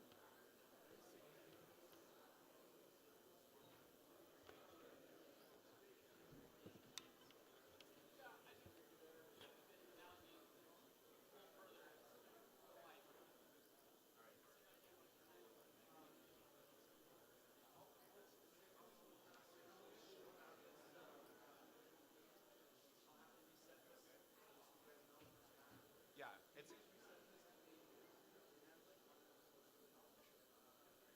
Okay, yeah, so it'll be like, then the presentation's like 3, the song's like 3.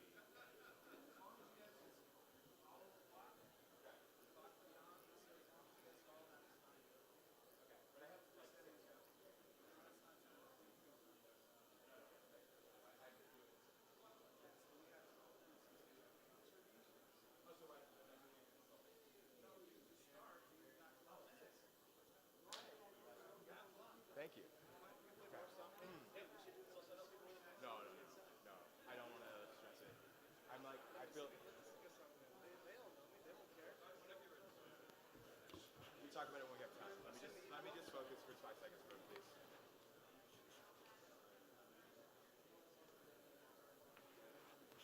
Hello. Is my laptop connected, you think?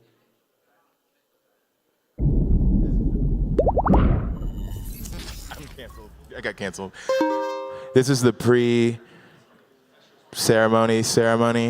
I guess. Like after that party, there's the after party, but this is the pre-ceremony. Oh, we're here. Hi. You have no idea who I am, and that's okay. This is my first ETHDenver. My name is Sean Bradford. I also go by Origin Story, and like this ecosystem that we've built or that we're building, and really happy to get to give a short presentation about what I'm working on. So I'm a 20-year creative turned technical founder. Basically entered like most people did during the pandemic, started thinking about tools that could actually empower and help creatives utilize it in ways that are valuable in the real world. So this is like my ZK bio. It's all true. It would be weird if it wasn't. One thing that I found the last, let's say, like 11 months as I've been going from like, how do you install dependencies to like back-end custom Python logic. This is a meme that was started in 2021, says the life of an artist, the work you see. And then in 2024, a software developer kind of repurposed it. And I think it's really interesting to think about those two industries in that way. It always looks easy when it's on the internet, and it always looks easy when you're watching the performer or seeing the painting or whatever you're looking at. But there's so much work and time that goes in the back end. So I'm building a creative tech studio. We do custom generation tools and experiences around co-creation. We believe the future of live experiences is going to be co-created, custom generated, and co-owned. Part of that's because visuals are mandatory. 90% of fans say visuals are important to their live music experience. Artists find visuals really complicated, time-consuming to make, and sometimes you don't even have creative control. So this is all things that unlock with AI. And I'm talking about music and creative, so why not talking about music NFTs or music as a track? That's mostly because music is so much more than a song. If you look at this pie, streaming is not even the largest amount of revenue that's on the pie for the musician. And of course, this keeps getting smaller with how distribution and how payouts are going. So we're focused on use cases that make sense for artists and creatives. These are kind of 4 that are not related to visuals, but are kind of like primitives, I think, that will happen in this space. So this is, of course, attribution and provenance, transparency, rights management, content creation from fans, and creative assets and IP licensing. I know we've seen a lot of that throughout the conference with some of the protocols and brands that have been showcasing. So art is about nuance. And this is kind of when we talk about, well, everyone's going to use Midjourney or everyone's just going to use, the plugin in ChatGPT. Well, I present to you the color blue. I'll let you do that with you will, but it might seem trivial, but if you think about a movie star, the young ingenue who gets cast for the color of her eyes, the navy, the texture on a war film, these all help to tell the story in such a nuanced way, and that's why we love them. We can't quite put our finger on it. It is that je ne sais quoi. It's beyond the story. It's the textures, the patterns, the styling. And I guess, yeah, since we're here and I started talking about videos and visual AI, of course, everyone talks about Sora a lot, right? So when Hollywood dead? Well, if you look at this tweet from 2023 when sort of the video tools started coming out and everyone just RIP Hollywood, I feel like that's like everyone loves to RIP something in the creative industry. And then you look very recently as people, these are two sort of, I would say, thought leaders that I follow in the space, even talking about how the idea of styling and that we will have so many different models for different lenses and all of this as well. So again, we could talk about music as a tool and how music AI is going to be the disruptor. But if you think about what that's 1.2 million songs a year, so like, great, let's have another 1.2 million songs a year on Spotify. We have to remember the pie and think about where's the untrapped value, right? It's something that we always think about in business. And I think there's a lot of untrapped value beyond the track. So, and beyond that, because, you know, we're at a crypto conference, who cares about visuals, right? So these are some proof of concepts we're working on for frames. This idea of like a Mad Lib style AI co-creation game that is less about generation and more about community social. So this week we just launched our first kind of product. It's in closed beta. It's called VPM. And if you scan that, it'll take you to the page where you can get early access. We're first opening up to creatives who can prove proof of artistry. So that can be like 1,000 streams on Spotify or 2 credits on IMDb. We have some other things around the space like NFT mints and things like this as well. And if you want early access but aren't a creator, we've launched a patron pass to help augment that, because as we all know, as we're all championing the creator economy, which is really cool to see across multiple protocols and chains and tokens, we want to try to make sure that artists always have an access. So a couple of things that just make it really interesting is that we have multimodal, so you can actually have different generators inside of it, and then we also play with, but not only image and video, but different aspect ratios as well. So you can choose your image style. We plan to expand this out, plus some other things as well. Yeah, that's it. Again, I'm Sean. I'm the founder of Origin Stories. And if you want to learn more, you can reach out to me there or any of the socials.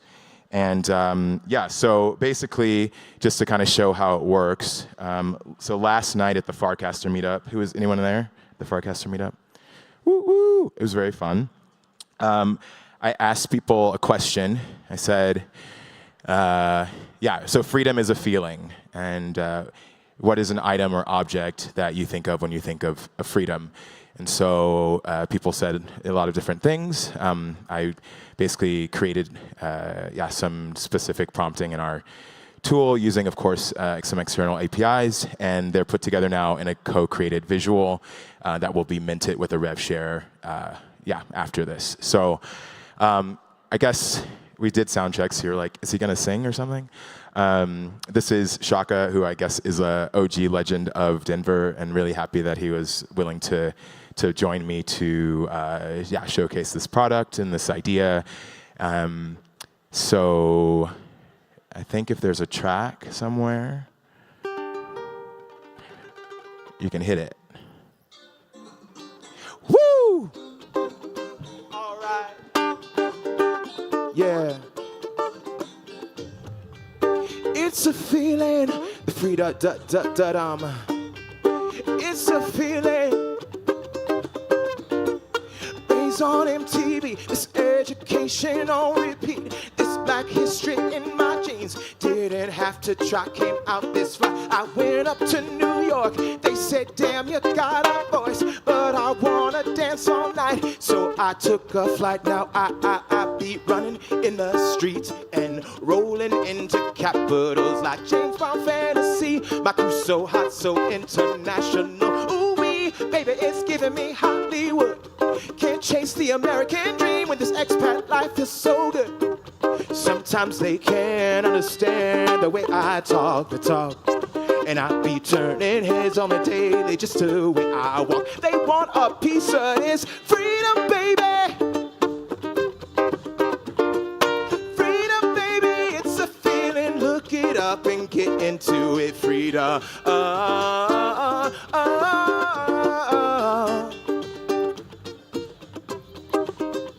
All this culture in my bones. H-Town, Southside, ancient Rome. XY, LGBTQ. Human race so fly, don't have to try. I went up to Stockholm. They said, don't you find us cold? But I never felt so free. Raving through the night. Now I be throwing the parties in all the different capitals like homies in for free. These race cars don't decline, no, none of them. Ooh-wee, baby, you should see the way they walk. And you know I be shaking my ass when the beat gets sticky, body rock. They want a piece of this freedom, baby. Freedom, it's freedom. Freedom, baby, it's a feeling. Look it up and get into it. Freedom.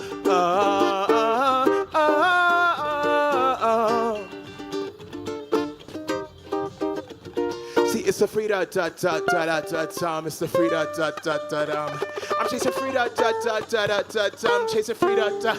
I get so high on the I could be free, you could be free. You and me, we ooh, chasing the free. I be and I ain't never going back. It's the rules of attraction. Ain't never coming back from this expat dream. It's freedom, baby. Freedom, freedom, freedom, baby. It's a feeling. Freedom.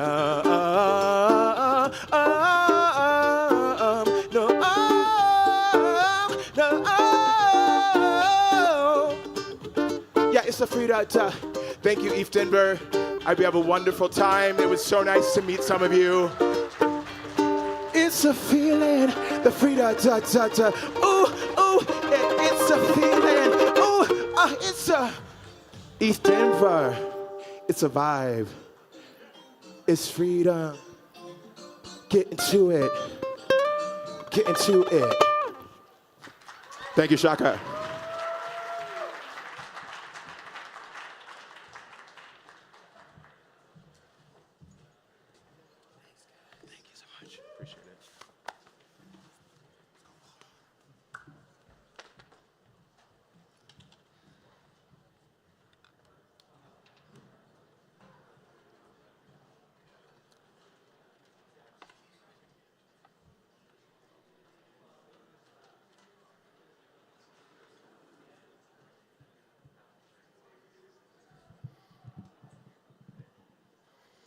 That doesn't look right.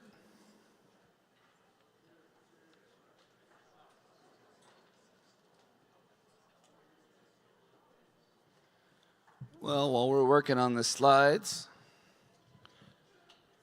where's Russell? Is he around here? Can you come fix your laptop? And maybe it's the AV switch? Here, you can work on that. All right, so welcome to the last day of ETHDenver. Woo! I should say GM, but everyone's like, yeah, GM. That's how I feel. 10 days, holy crap. We did a lot of stuff in the last week. Anybody have a good time? See, that's better. Wow, I mean, the... Can you announce ask Beefit and EBF to come up? Huh? We have to move them earlier. Team Beefit and EBF. What about him? Just have them come to check in. Oh, can I see? Yes. So we need Beefit. Is that one? Beefit, EBF Network. Yep, come up to the check-in. Come to check in, please. Thank you. Yeah, you got it. Sorry, I was confused. All right, we got the slides up now. All right, so we're going to do a little housekeeping here. I'm going to keep it short and sweet. Historically, I get up here and I talk for too long and nobody cares. So we're just going to move on. So GM friends, let's do it one more time. GM. Who liked the year of the spork whale? Who likes the spork whale? Isn't he cute? Oh, man. Fun times with the spork whale. So the first thing I want to do is ask everybody, get your phone out, please. Scan. And please give us your feedback. It's a one-question survey, so it's really easy. If you have comments to leave, please do so. If you want us to contact you, you can put in your email. But that's it. You don't have to put in your email either. It's totally optional. If you want to give us some scathing review anonymously, you can. So go ahead. Overall, though, I think the general feel for us as stewards was this was a pretty freaking amazing week. And the creative collisions that happened here this week, we're going to continue to hear about over the next few months. But I have to say, for me, it was probably my favorite ETHDenver. And this is my 7th, so it's actually kind of a high bar. So thank you to all of you for making that happen. Thank you for being here, and thank you for being part of the Spork Down ETHDenver community. So next year, we always announce what we're going to do next. So ETHDenver 2025 is the year of the regenerates. Yeah. So we're superheroing the F out of our characters, so they're going to be more tough, more muscular, more kick-ass, more magical even than they are to begin with. They're going to be still cute, but they're going to kick your butt. So the regenerates will be the branding for next year. So the experience this year was the sort of underwater spork whale theme. We've done the moon. We've done all sorts of other things. We've done rainbows. So next year, be prepared. It might be a little bit dark. Just kidding. It'll be fun. So to be continued on the story. We're not going to get too much into it. I've gotten a lot of questions from those that we've teased this with, and the storyline is in development. So stay tuned. All right. My last thanks. I'm getting off the stage. I'm tired. I'm done. I'm totally spent. I'm going to give the microphone to our Biddle steward, Jason Lee. Where are you at, Jason? He's probably dead somewhere. DED. We're all tired. There he is. All right, so I'm going to leave and say thank you. Thank you for coming. This is the last you'll hear from me, so until next time. So, Jason, let's wrap it up. All right, cool. All right. Cool. Thank you so much to all the biddlers. To kind of get started, if you biddled, would you stand or raise your hand? Cool. If you mentored, will you judge, will you stand or raise your hand? Just want to acknowledge you guys. Thank you so much. If you were a judge, in the community, would you raise your hand or stand? Just want to acknowledge you guys. Thank you guys so much. Been a good year. So this year we had $1 million in prizes from sponsors and ETHDenver. We had 1,300 builders apply on DevFolio that were accepted. 319 of you checked in. 207 individuals checked in. And individuals, we opened it up this year so that if you wanted to just focus on sponsor bounties, you could do that. And then we ended up with 211 teams actually submitting projects in the Biddle-a-thon this year. So today at 10 a.m., we started the quadratic voting portion. So this is for like the community voting. So if you go to ETHDenver2024.devfolio.com or .co, sorry, if you are a Sporkdown member, you are whitelisted on DevFolio. You have 100 voting rights, and you have the ability to go and vote on the projects that were submitted. That is going to be open for the next 2 days. So if you were, say, here participating in the BV Ventures Pitch Fest, you now have the opportunity to still go back and finish that. So that will end on March 6th. So where we are today is we are now in the top 15. This is the second round of judging. All the pitches that you're about to see, they will be 4 minutes in length, and then there will be 3 minutes of Q&A. So this is about 2 minutes longer than what they got yesterday when they were doing the first round. So the way that the prize pool works is that each track at ETHDenver is awarded $15,000 because there are 3 teams in each one. They split it evenly, so each team is going to get $5,000. In addition to that, For those that make it their way through, one of the goals for each of the 5 judges is that they're going to pick their favorite project out of all the 15. Those top 5 teams will get an additional monetary prize. They also get to walk away with the recognition that they were chosen by the certain individual. And then every single team member will also receive a Sporkwell VIP ticket for ETHDenver 2025. So, for celebrity judges, the way that this process worked this year was a little bit different. In the application for both builders, mentors, judges, we asked the question, nominate one person in your community that represents ETHDenver's ethos. So John talked about this at the beginning of opening ceremonies, to where it's education plus community equals BIDL. And so out of all those people, there were about 2,900 applications that actually submitted people that they recommended within the community. And so we used that data to essentially create the panel that we have today. And so what I'm going to do next, before I go, is Griff. Griff has been a huge contributor for ETHDenver for the last 3 years as a judge. And so I asked him to come and introduce the 5 judges, because there's no one better that I would like to have do it. So. Thanks, man. Hey, wow, what an amazing ETHDenver, right, guys? Oh, best one ever, for sure, for me. And we have some incredible judges. I just want to say, like, first off, these 5 judges are some of the most prolific onboarders in the space. They've touched so many developers and designers and just builders in the space. They've touched so many people's lives and have kickstarted so many projects. It's really an honor to bring them on.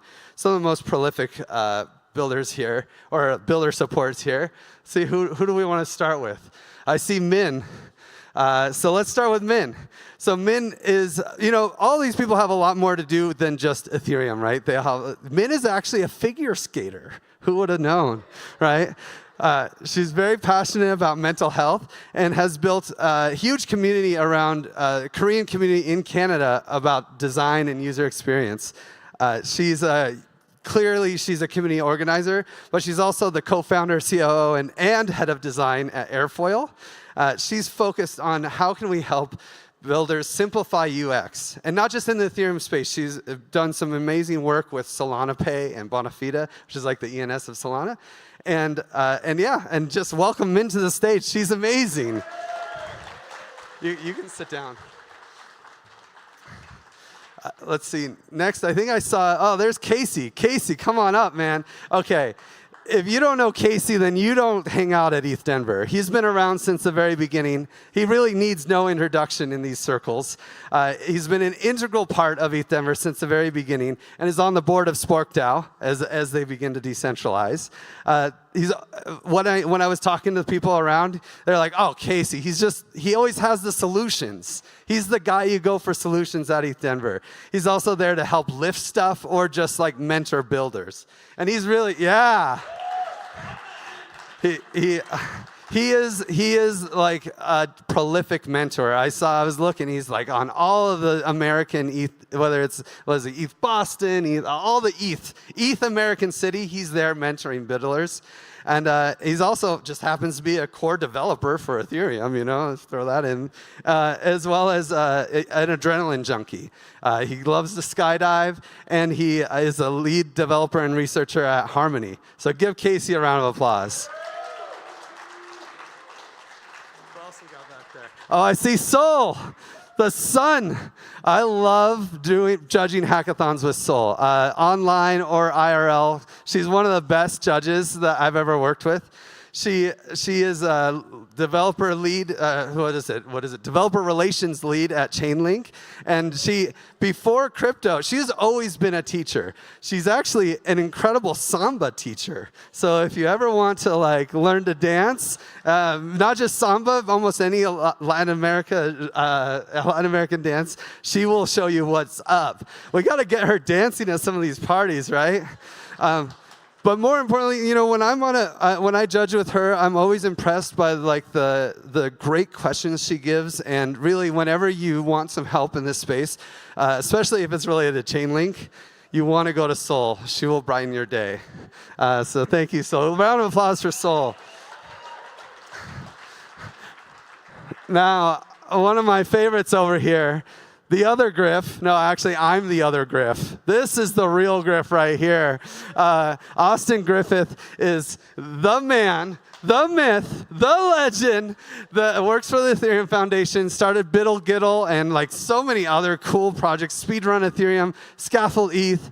Like, I can't imagine how many thousands of developers' lives have you touched. I mean, he's just made so many hackathon projects so much easier, and is really, his bow tie is what, like, really the claim to fame. Bow ties Fridays. Don't miss these shows. If you ever want to learn Ethereum, really, his YouTube videos are the #1 thing I always recommend to developers. And I haven't heard anyone argue for something better. So give Austin Griffith a huge round of applause. Last, but not even close to least, oh my God, we have the legend, Nader Debit. Like, Nader is a high school dropout. Woo! He taught himself to code at 29 so he could make a website for his father's clothing store. 4 years later, this guy is writing books about mobile development and cloud development. So, like, what a legend, seriously. He's worked for the Graph, Celestia, Avera, which is like Aave and Lens and that whole ecosystem, and was the founder of Developer DAO. So, yeah, right? Now he's actually leading developer relations for Eigenlayer and has been writing angel checks like there's no tomorrow. So check out this guy. Give a huge round of applause to Nader. And then actually we got to bring up our first crew. I'll let Jason introduce them. Thank you guys. Thank you. Verifido.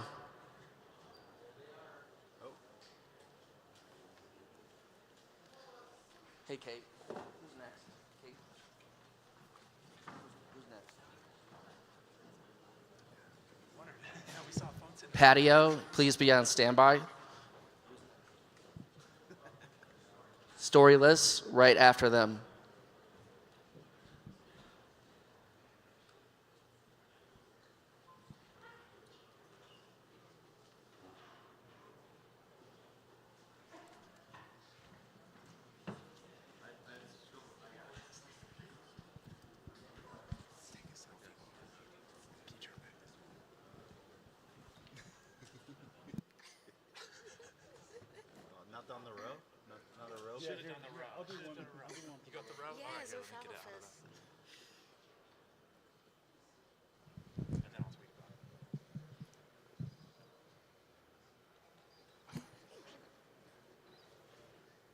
Good to go? All right, hello everybody. We are Team Verifido. We are a project that's aiming at bringing a higher level of security to indexer services.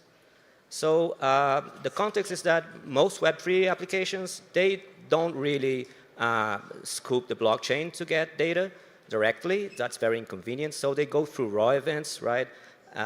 That we would need to go through raw events to infer current state, and then we'll need to reload, reprocess everything when application client reloads. So instead of that, they don't do that. They rely on indexer services to fetch the data, because indexer service will keep the data structured, will keep it updated because it's running 24/7, and provides like convenient endpoints for them to query, right? So what's the issue there? The issue is that these indexer services, they're just not quite at the same level of decentralization and security as the rest of the components of the Web3 stack.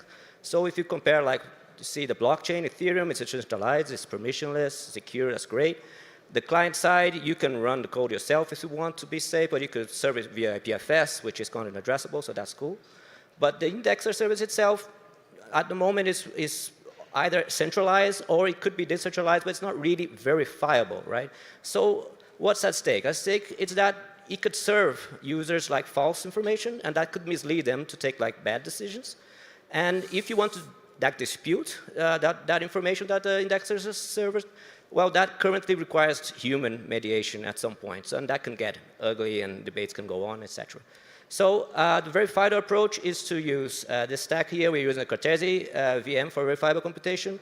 We're using the OP Stacks pre-image Oracle code to fetch data from the blockchain, and IPFS for broadcasting indexed state to clients. So how does that work?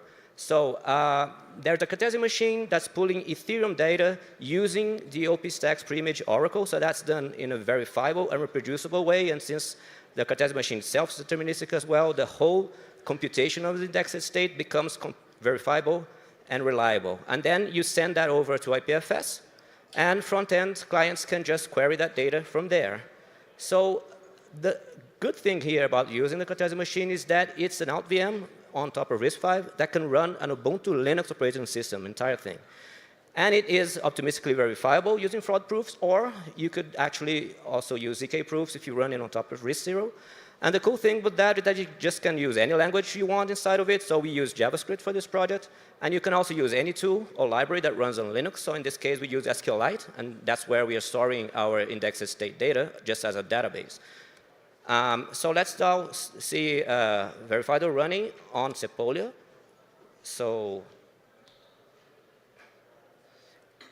here it is. We have a contract that has Gravatar events that are stored there. So the people just store Gravatar URLs and names. And then the next indexer is running, it's fetching blocks, using the pre-image oracle, and then it started processing those blocks, so storing the Gravatar events for new events, and new Gravatars and updated Gravatars.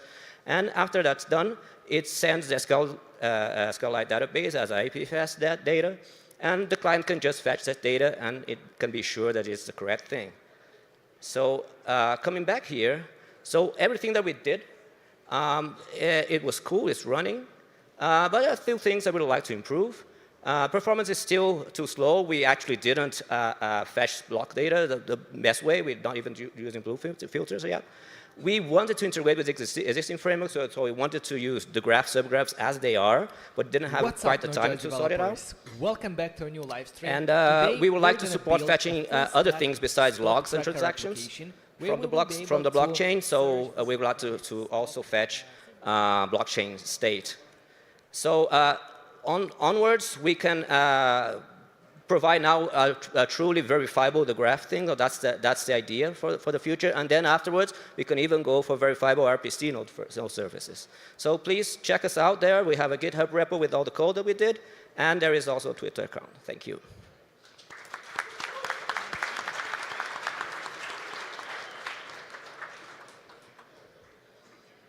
Okay, questions? Am I live? My question would be, how about like live data straight up? Like I want to have my application display information as soon as it lands on chain. If it's got to go through all those steps and land in IPFS and then finally make it to my front end, is there some kind of like centralized fast way I can get something immediately and then verify it later? Or do I have to wait for all the verification to get that data to the live front end? Yeah, so there are several ways you can go about this, but you can use an optimistic approach here. So you can just do the whole thing, and then there's like as optimistic rollups go, you can have a window to dispute the data, so like a 1-week window, but you can get it right away. You don't need to wait for verification, right? If you use an optimistic approach, which I think is the best one for indexing. But even getting it right away out of IPFS might be slow, right? You want to take that? Yeah. Of course, IPFS can be slow once in a while, but because the only thing you need to trust here is once the state CID, there's no reason why you couldn't front it with something like a CDN and download a car file, for example, actually do the actual verification when you get down the data in this particular case. Also to add on, the thing about getting the information right away, combining with technologies like EigenLayer and so on, and co-processors, we can actually get this information much quicker in a decent way of doing it, and also slashing it because we can actually, let's say that, hey, you said something or signed with something that's not actually real, so we slashed you in 7 days. Cool. But TLDR, it's a verified indexer, sort of, right? Yeah, cool. I have another question for you. How is about to use an API to access your service? Is it okay? Are you planning about this? Imagine that I'd like to access your tool using an API. Can I do that? So one of the things we are looking at is that basically you can make kind of custom indexes because like you get the raw data, like the logs and the blocks and so on, transactions, not state yet. but we can actually make something a little bit like the graph actually running, let's say, the subgraph node and delivering the data in an indexable manner. So this is like how the graph works today, for example. Okay. Like the API is literally like taking the output of this. Okay, okay. Interesting. Yeah, I like it. You still have 30 seconds for questions. Yes, very good. Okay, thank you. Well, I guess Thank one you. last question is like, from the perspective of a developer, what would the developer experience look like in building one of these? Well, with something like the graph today, like you're basically compiling, let's say, assembly script into Wasm. But strictly speaking, with our stuff, we can do, because we are actually, let's say, running a Linux VM, you can actually potentially run some, let's say, sandbox JavaScript application inside to kind of make custom indexes that really match your application. You don't need to necessarily dive down into something like assembly script. Got it. Cool project, guys. Yeah, Cool. thanks. Thank you. Congrats, guys.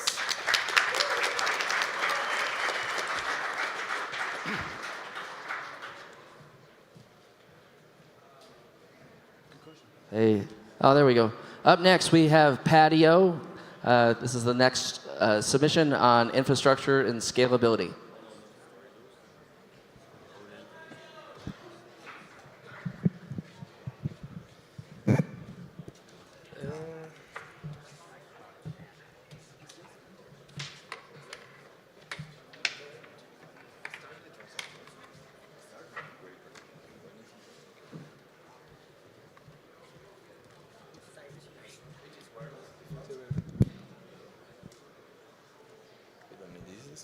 Hello, hello.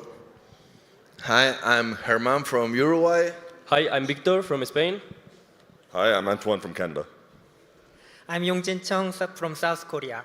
We just met this week here in Denver, and we decided to build together Patio.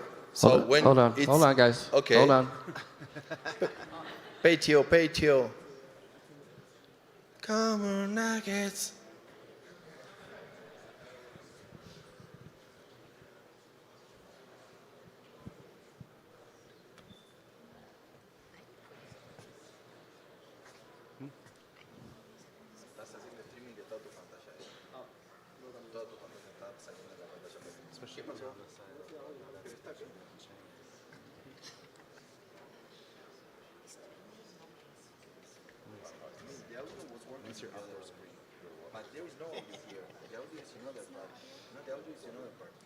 Ella está tratando de ver si el audio está saliendo, porque te pasa pantalla y no sale. Para mí eso no es la parte negativa. No, here. No, we didn't. No. We didn't. Saving more. Yes, I can hear very slowly there. Yes, I'm hearing from there, but very slow.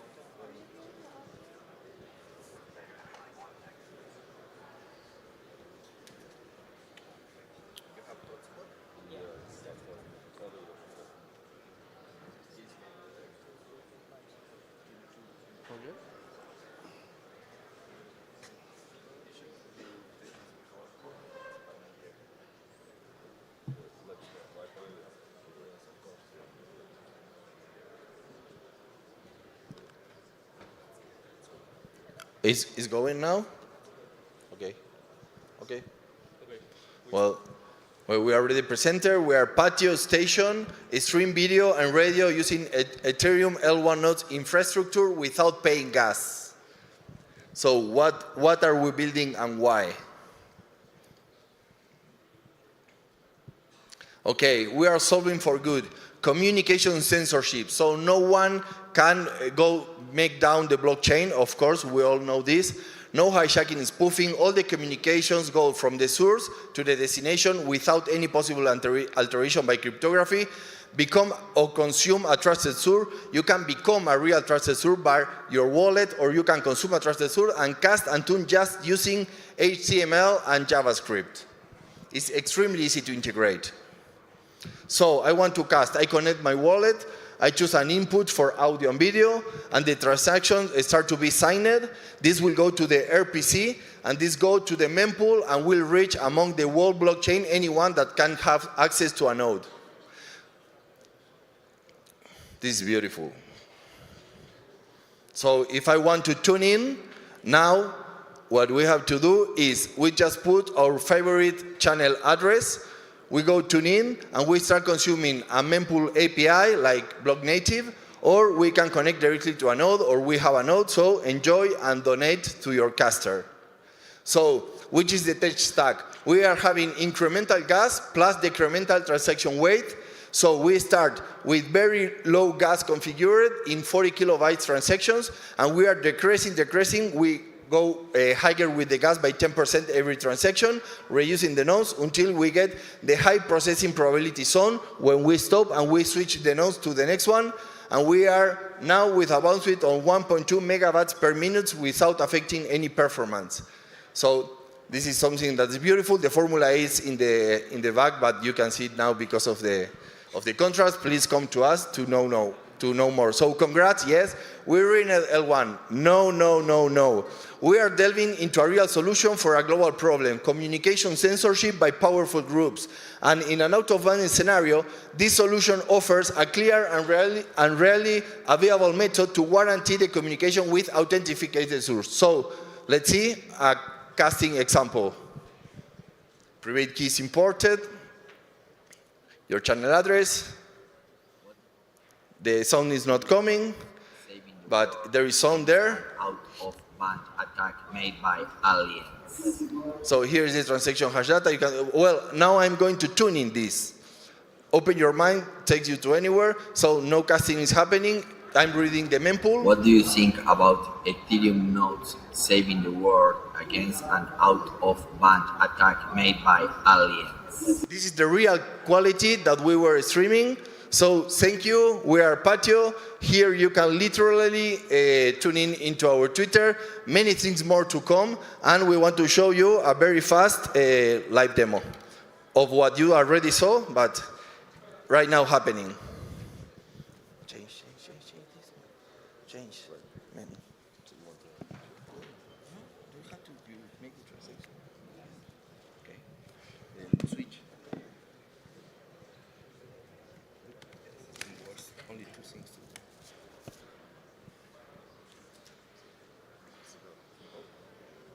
Right? It's not working. Please. No. Don't do anything. Okay. It's not. Please. Yes. Okay. Okay. Switch this. Okay. You're casting there. Stop. Sorry, guys. Questions? So just to make sure I get it right, you're using the mempool and you're correctly pricing your transaction, so the transaction doesn't go through, but it lands in the mempool, and that creates project discovery and censorship resistance. Yes, so it works. Pretty clever. And we are reusing the transaction nonces, so we are sending a lot of, we can send up to 40 transactions, and on the last one, we send just an empty data transaction with extremely low gas limit of 21,000. And this makes, in case you get charged, you get charged 10 cents by sending maybe 5 megabytes. But it still does spam the mempool, right? No.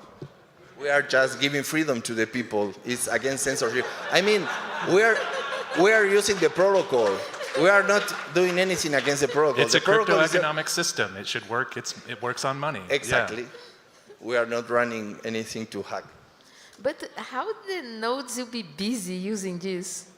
What? Sorry? How this can? I think this can be so busy to the main pool and to the nodes. Well, we should work in some kind of level of responsibility, but also the nodes requirements are very high. I mean, we need to spam a lot. Not sorry. Broadcast a lot to be limiting the mempool. I mean, of course, people can use it for spam, but it's not what we presented here and our objectives. People can spam also adding storage to the blockchains. He added 10% of Litecoin with just $5,000 in the blocks. This is bad. Yes, You're a bad guy. This is my last question. What about spam related to this? How can we avoid this? We will be happy to work with Ethereum Foundation if someone is here and refused to work with me in the past. I want to see you to solve these things in the mempool and also make it ready and available for this, because it's the first time in the world that in the history of the world and communication that we have this kind of reliable source of communication with authenticity, no hijackings, no spoofing. This is incredibly beautiful. It's clever. I just want to say I love the consistency in branding. I can definitely tell, throughout the whole presentation, I can definitely tell that there's a, great storytelling that also complemented by the consistency in branding. One thing that I noticed from the UI of your product, after you connect wallet, I think it's great that you focus one thing at a time for users to actually go through. So you definitely want users to connect wallet. It's a main task that you want people to go. So you did a great job highlighting that. Connect wallet was highlighted in red. But after connecting, I didn't see cast being highlighted or in a red, because that's what you want people to go to, but I don't think it's emphasizing it enough. And then lastly, when people were casting, the button that was highlighted was end transmission. I'm not 100% sure if you want to encourage people to actually end transmission. I think people will still know without having a red button that exists over there. I think it would be great if you can focus, identify what you want people to draw their attention to while they're casting. And you don't have to have that button highlighted, but one thing to consider. Yeah, makes sense. Thank you. Yeah. Thank you. Great. Project. Thank you. Congrats. Awesome. Thank you. All right. The last in the infrastructure and scalability for this year is storyless.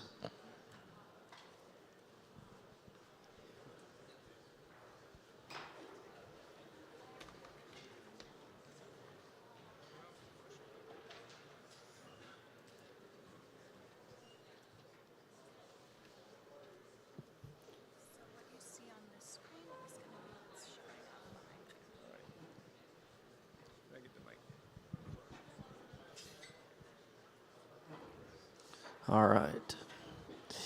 Let's go. So hello guys, we are from Comet, and I want to show you Storyless, which is a permissionless protocol that we built, which is an L3 optimistic Ethereum history indexer, which I know is a lot of words, but we'll be fine. So the problem that we wanted to address is that at the moment we can only access the latest 256 blocks natively in a trustless way on Ethereum. And there's many use cases that might need that solution. For example, you might think of DeFi gaming or airdrop that might need to confirm the ownership of an asset in the past or the proof of a usage of a protocol. And the solution we came up with is to give smart contract access of that historical data using storage proof. And what we did, we built a live protocol that's open source on Arbitrum, Sepolia, and Stylus. So we have the documentation here. And we also built a dApp that show a use case for that protocol.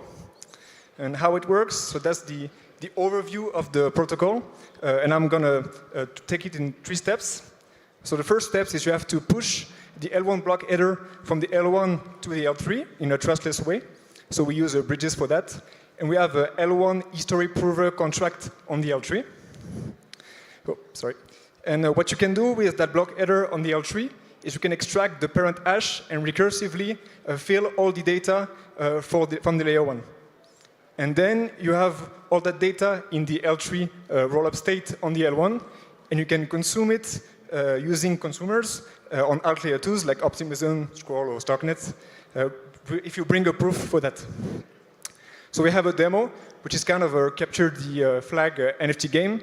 So what we did is we took the ETHDenver time period in terms of blocks, and you can try to claim an NFT.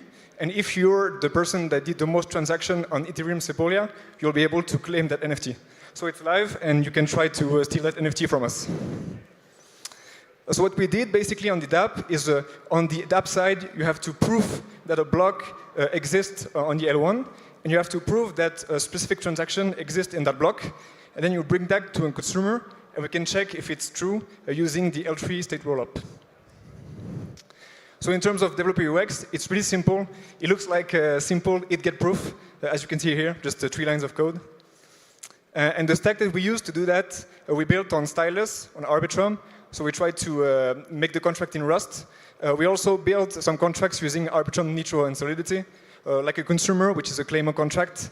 And we also built 2 libraries, HasherLib and a TXTry implementation that you can go and check out. So why optimistic? First of all, to bring diversity to the ecosystem. And we also think that ZK might be a bit complex. So we have a solution that's a bit easier to use. And it's OK for specific use case to go the optimistic way, we think. Going further, what we could do is, in the short term, we want to do some optimization in terms of gas cost and also proving time. Of course, we want to launch on mainnet. And long term, we might think of more advanced features like aggregation. Basically, you can do maybe as a graph API, but that's fully on-chain. And what about the wow effect? Well, we think that here, we did the first transaction that optimistically proves the past Ethereum event. And we think it's pretty cool, to be honest. We have some feedbacks for the tools that we used, specifically Stylus, also Arbitrum Nitro, and Veeam, etc. It might be good to check it out. In conclusion, for us, it was a long trip coming from Paris, but the vibe was amazing here in Denver. We're really proud of what we did, and we are really keen to come back next year to build something even crazier. And go Nuggets!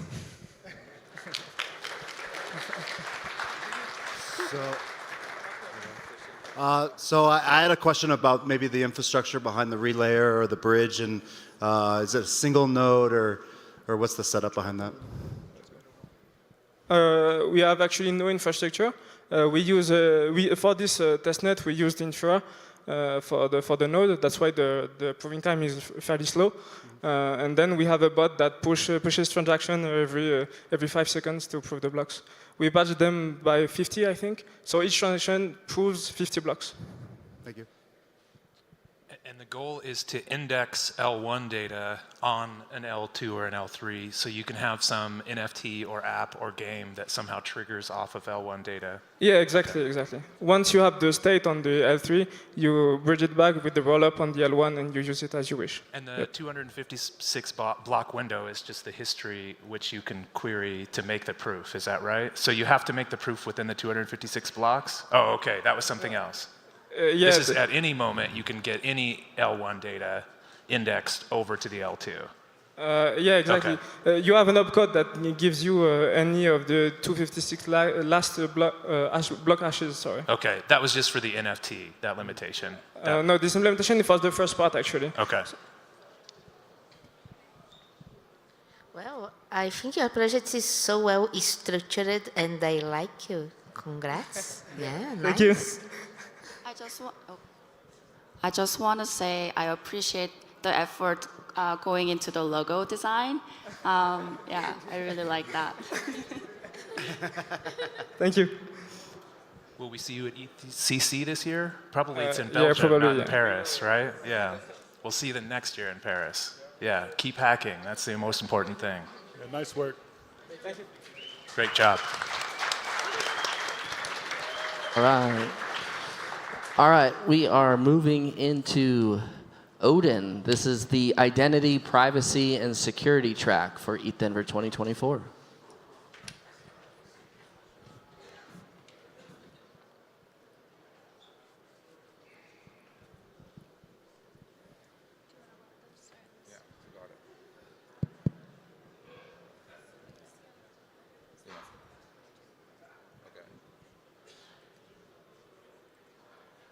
Okay, so we are Odin.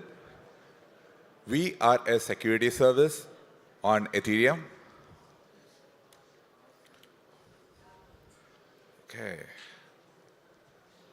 Okay, so we are Odin. We are a security service on Ethereum.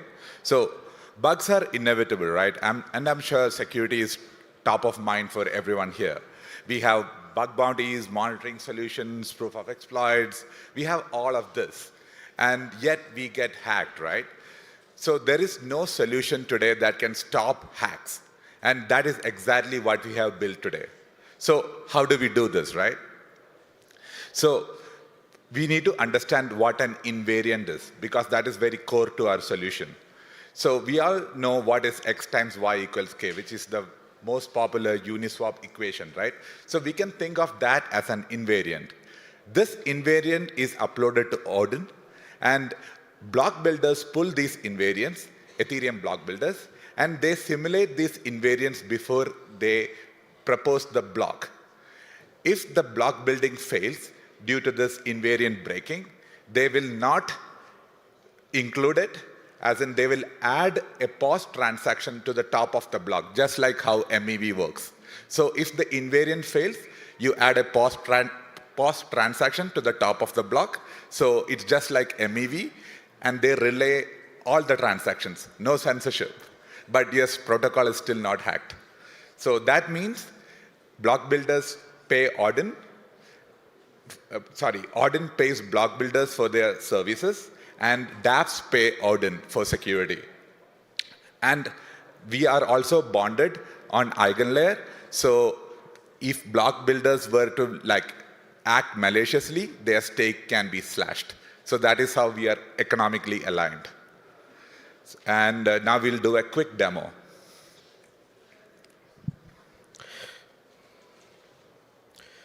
All right, so this is Odin. It's quite intuitive. I'm entering my invariant into this app. Transaction is sent on chain. All the invariants are stored on chain. You can retrieve them at any point in time to verify, as I'm doing so right here. What you're about to see is a fork of Mevflood, which has been altered for the simulation to include the invariant checks. Builders now fetch these invariants on chain, execute, and if any of them are broken, add a pause transaction to the top, as it was shown before. What you're seeing is a Mev and ETH infrastructure emulator called Kurtosis, very useful. And what you're seeing here is a very simple bundle which gets executed. It includes a transaction which hacks a dApp. And as you can see, no problem, everything is executed right, but we're trying to prevent that. So what you're now going to see is a very simple executor which executes with the invariant, and what happens is invariant is broken, transaction is sent for pausing to the top of the bundle, and it's executed, and the dApp is paused. The hack is actually prevented. So what you can expect is, for so far, dApps share their invariants with Odin, bonding, builders on EigenLayer pauses dApps, Odin pays block builders, we get paid through dApps. Since they're AVSs, what happened, we can slash them if any of them pause a dApp maliciously. We don't want that either. So roadmap, what do we have? POC to production, always, don't just leave it hanging. EigenLayer for block builder bonding, secure a few $1 billion in TVL, support L2s, shared sequencing, non-EVM chains as well to be supported. We're live on testnet, go ahead and play. Happy to take questions. Thanks. So it's like a circuit breaker, but it's like a cryptoeconomic system around the circuit breaker where the block builders will throw the circuit breaker in if that certain rule is tripped. And if they don't, they get slashed. And if they do wrong, they get slashed. So it's like a cryptoeconomic safe using EigenLayer system to throw a circuit breaker in the block builder, like get out ahead of everyone kind of thing. Exactly. That's really cool. Yeah, because if you do it with Solidity, it breaks the composability of DeFi, but here we don't have that downside. We get it from block builders, and we work with PBS as well.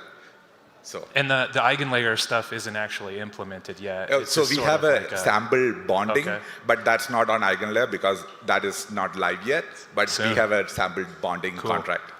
Cool. Great hackathon project. Thank you, thank you.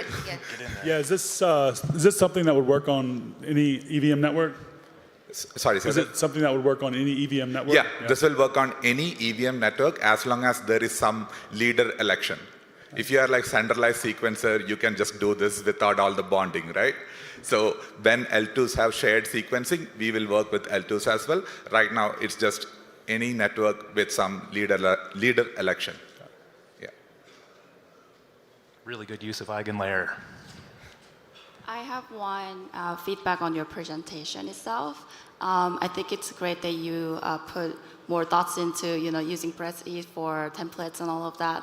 But there was one slide that has almost no contrast between the background and the text because it was light background in light text. So if you are speaking to the audience and want to reach and communicate more efficiently, I think that's also something that would be great if you consider that when you. We'll definitely do that. Thank you so much. I know a lot of projects like to just do like a multi-sig for pausing and things like that. What kind of projects do you envision would use this? So most upgradable contracts today have a pauser, right?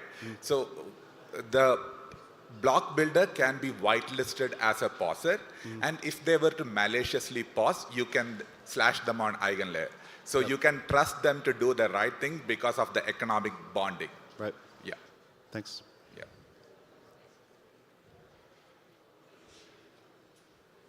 Really, that can be hacked?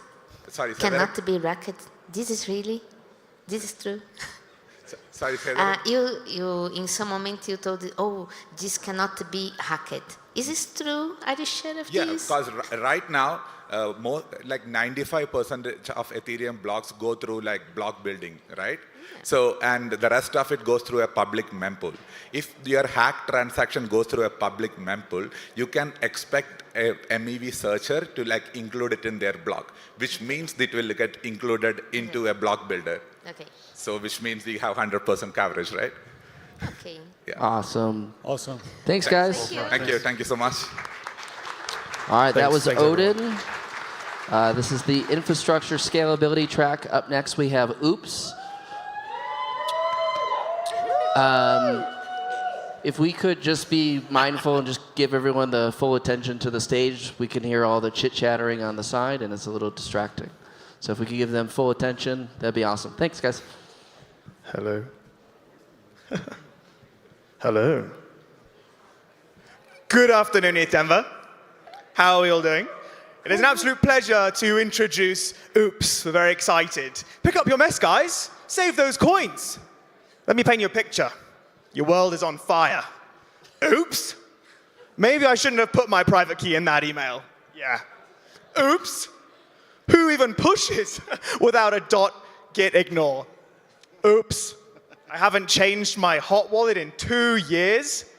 Every day someone is getting all of their coins wiped out of their wallets. Do not let it happen to you guys. So you've just oopsed, and you need to transfer your tokens and your social reputation now. This is where Ooops has your back.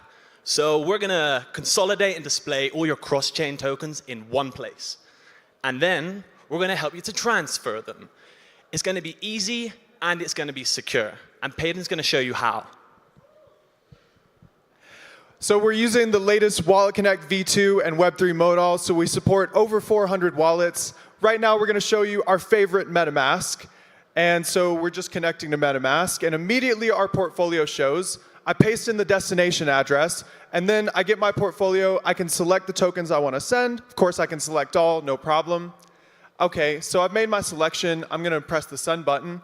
And then a batch of signatures goes to my wallet. It shows me exactly what tokens I'm sending, the amount, and the destination. So it's a really good wallet UX.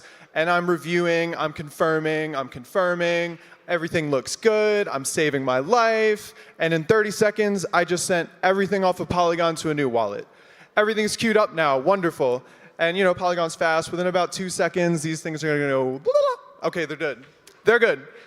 And we're going to open up the Explorer to make sure it's legit. So we popped it up. There's the token transfer. There's the old wallet. And there's all of our sends out. And of course, we're multi-chain, so let's look at Avalanche, a favorite here. And we're just going to select all, because it's Avalanche. We're going to hit send. I'm going to get 2 things, and I'm going to accept this one. But for whatever reason, I don't want to send this, so I'm just going to reject that. And the last feature is with MetaMask, when you get a batch of signatures like this, at the bottom there's a reject all button. So in case I totally screwed up, I can just reject all, and nothing happened whatsoever. Going forward, Ooops will allow reputation-focused protocols to offer a secure backup for their users. We're talking Farcaster. We're talking getting those airdrops. We're talking saving all of your DAO shitposts. Users with compromised private keys can simply transfer their reputation from one address to another using Verifi's attestation. But wait, there's more. So we also plan on expanding to non-EVM compatible chains. So for all you Polkadot, Cardano, and Solana G-Gens in the room, there's a place for you here too. We also plan to allow NFT transfers and to implement a function that will execute all your transactions in one click. That's Oops, guys. Thanks very much. And listen, when everything goes wrong, what do you say? Oops.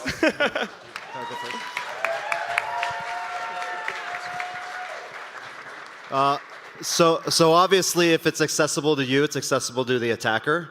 I think the biggest problem set is usually they just will remove the native currency of the chain, and usually you're left with no amount to actually transfer out.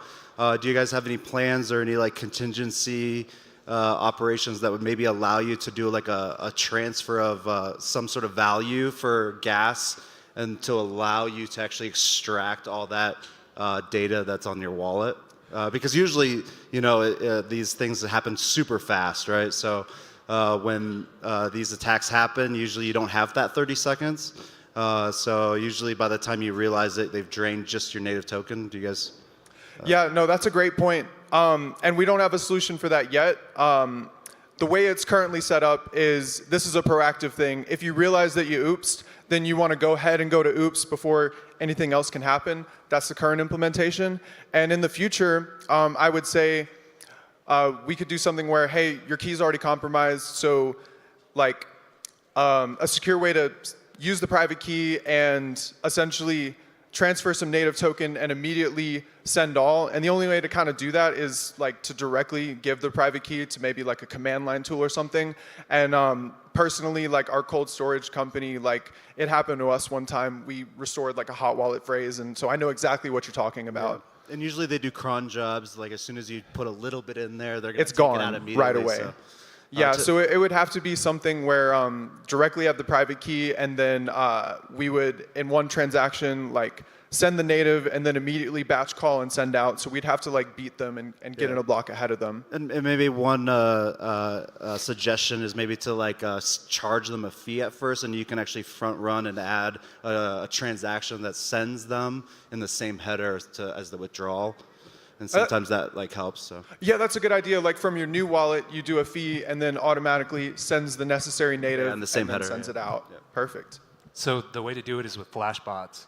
Basically, you prepare a bundle where you fund the account, you sweep the stuff, and then you put it all into a flashbots bundle, and it goes on chain without ever going to the mempool.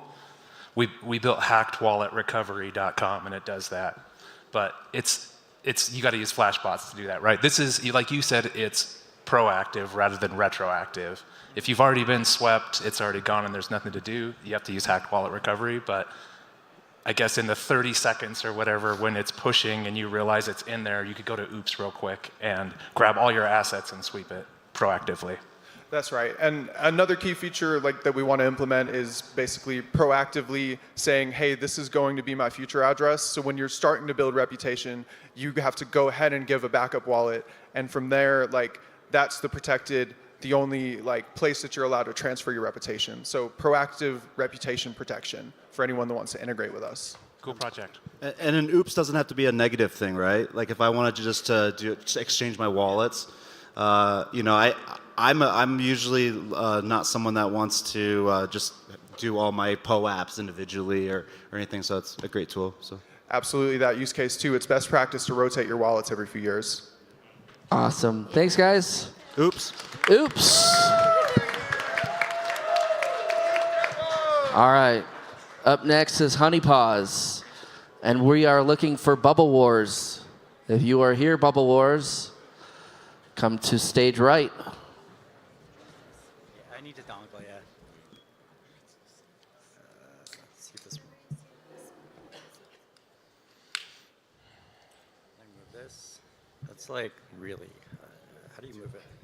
I'm too short. That's too short. Okay.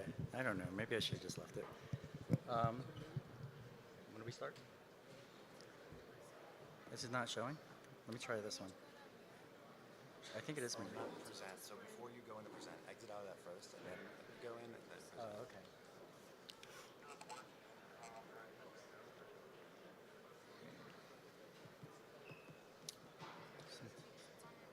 Oh shoot. Okay. Let me. All right, it's in mirror. I should. I want mirror. Yep. Okay. Let's see if that works. zoomed in already. No. Hang on. Who had fun this year? Oh, it's like weird. Woo-hoo. It's not showing up.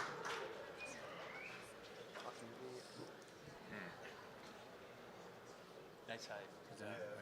Yeah, really changed the vibe. Is it the aspect ratio, maybe? Hooty doody. Maybe try that.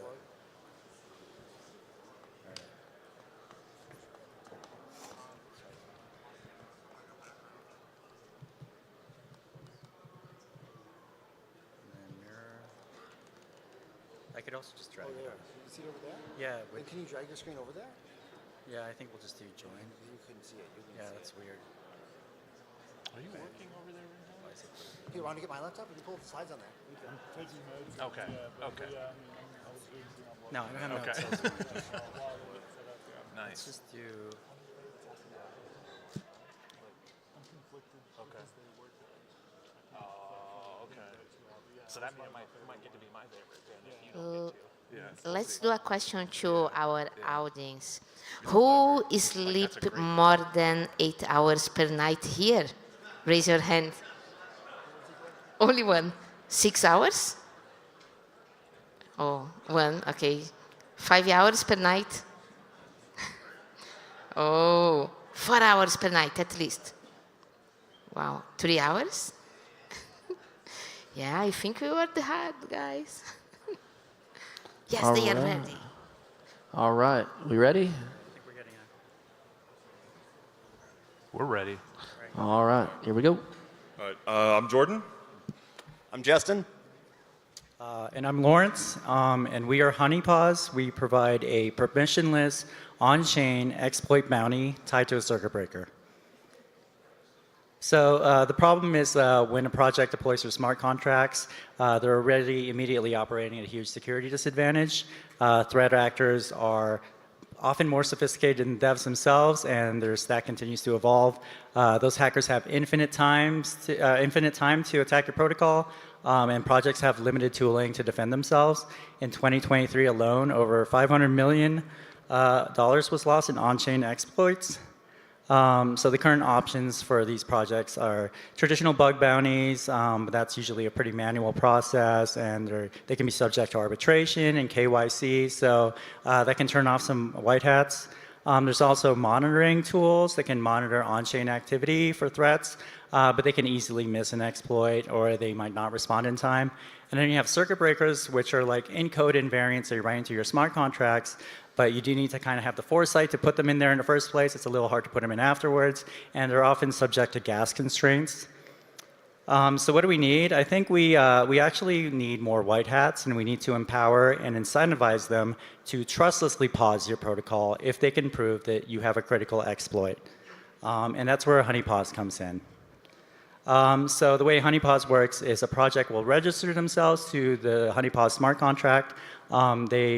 They register a bounty token and a bounty amount. No deposit is needed. The entire thing is actually non-custodial. They register a verifier contract, a pauser contract, and a payer contract. When a white hat discovers an exploit in one of these projects, they will write a exploit contract, and they will submit it to the Honeypaws contract. And they do that on a private mempool transaction, and that's a really important part of this puzzle. From there, the Honeypaws contract will actually run the exploit, and then it'll call the verifier contract for that project, which will check that invariants have been broken, which will confirm that they have been hacked. And then it'll actually revert the call frame where that happened, which will undo the hack. And then, oh, how do I scroll? Oops. All right. Yeah, I can't. I got it. Okay, it's upside down. All right, sorry.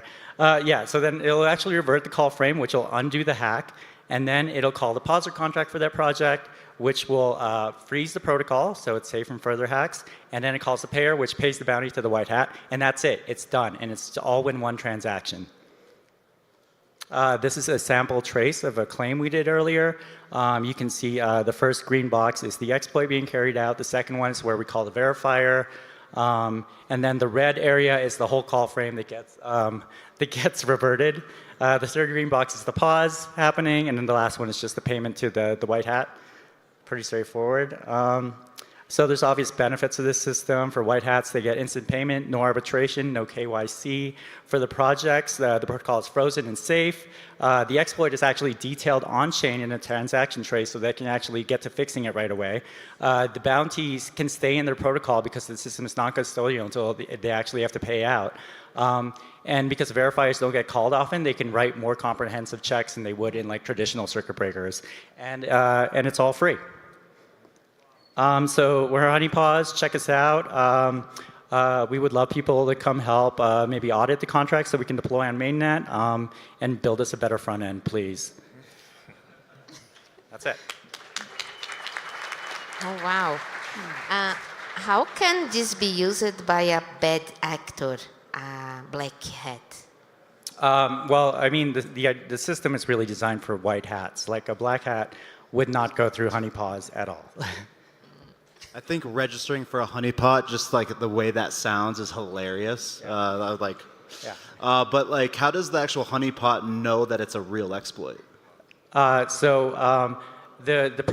project will register a verifier contract, and this is just a contract that asserts certain invariants have been broken in your protocol. So, like for an AMM, it could like check that the XY equals K invariant has broken. If you're like a lending platform, you can check that you have bad debt, anything like that. So it's really up to the deployer to write those unit tests. Yeah, for the project, yeah, they get to decide it. But they can iterate on this because this is a sidecar to your protocol. You don't have to bake it in from the start. Yeah. So you can add more sophisticated ones as you go on. You have a lot of time. That private pool, I think, is pretty important, right? Yeah. You don't want that obviously. to get loose. Yeah. Yeah. So can we talk more about that? Like how does the protocol knows on-chain that they deserve to pay this person because they submitted it to the private pool? No? Am I saying it wrong? Oh, this is all in one transaction. So, okay. So the verifier happens, and which confirms that the exploit happened. We revert the state. So the verifier checks the state it's in after the exploit has occurred. Of the private chain that was not private chain, just private mempool. So couldn't a black hat just be watching this and then execute it right afterwards? No, well, the protocol's paused. Oh, it gets paused all in the same. Everything happens. Yeah, because you flip the circuit breaker. There's no breaking it apart. Yep. Stupid question. No. It's similar to the Odin one with the AVS that does this, but you just did this all on chain. All in one transaction, on chain, and it works today. You don't have to get people signed up or block builders signed up or anything. It's just a contract that white. Which one of you guys is Merkle Jerk, by the way? I'm Merkle Jerk. What up, dude? Yeah. That it? I think the only scary thing is that whenever you have developers writing their own unit tests, there's getting out of those bounds of the actual result that's expected can be a little iffy. Is that contract that you're deploying that verifies that? Is that inherently So we don't deploy updatable? the verifier. That's up to the project to submit their own verifiers. But that contract's updatable, or is they able to add more units? You can just close the bounty and open a new one. They do a new one. Yeah, it's all. Yeah, so you can keep iterating on it. You got all the time. So I can just have my smart contract wallet, and then I can write a verifier contract that says the smart contract still has the money in it, and then if somehow they figure out how to drain it, and then the verifier says, uh-oh, money's not in it anymore. Yeah, you could do it. I mean, you probably wouldn't use this for smart contract wallets. You'd probably use this for like entire like DeFi protocols and stuff like that. But circuit breakers are going to be important even for smart contract wallets, I think. Sure, yeah. Yeah, makes sense. Yes. Cool. Good. Thank you. Thank you. Good project.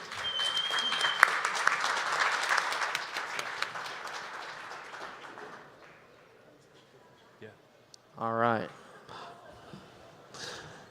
We are moving into the DeFi, NFT, and gaming track, and this is Egg Wars.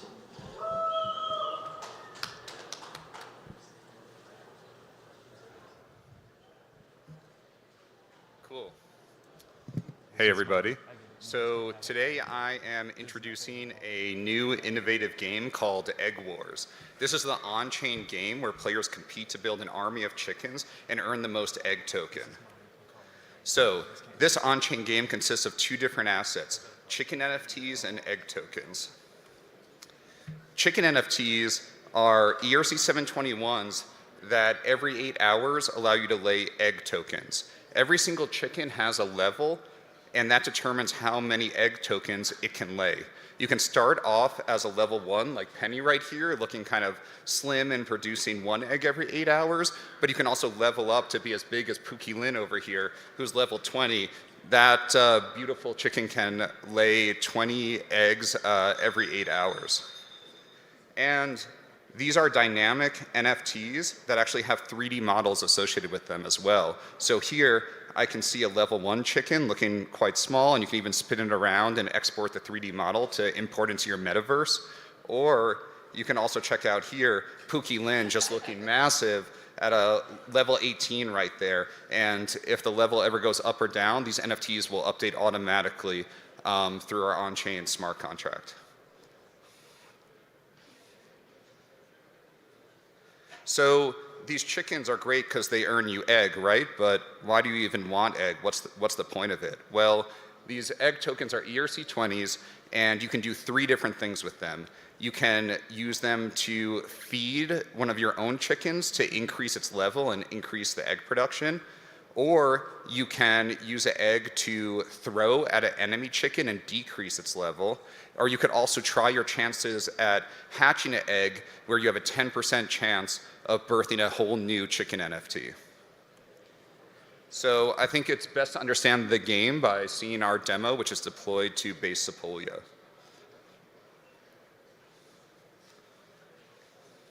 So here I land on the Egg Wars website. And you can see that I'm going to start off by laying some eggs. So I see Veribel there, right there.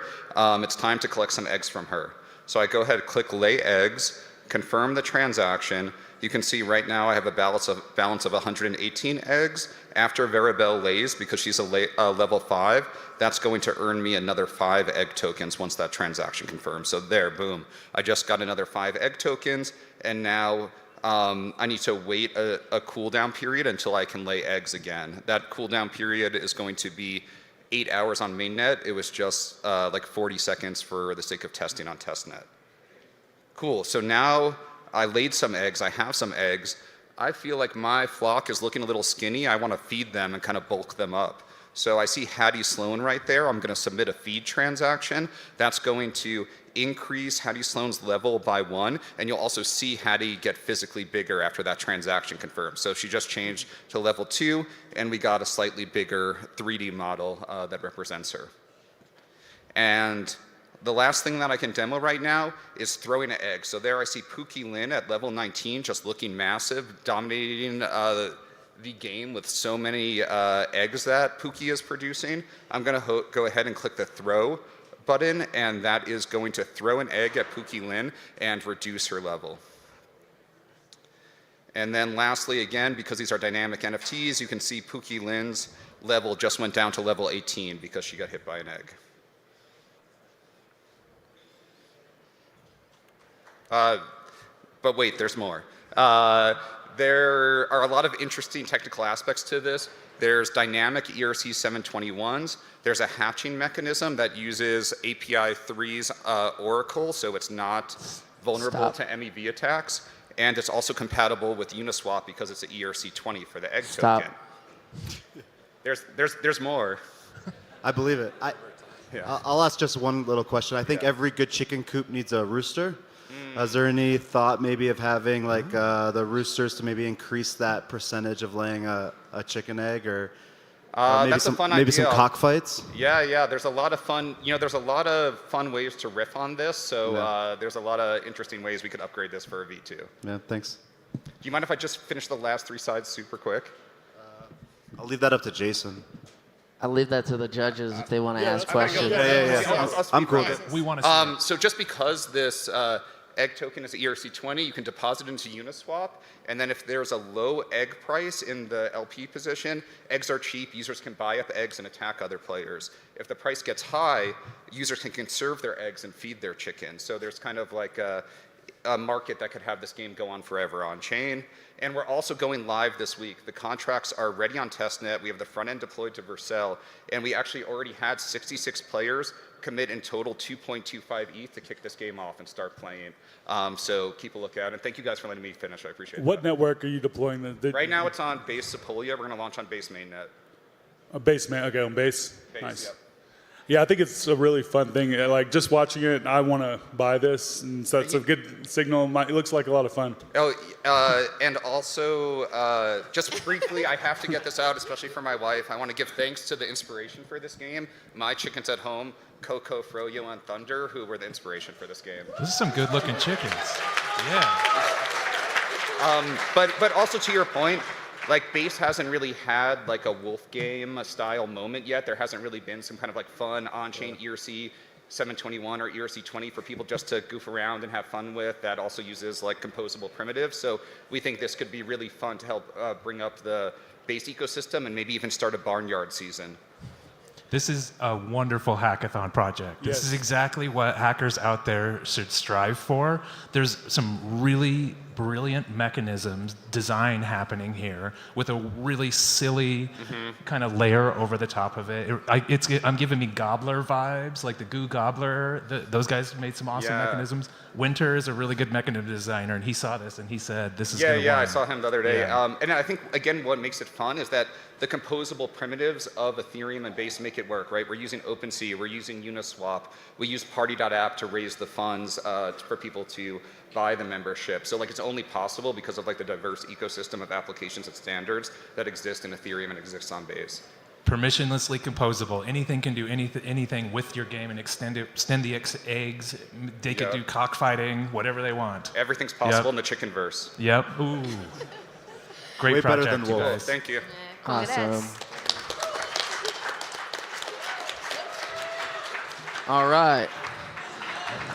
Lay some eggs. Maybe we'll play. Maybe you'll play this game on online, Griff, or Build Guild. All right, guys. Oh. All right. This is Bubble Wars.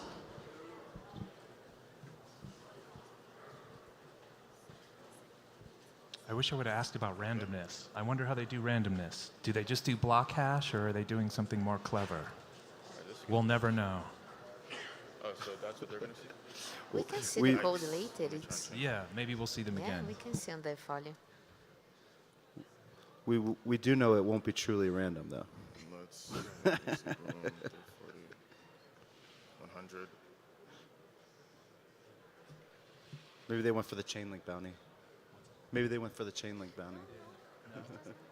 All right. So it's not BRI. We know that. Okay. All right, so hello guys, my name is Jesse, and this is Bubble Wars, right? It's a fully on-chain, physics-based MMO, and the goal of the game is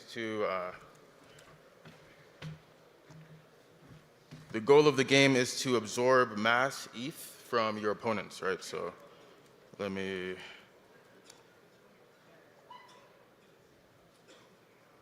Darn it. Sorry. Give me a second. It's always good when your hackathon demo is going to a live URL, though. That's awesome. Yep. All right, hopefully it still works. And before you get started, this is an individual project? No, there's some team members, but they're not here, so it's just me presenting. Sleeping. All right, so this is the game. So let's play it. So first thing we're going to do is spawn our portal into this infinite canvas. And what a portal is basically an extension. So yeah, this game is running within its own rollup. And the portal is basically an extension of your wallet, right? So any funds you send to the rollup get deposited into this portal, right? So hopefully it works, man. It should work.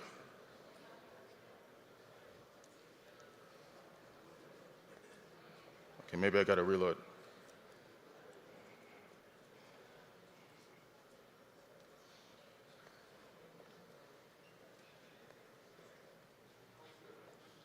Okay, yeah, so we spawned, all right. So this is our portal, and what we're gonna do is start emitting bubbles, right? So the goal of this game is to absorb ETH, right? Which is contained in these bubbles, right? And bring it back to our portal for a profit, right? So let's emit some mass. All right, so let's emit however much ETH that is.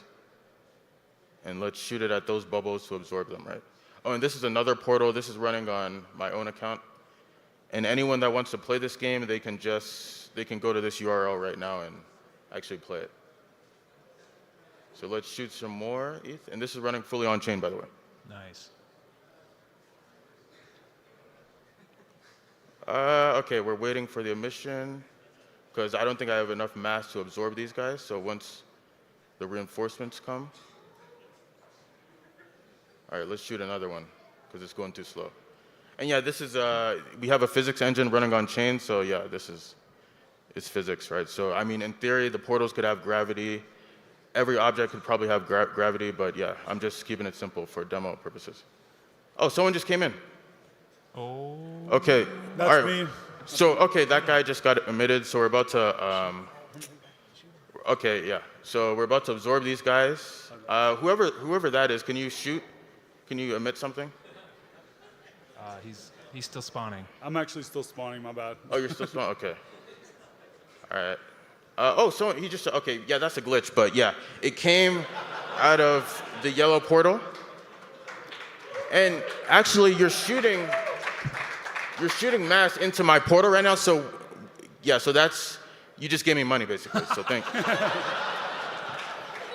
Okay, so let's shoot. I have 22 seconds. Okay, you're giving me more money, thank you. That's not be you, that must be someone else. All right, hopefully this is still, all right, but thank you, okay, so you see it. All right, just saw something out. All right, I have 63. I have 63 ETH. And this guy's about to give me how much let's ETH? see. 9 ETH. All right, so 72 ETH now. I'm rich. Yeah.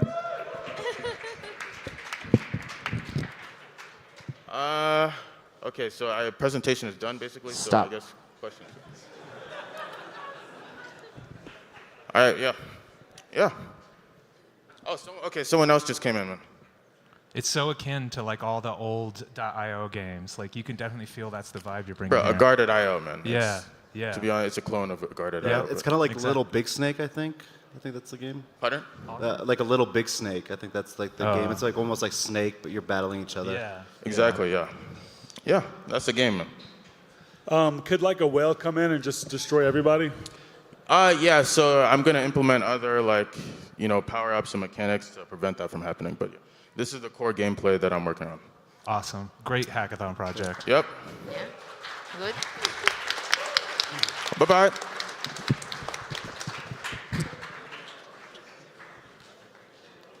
All right. Yeah, I don't know what that The was. fact that he got to have people play. Up next is Mei Protocol.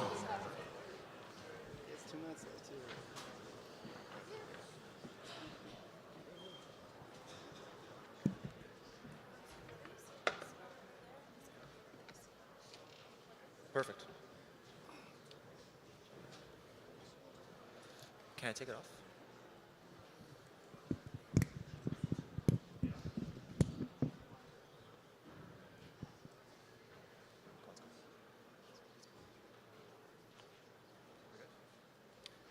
Hi everyone, my name is Eric, and along with Rohan, Gleb, and Tyler, we've built Mei, the first trustless points trading protocol. So points have been extremely popular for the past few months, but first off, what are points? Points are used by protocols directly to calculate how big of an airdrop a user will get. And users can earn points on various protocols by doing certain actions, such as swapping or staking. Some of the most popular points programs of recent are EigenLayer and Friendtech. What this has created is a new group of users called points farmers. Some of these users are looking to offload their extra points, and some users are looking to get more exposure to the underlying protocol. The issue is that trading points trustlessly is currently impossible. The reason is because points are stored off-chain and accrued to a specific wallet address, so the only way you could trade those points is by giving up access to your private keys. Currently, there is one marketplace called Whales Market that requires the seller to post collateral while not guaranteeing any sale for the buyer. So, at Michi, we are creating the first trustless economy to trade points. How we do this is we utilize ERC 6551, where an NFT can be the owner of a wallet address.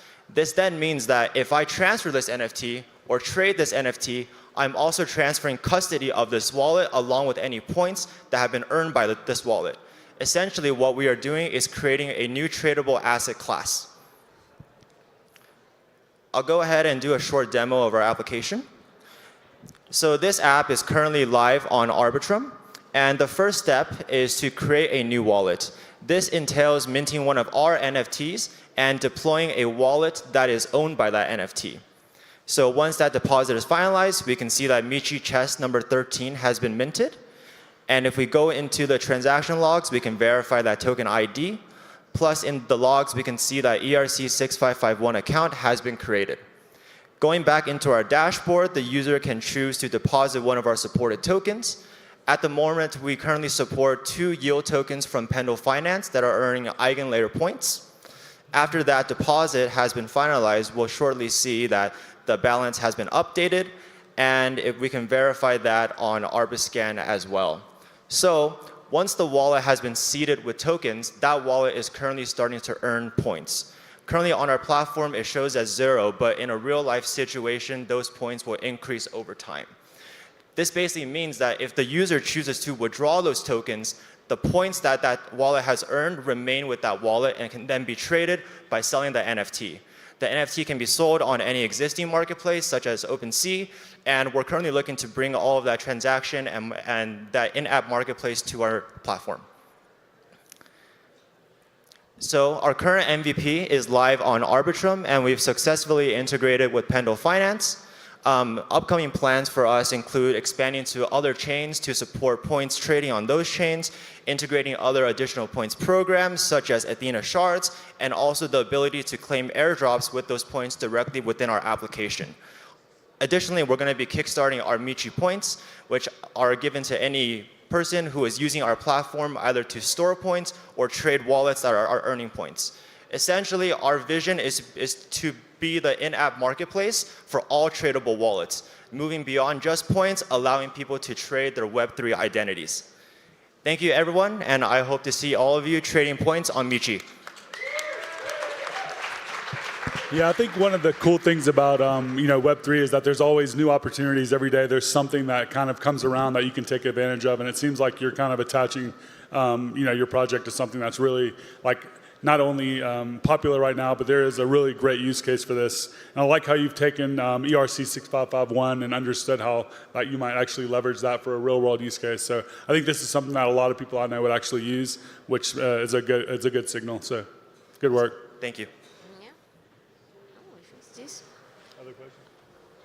In terms of the user experience, I love the fact that there was a little pop-up trying to set up expectation just before connecting the wallet. I always emphasize the importance of prime the user before throwing them into a certain different flows. So I think you guys did a great job there. Yeah, absolutely. I think that the process of having an NFT owning a wallet is quite new. So we definitely wanted to educate each user on what that actually entails before they execute that transaction. Can we have this like multi-sig? Sorry? Multi-sig wallet with this? Moonsea? Wallet. Multi-sig. A multi-sig. Oh yeah, so for instance, if you are, if you and a couple of friends want to be on a multi-sig, you can set up that and then have the NFT be held in that wallet, and then that NFT therefore owns another wallet, so collectively as a group, you guys could execute transactions and farm points together. Yeah, good. I think while you have a minute or so, can you maybe briefly explain what's stopping an individual from keeping that private key and after they sell it and maybe exploiting that ownership? So with 6551 wallets, there are actually no private keys involved. It's actually just the NFT itself that serves as the ownership proof for that wallet. So transferring the NFT would just give someone else custody.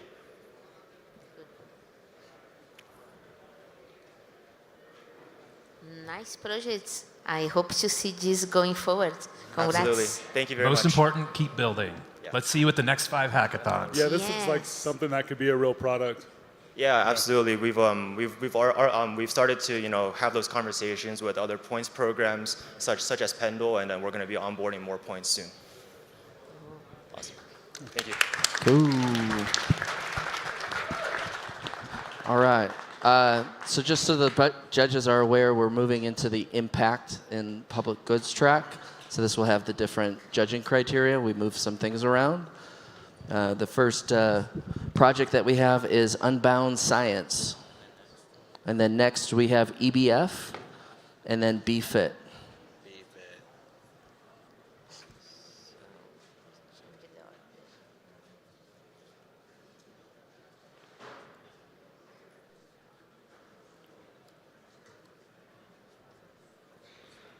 Hi, everyone. We are Unbound Science, and what we are building is a creator economy for scientists and inventors. There's all kinds of problems in scientific academia that we hope to solve, but we also want to contribute to the United Nations proposals for a better world as well, specifically their initiatives for zero hunger, clean water and sanitation, affordable clean energy, and partnerships. We hope to achieve this using our innovative technology for donation pools. So instead of funding going directly to the scientists and potentially impacting the results of their research, donors will come in and donate to these subject-specific pools instead. This also allows for a voting mechanism where not just the donors, but the scientists and the general community themselves finally have a say of what gets brought into our world. In the UI, we tried to solve 2 main use cases. Number one, as a scientist, I need a clean, simple UI that gives me access to multidisciplinary communities. I need feedback, I need funding, and most of all, I need to protect my intellectual property. And as an enthusiast, which is someone in the general public, an investor, or a policymaker, anyone here, the wow factor for me is watching scientific breakthrough happen in real time and participating in the voting process.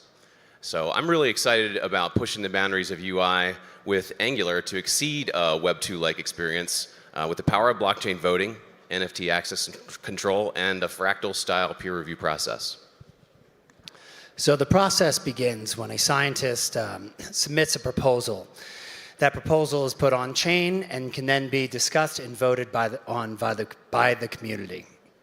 If that proposal passes, the funds will then be given to the researcher, and once the research is finished, that project is completed, all that data will go on chain, and an NFT will be minted in order to help keep track of IP. Our tech stack consists of a couple of smart contracts to help govern the DAO, help control the IP on chain, as well as to help distribute the voting tokens. We put our smart contracts on Arbitrum. We use Story Protocol in order to help control the IP. We also used XMTP for the messaging and Secret Network for randomness. Why do we need randomness? Because decentralizing science is a massive coordination problem. Here's an illustration of how scientists and researchers are segregated not just by geographic region, but also by domain and speciality, as well as by personality types. And in the end, resources and funding are distributed unevenly throughout. So in order to ensure collaboration over cooperation, both between scientific domains and between the enthusiast community and scientists and the enthusiast community, we developed a peer review process by which we can sort our community using select attributes and then applied verified randomness to eliminate selection bias and minimize confirmation bias within breakout groups, bringing people out of their echo chamber and providing diverse insight. And once the scientist has received funding and he's turned his idea into a product that's ready to go to marketplace, we have that solution here so we can get new technology out into the world faster. We think that scientists should be scientists and not try to be businessmen. So we enable them to partner with existing international businesses to license their IP and also generate consulting contracts and emergency engineering agreements in one single click, and also collect royalties back through the platform. We've got a lot of traction already in just one quick week with an amazing 3 advisors that have pitched in now and for the future. We've already established a few partnerships and many other letters of intent sent out for ecosystem partners here in Web3. Thank you. Judges. Thank you. I have a question for you. How are you generating the random numbers? I'm sorry, say that one more time. How are you generating the random numbers? Using secret protocols, Snake Path, bridging over from IBC to the Ethereum Sepolia testnet currently. Interesting. I have another question. How can we know or how can we verify that the project is completed? Like, So how can you verify if a project is completed? Yeah. So that'll actually be through the structure of the organization. So when the project is completed, I don't know if it's ever going to be completed, to be honest. We have many other things on our roadmap. No. The proposals are going to be completed once they go through the game show process, which is going to be another major piece of this. So a couple times a year, there's going to be a game show where everyone comes in and votes together, the funding goes in, and then when the scientist says it's ready to go to marketplace, then he will package up all his research data, all the notes, all the need, every piece of data needed for replication. It goes into a dynamic NFT, which then goes into the marketplace. Interesting. Okay. I think it's great that your project is bringing something that's like super familiar from Web 2, like what's already well designed, a simple UI, simple UX, and like not differentiating Web 2 and Web 3 product UX, and then bring the similarity, the good learnings into the Web 3 world for example, the dashboard. I think that's a really great approach. Thank you.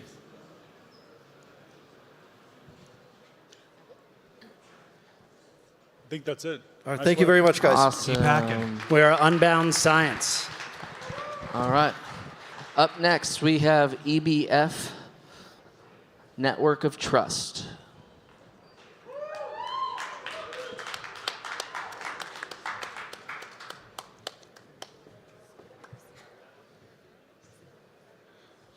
Should we get started right away? Okay. Hey, what's up, guys? We are the Ecological Benefits Framework Network of Trust. What's the predicament? It's a lack of coordination for interconnected global challenges. Sustainable development goals are great, but how do we achieve them? It's hard for funders and contributors to discover projects, and it's hard to verify and communicate impact benefits. It's clunky and costly to incentivize participation. So we have the solution. Create an open registry for attestations, projects, impacts, and certifiers. Make it easy to register projects, claim ecological benefits, and reward contributors. Make it easy to discover projects and their impact based on their trust in the network. And leverage the EBF as a Rosetta Stone for impact. So what is the EBF? It's a verbal, visual, and machine-readable language for impact. Here we have a high-level overview of the two main components of our app. We have a discoverable impact projects dashboard and the decentralized trust network built on attestations. Off to the demo. Let's take a look. So here we have the discoverable impact projects dashboard, where you can see all the projects that have been registered in the protocol. And for each project, you can see it's claimed and attested to impact benefits. The higher the trust score, the higher the opacity of the benefits there. Here we see the registration process. If you want to post projects and attest to impact, you register on the project with your wallet. Here we have the project creation interface. We're going to create a permaculture DAO in regenerative financing. We're going to claim some impact benefits, and we're going to upload an image. What we do for a project registry is we use an 1155 smart contract where each project is a token ID on that contract, and each project has tags which represent the impact benefits. So once your project has been added to the registry, you can go back over to the dashboard. This is just signing the transaction. Let's jump back to the dashboard. OK, so once you're on the dashboard, you can explore projects. You can go to your own project. You can add new impact benefits as an attestation. And you can go to any project. And for any impact benefit, you can add a trust score. So you can pick, in this case, cleaner air on this project, give a trust score of 9, and attest to that. And we can see that the opacity of that icon has been increased there. Let's take a look at the profile page where we can see our username and our Gitcoin passport score. For Sybil resistance, we use Gitcoin passport score to make sure that every user on the app is authenticated. Also, we just missed it, but in our profile, we can airdrop anyone who has attested to our projects. So we have this built-in incentivization mechanism to incentivize attestations. Here we see the rendered network graph. This is the social trust graph. We have projects, attesters, and certifiers. So certifiers are attesting to attesters. And every time you attest, you assign a trust score, and that trust propagates through the network, ultimately resulting in the trust score for each project. And here we have the certification interface. So that's the demo, and I'm going to hand it over to Darren to take it from here. Yeah, thanks. So as you just saw, what we're essentially doing is weaving a web of impact to achieve the Sustainable Development Goals. And we're using this ecological benefits framework as a handshake for connecting the various change holders and providing unique fingerprints of impact. Thank you.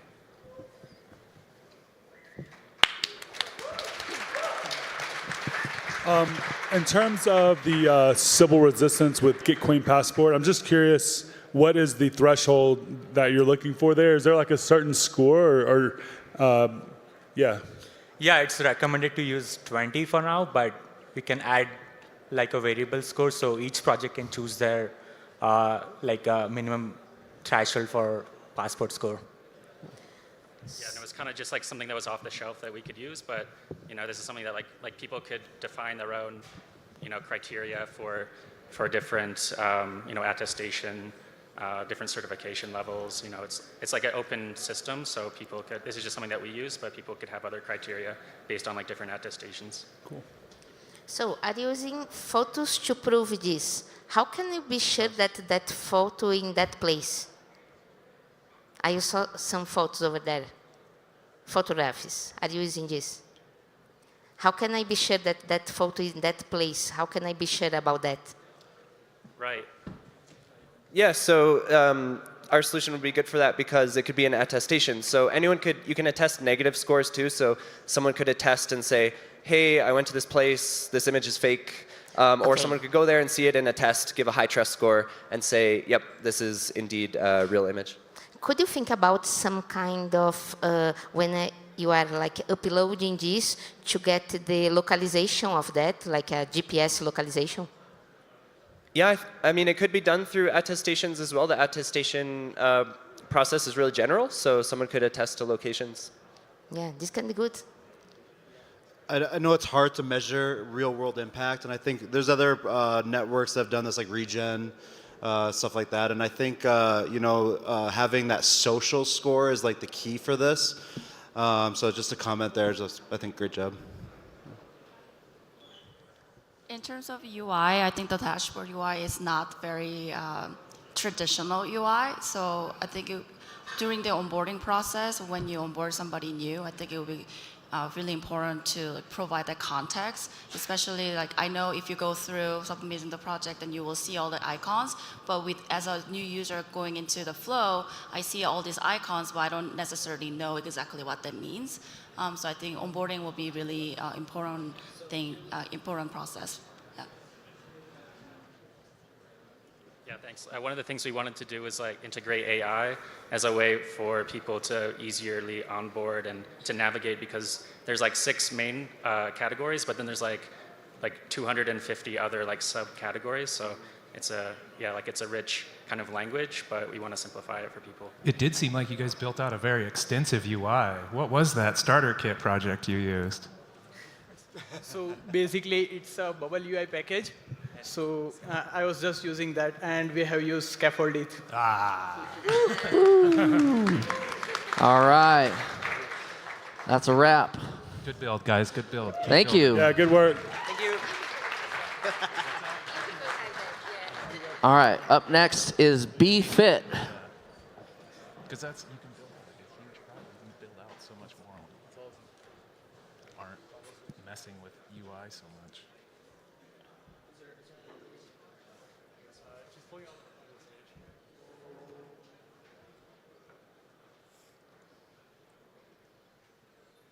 Hello. We are testing the audio. Give us a sec.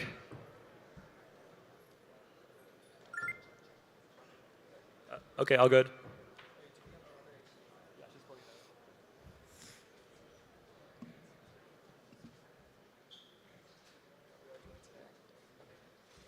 How are we all doing today? Woo! We have a really, really exciting demo coming up. I think it's a lot of fun, so I hope you guys are excited for it as well.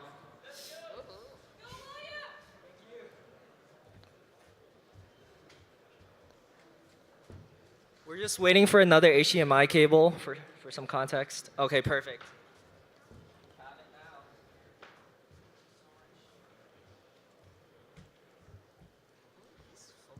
All right, can we try testing out the switching between devices, please? All right, good to go. I'll switch back, please. Thank you. All right, guys, I'm Xavier. I'm William. And we are Beefit. It's working. Who here can do 10 push-ups? Who here actually does 10 push-ups every day? Womp womp. Why? Doing 10 push-ups is easy, but getting the motivation to start and stick to it is so hard. And this is a pretty big problem. According to the US Department of Health, over 75% of adults and over 80% of adolescents in the US don't get enough physical activity on a daily basis. This is a $117 billion problem impacting our health and cutting our lives short. We want to solve this problem in line with UN's third Sustainable Development Goal of ensuring good health and well-being for all to reduce the over 110,000 preventable deaths annually in the US from lack of physical activity. And that is why we made Beefit. Beefit uses computer vision with the PoseNet TensorFlow model to track push-ups, the blockchain with NFTs to immortalize your fitness journey, and our favorite ingredient, social pressure, to help the over 2.3 billion individuals who do not get enough physical activity to be fit. Let's make exercise fun again with Beefit. Wait, do you guys hear something? Do you guys hear something? Oh my God, it's a Beefit notification. We gotta get down on the ground and start doing push-ups. Please switch to the devices. Please switch. At least they're not making. All right, thank you. Let's get into the Beefit app. Is that Vitalik on his? And let's allow access to camera. And look at that. That is our UI. We can actually see our friends who are also doing push-ups. But wait, they're blurred. Why are they blurred? Because we're being lazy bum and we haven't done our push-ups. So let's get on the ground and start doing some push-ups. Let's go. Go, go, go. Let's go, William. Let's go. Give it up for William. Let's go. There we go. There's your Beefit NFT. That's my 200th push-up this weekend, by the way. Okay, so let's mint our Beefit NFT to prove that we actually did our push-ups today. And in the meantime, let's check out the other Beefit users. Look at this guy at the IRL base event doing his push-ups, staying physically active. How responsible. Look at him go. And look at these two handsome gentlemen at the club doing their push-ups. Oh, there we go. Our NFT has minted. Let's check out the scan link real quick. So, oh man, doing this with one hand is really hard. So that's on Sepolia Arbitrum, minted 10 seconds ago. Let's go to our OpenSeas. Sorry, I'm a bit tired. A bit. Okay, sorry. All right, let's go back.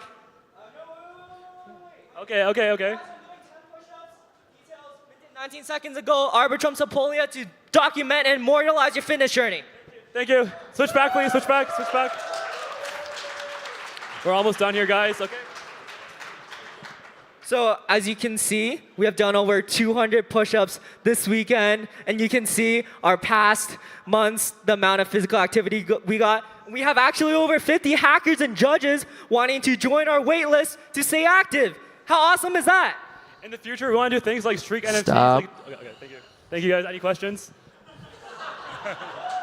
Let's make exercise fun again with Beefit! Let's make exercise fun again, guys. I'm out of breath just sitting here, first of all. I just want to get one thing straight. The only thing I'm actually getting as a reward is the NFT. Yes, for now, but we want to do partnerships with like healthcare insurance companies to give discounts for people who are staying physically active and being responsible with their health. Awesome, and I love the social verification aspect. It's a Yeah, great the social addition. pressure. Like, I only started working out because of my friends, and if everyone here used Beefit, we would all work out, and it's really an easy task to do. 10 push-ups per day. Yeah, and another thing, like there's a lot of apps out there like Garmin, Strava, who try to, record physical activity, but without the social element, nobody actually wants to use it. That's the missing part of all the existing fitness apps. Yeah, we're using social pressure for good. Are you guys brothers?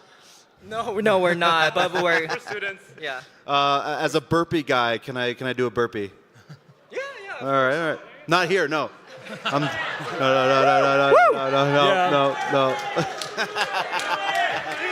Do it. Beefit. Yeah, let's go. Woo! Yeah, let's go, Xavier. I'll keep my 10 for the protocol. Can you configure other types of workouts? Yes, exactly. That's actually one of the next things we want to implement. Like, we don't want to just limit ourselves to push-ups. We want to do all sorts of workouts and actually all sorts of like positive actions to incentivize people to do positive actions. Anything social accountability you can do with Beefit. Yeah, like productivity and like even public speaking, just stuff you don't want to do, but maybe put in a social situation and other people are looking for you to do it, you'll do it. We just want to use social pressure for good. So what's the easiest way to game this? Easiest way? We have a machine learning model, so you can't game it, but I guess you could trick that. And honestly, it's for yourself, so. True. Well, one of the things we wanted to do is Beefit Plus, where you pay like $5 every month, and then if you do your push-ups, you're actually able to gain more from the people who didn't do their push-ups. So it's a win-win. It's like, if you don't do it, And this is only possible with the blockchain because there's so many transactions going on at once that's a good use case. yeah, if you don't do it, you're motivated to do it to not lose money, but if you do it, you're able to gain money from the lazy users. What client did you all use? React Native or something? Yes, we built it with React so that it's actually like deployed on mobile. I think there's a lot Thank you of guys. Give it up for Beefit.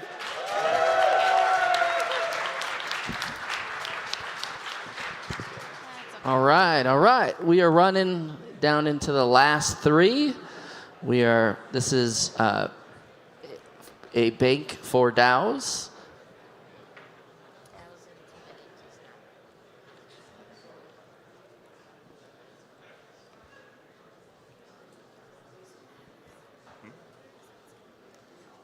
And then I'm just going to let you guys know right now I'm not doing any push-ups on stage.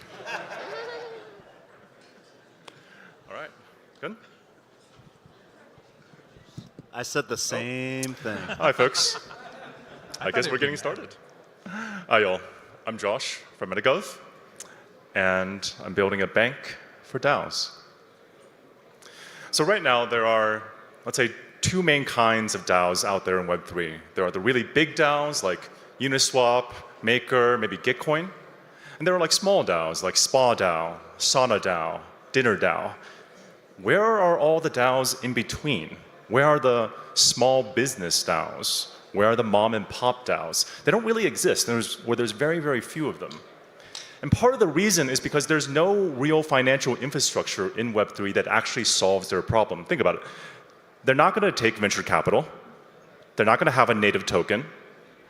They can get grants, but grants are not going to solve their liquidity problems. So what are they going to really do? And this is such an important problem because small and medium businesses constitute over 50% of the real economy and over 99% of businesses. And as an ecosystem, as Web3, we're not really doing anything for them. That's why we're going to do something very simple. We're just going to give them loans. Dead simple, fixed rate, under-collateralized loans, using the same strategy that community banks and credit unions have been doing for ages.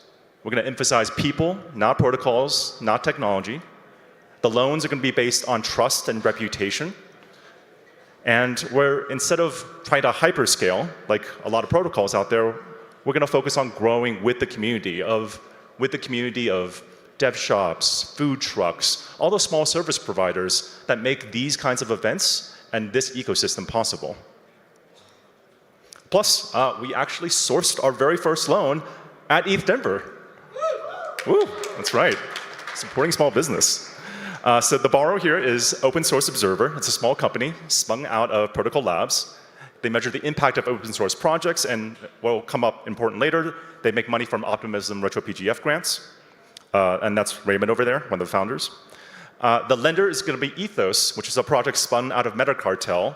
It's what's called a chili pod. Even if I had an hour, I don't think I could explain what a chili pod is to you, so I'm going to just not try that. Important thing is they have around, they have some assets on chain, and they want to use the interest from these loans to fund more events and more public goods. And here's the actual, how it happened. There's the crew, myself, Raymond, Yaler, and Balaj, my teammate. There in the second picture, we're lifting small business, literally. We have a handshake here, the actual handshake of the loan, and well, the actual handshake, in Web3 is when you exchange Telegram details, so we also captured that. The contract, once again, is going to be super simple. We're not really going to even focus on any opaque factory contracts. We're just going to deploy individual loan contracts. In particular, this one is set up to collateralize Optimism Retro PGF earnings. You can see the calls there.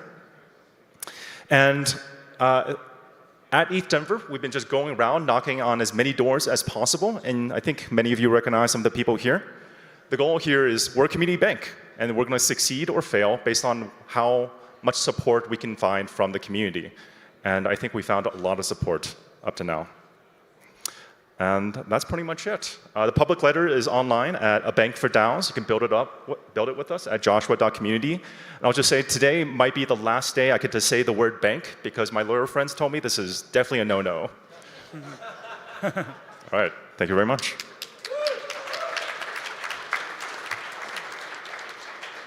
Have you found a really reputable, I would say, very strong way to, I would say maybe rate the people that would be borrowing based just on on-chain stuff? Because that's something that we've been also looking at for a long time, and it's been really, really kind of tough to be able to root out what might be a Sybil. Yeah, I think the reality is it is going to be really, really hard with today's reputation tech, or even today's DAO tech, which is why our focus here is really on just taking a small local network approach, emphasize building in our network with the community we already have, and from there, building a stable balance sheet to experiment with these reputation metrics, right? There's a lot more I could say there, because there's a lot of experimentation here, including in for example, from the microfinance industry, that we're kind of interested in maybe scaling up through DAO tech. But I just want to sort of emphasize there, the key question, or the key contribution is on the social infrastructure side, as opposed to the financial infrastructure. And I think we've been talking too long and too much about all the fancy finance things we can do in Web3. Definitely got to throw out the bank thing. You're supporting small to medium DAOs, no bank, right? It's loans to small to medium banks from other borrowers. So the thing that I always kind of wince about with hackathon projects is they say, we're going to get this big group over here to interact with this big group over here, and that's going to make our product work, but it never works out, right? You kind of are starting with a product market fit that works locally and kind of scaling from there, and I really like that. This is a really good hackathon project. Thank you so much. Yeah, it's amazing. Can you talk more about the payment process and what's happened if it's not paid? So this is exactly this is the key question of kind of the holy grail of crypto and maybe even finance, right? How do you actually offer under-collateralized loans? And the reality is, community banks, which we model ourselves on, they do it because, they offer a lot of completely uncollateralized loans, right, unsecured. And they do it because reputation matters in these communities, right? If you don't pay your loan back, people know about it, and you get shamed, and that is a huge problem if you want to continue, working in that community, earning money in that community. I think that's exactly the approach we're going to take, because let's face it, Web3, it is a community. A lot of people kind of know each other. You kind of build reputation slowly. A lot of that reputation is not on-chain, but it doesn't mean it's not visible. Doesn't mean we don't all see it. So that's a big part of it. I think there's ways in which the on-chain infrastructure For example, we're working with like entityless DAOs. We can write contracts that fit exactly those use cases and then migrate that reputation on chain, right? So you can start building the kernels of that kind of credit score. Good job. Awesome. All right. Thank you guys. Thanks everyone. All right. Up next, we have Sakai.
All right.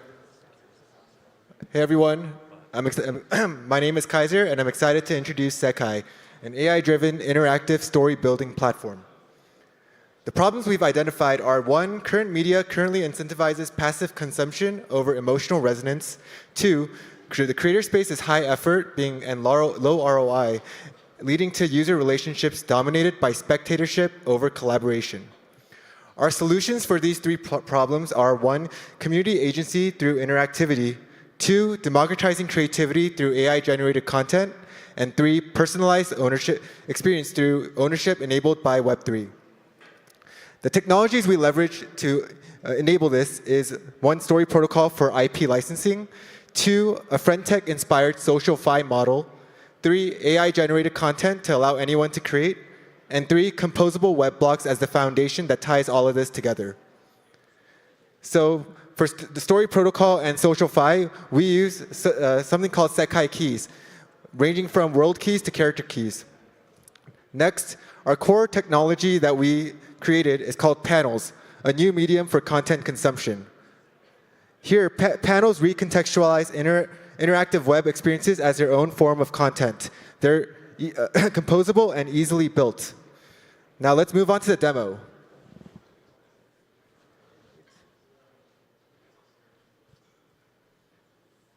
Cool, so this is the home page. Now we're in the worlds page.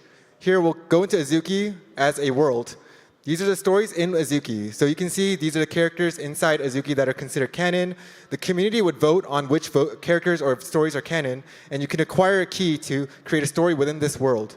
So let's go into one of the individual stories. This is a story that I created, The Man in the Future. You can acquire a story key, and you can branch off the story by acquiring a story key. Or you can purchase character keys and use those characters in your individual stories. And lastly, you can purchase the world key on the same page as well. And comments are locked so that you have to acquire a key to comment. Now let's go and create our own story. We can create a sequel story branching off of that story. Now here is the story creation flow. We can ask AI to recommend some generations for us. So we'll ask it to recommend. It gives us 4 recommendations. Let's pick one real quick. And then it'll generate logos as well. So we're going to go through the logo creation flow, and it's recommended 2. We're going to save that. Now we can create a theme song for our story. On the right side, you see the story preview panel, and every story is composed in its own website link. So now we're in the story details page. Here is a character creation flow. You can either import a character, import your own NFT, or you can spend a character key to use that character in your story, like I said earlier. Okay, and then there's create character, and then we have the scenes. We have 4 different panels here, and we're going to enter a panel. This is the panel details page, and then you can select a different panel. Down here we have the dialogue, and you can select different characters that you have within your story to narrate the story. And you also have branching narratives as well. So here's the characters in the panel, and you can also have audio and animations that are supported by web native features. Cool. Now let's go to the actual story demo. Okay, cool. So here is the Man in the Future story. Let's start it. Hope the audio is working. My story takes place in the year 2050. An evil corporation named Big Boss has taken over the world. The man has been living in the city for the past 10 years looking for his daughter. Another day in this rotten city. I've been looking for my daughter for the past 3 years. This city is filled with filthy robots, and my daughter was taken by one. The city has been ruined by them, and countless people have died. Branching narratives. Now you can see here, some branches might require a story key to continue. So this actually allows people to monetize off of the story, the keys. Okay, so let's select this one. We'll continue. Fuck these robots. Stop. I'm going to destroy them all. Thank you all. And I will...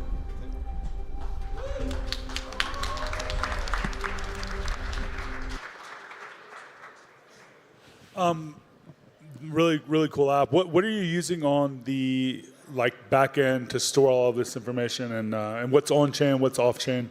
Yeah, so in the back end, we're using Supabase for the database. In terms of on-chain, we're creating an NFT for each asset. An asset is a world, a story, a character, audio, right? And each of those assets also have an IP asset that we link with Story Protocol. And then we create a key that's linked to that IP asset address. Mm-hmm. You guys Did you built have a- so much. oh, sorry. Yeah, UI, you go. Did you have a designer on your project? I got a little bit of design help, but most of it was me. Yeah. Okay, because it was very clean and straightforward Thank and you. also intuitive. So I appreciate it. Thank very you. high quality. Thanks a lot. Yeah, that UI is like hella for a hackathon. That's amazing. You guys got that done in a weekend like that. Thank you. So a lot of games don't actually use AI content because of the model copyright issues. What model did you guys use to generate the images, and what's your plan on kind of fighting that aspect? Yeah, I think for now we just pull a lot of different models just in case, right? Like we have DALL-E, Stable Diffusion, Midjourney. And I think because there's so many models and there's just going to be more and more, I think it's a matter of what we decide to use, right? Can I pick different models? Currently, we just select the model for you, but in the future, yeah, definitely. Does this integrate with any existing social graph networks like Farcaster or Lens or anything like that? Or Not yet, but we're definitely going to integrate that. Yep. Panels, frames. Yeah, Sounds like a frame. I think having a place to actually post or to share. Yep. So that's actually in the roadmap. We're going to create a platform, a mobile app. I think that's the next natural progression from here. Yeah. Mm-hmm. To get people hooked on the scrolling aspect, Exactly. scrolling through stories. Would be a cool thing. What was the first dependency? Story something? What was that? Which one? Story Protocol? I don't think I know Story Protocol. Story What is Protocol. So yeah, there's an IP infrastructure on the blockchain that kind of helps power this Okay. back end. Yeah. Today I learned. all right, great work. Cool. Thank you. Yeah, Awesome. great build.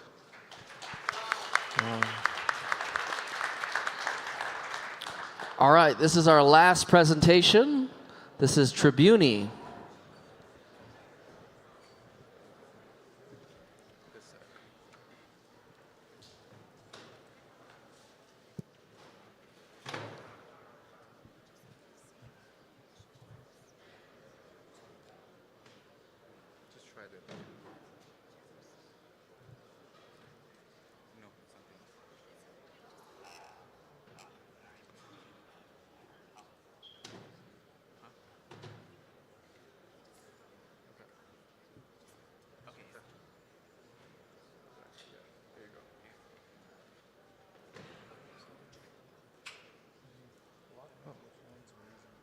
How's everyone doing?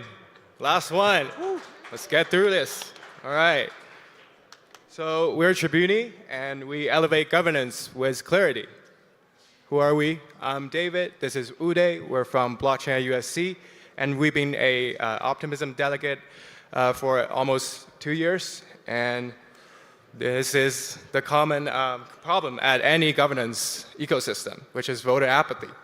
So at the Optimism Collective, for the top 100 delegates out there, the average participation rate is about 36%, which is really low. And even self-delegates, the long tail of retail participants are even lower, which is at 20%. And to decrease this voter apathy, there's two fundamental questions that we got to address. At ETHDenver, due to time concern, we're only going to address stake awareness, but in the future, we're going to address what's at stake.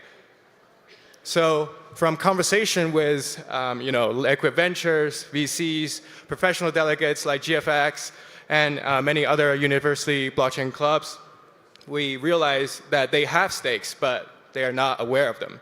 And these are the three reasons, basically. First is like information overload, too much contextual background for governance.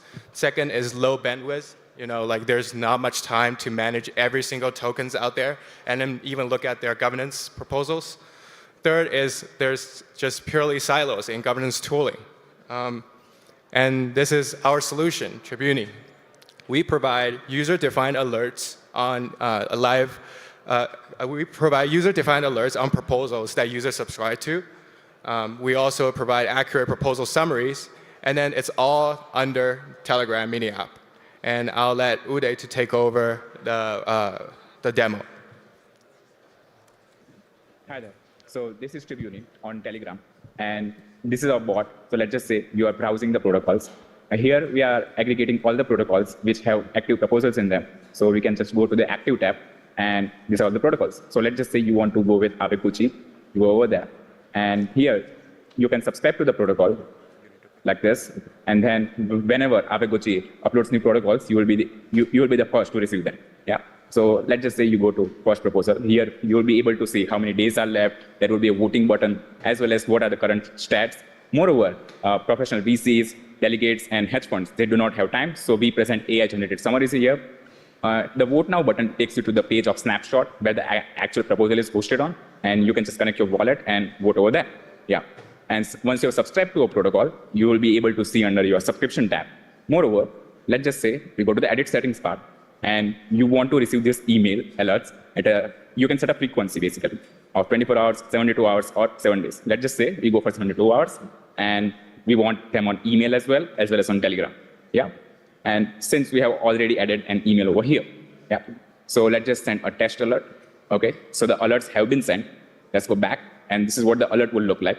It will show you the protocol, all the protocols which you have subscribed to, all the proposals in it, the ending time, as well as the Vote Now button.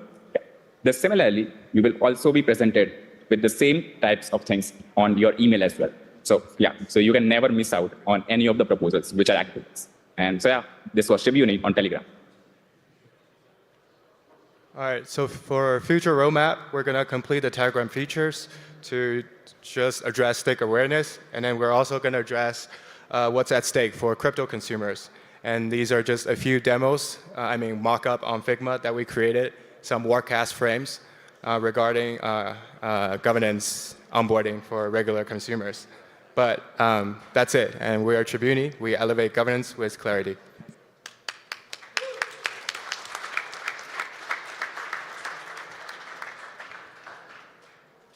So just to TLDR, I subscribe to DAO's governance process, and then I get mobile alerts, and it's nice and clean for me to be able to track when I need to be paying attention and when I don't need to be paying attention. Yeah, pretty much. And then awesome. In the future, we'll implement the bookmark feature where you can bookmark the proposals that you didn't read. For us, be election council season where we elect people. That's really painful that we have to go through every single one of the candidates. So we probably need to bookmark them in the future to read. Awesome. Good hackathon build. Thank you. And I'm sorry if I missed this, but are the notifications push notifications, or are they in-app notifications, or both? No, they are actually the in-app notifications. So we are sending them directly to the Telegram from the bot. Yeah. Got it.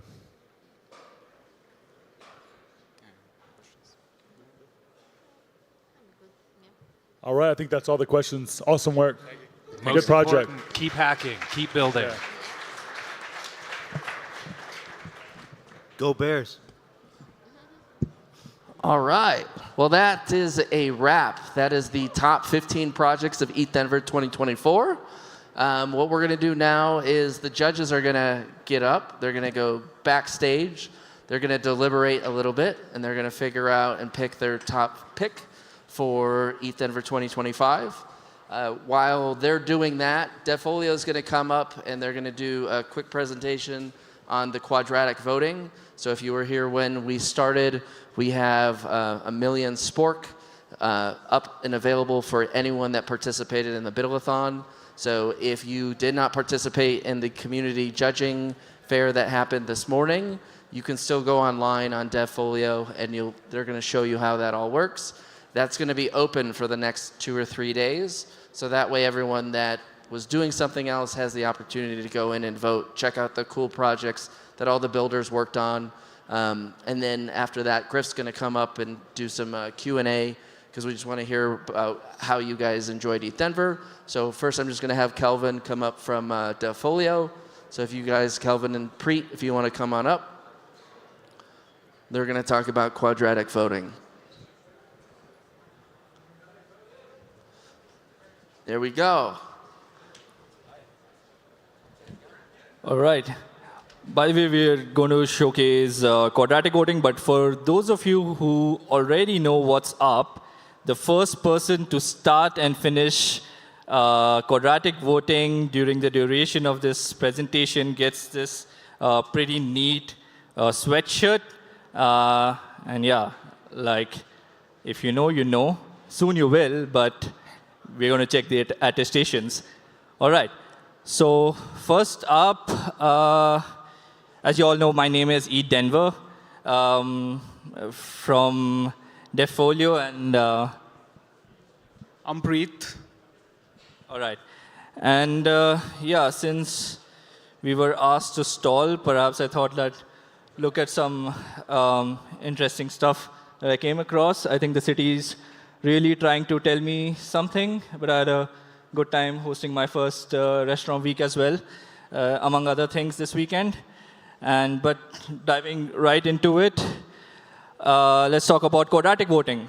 All right, Preet, what is quadratic voting and why should we do it? So the very interesting thing about quadratic voting is it gives power back to the builders, to the community, to everybody. Everybody that submitted a project at ETHDenver, and this time, which we've not done in the past, we're allowing everybody from the SporkDAO community to participate in voting. And what that allows is that if you like a project and if you think that that wasn't featured and if you think that needs to be heard more or seen by more people, you can voice your vote. You can say that, hey, I think this project is really good, I'm going to give them more votes. Yeah, make your voice heard. And how do we do it? So this is, by the way, a QR code. You can just take a quick look at it. For those of you who want to start now, I'm not sure if people have already started voting, but yeah, this is up for grabs. We're going to go into the demo now. If once you scan this link, what you can do is you can go to DevFolio and you might see this new tab that we kind of enabled at 10 a.m. in the morning. It's called quadratic voting. It gives you a quick walkthrough of what quadratic voting is. There's a video which you can watch. There's a blog that you can read about or how we did it. This was launched a year ago, or a year and a few days ago at this point at one of our hackathons. And once you continue, again, it gives a brief of how to vote, what happens when you vote. All the votes are committed on-chain as attestations using the Ethereum attestation service. Yeah. Shout out to EAS if they're here. They're really cool. And once you do that, you can start voting. If you haven't had a wallet connected here, it'll ask you to connect a wallet, but that's that. And then you can start voting. So I don't want to cause any spite, so I'm just going to pick the top 5 projects that I see here and just going to give them, equal votes. So 20, 20, 20, and they just need to add up to 100, and you should be good to go. And now we review and submit our votes. Quick review. These are the ones we want to vote for, and submit. And now, as this button loads, we're actually submitting the votes to Arbitrum. And yep, how are we doing? I mean, yeah, as we mentioned earlier, we're using Ethereum attestation service. It kind of simplifies the whole process for us significantly. And once this it's already submitted on-chain, but once it loads here, you can see that these are the votes that I submitted. It's all on-chain. If you want to actually compute the quadratic voting distribution yourself, you can do that. You can just look at all the attestations that have been made on this schema. Like we've done 1,500 so far. That is across all the other hackathons that we've done. But for ETHDenver, you can see that there are a few pouring in. I think we have a winner already. We know who's going to get the swag. So whoever that person is, come over. We'll verify your wallet address and give you the swag. Anything else you want to cover here, Denver? Okay. Right. So, thanks. All right. Up next, we're going to talk about something else that we are also enabling for builders at ETHDenver. You can cheer your fellow hackers. How do you do that? All right.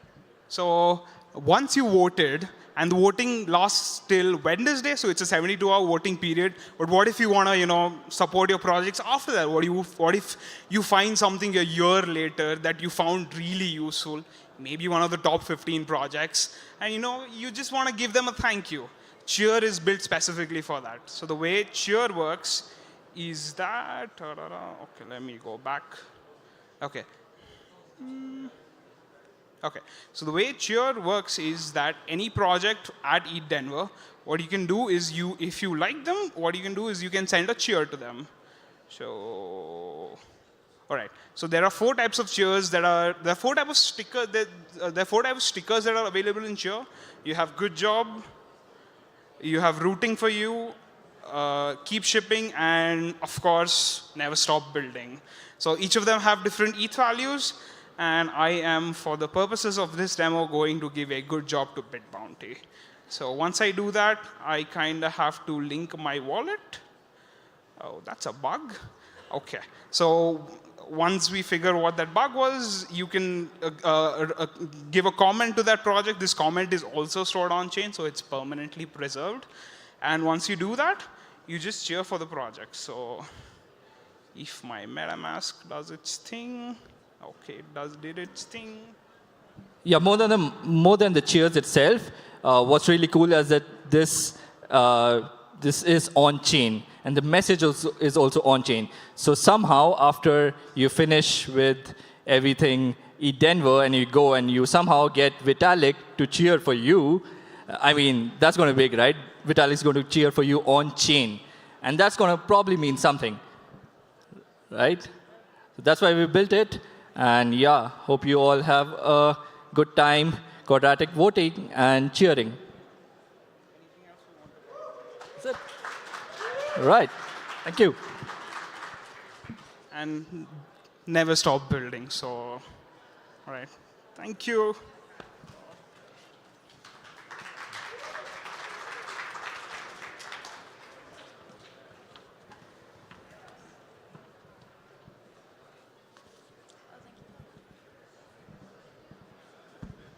All right. All right. So they knew exactly who they liked. So I'm going to have the top 5 judges are going to come back out here. And what's going to happen is they're going to say who their favorite project is. And then if they say you are their favorite project, our request is that you quickly come up here. We're going to get a photo of you with the judge. And then we will go on to the next judge. So if you will welcome back our top 5 judges, we'll get this going. Come on up.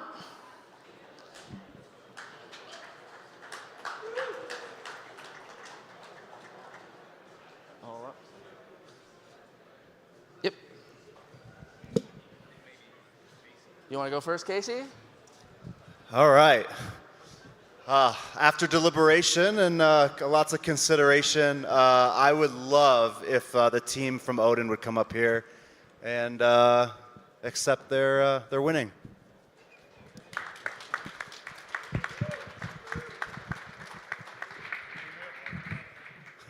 Or they left.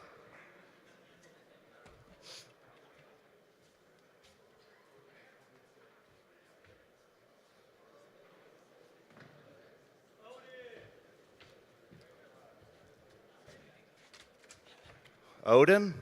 Oh.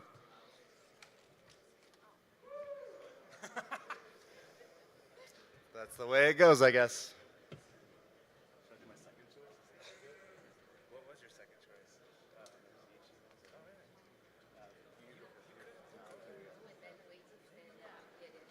I'll go with my second choice just because, you know, if you're not here for it, that's on your loss, I guess. So, oh, okay. That was close. Wow. I almost did like a Steve Harvey there. Oh my gosh. Yeah, get your ass up here. Who's taking the photo?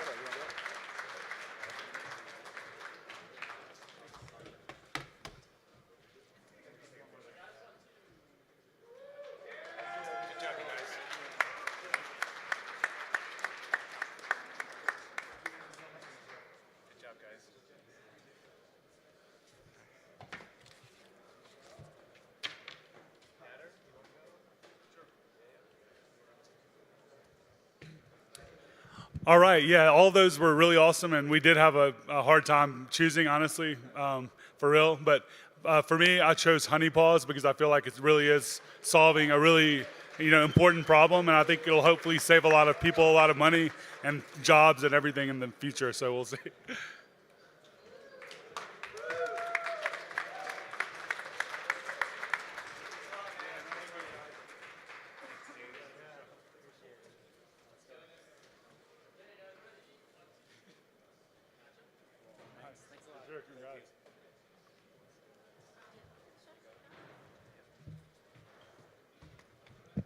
It was great that design was part of the consideration for this hackathon this year. And after a long and hard discussion, my favorite project is Sekai.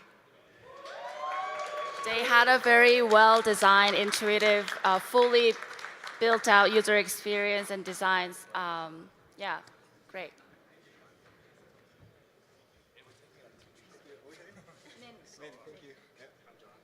All right, thank you guys. Thank you.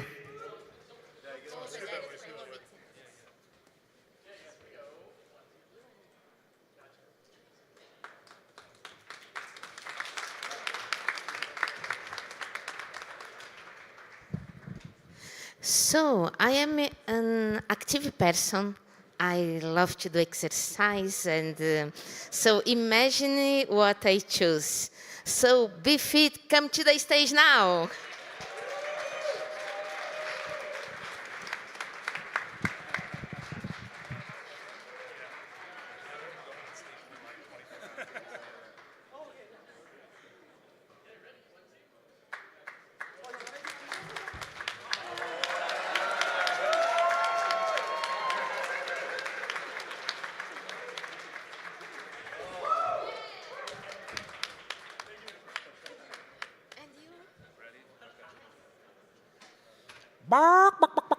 Egg Wars!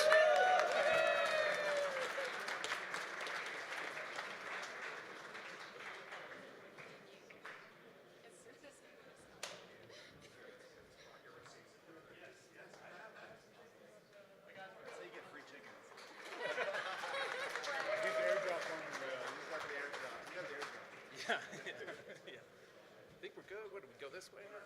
Are we good? Are we done?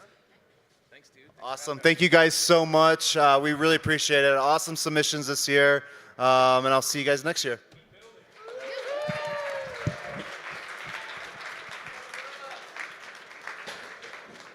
All right, that is a wrap, as Casey said. Thank you guys so much for being here. We really appreciate it. Congratulations to all the builders. Again, if you have not yet gone and checked out the projects, go to DevFolio, take a look at them, vote on them. There's a million spork on the line. This will be a way that you can kind of show your contribution to them. and inspire them with all their projects. Thank you so much for being here. We'll see you guys in 2025. Bye.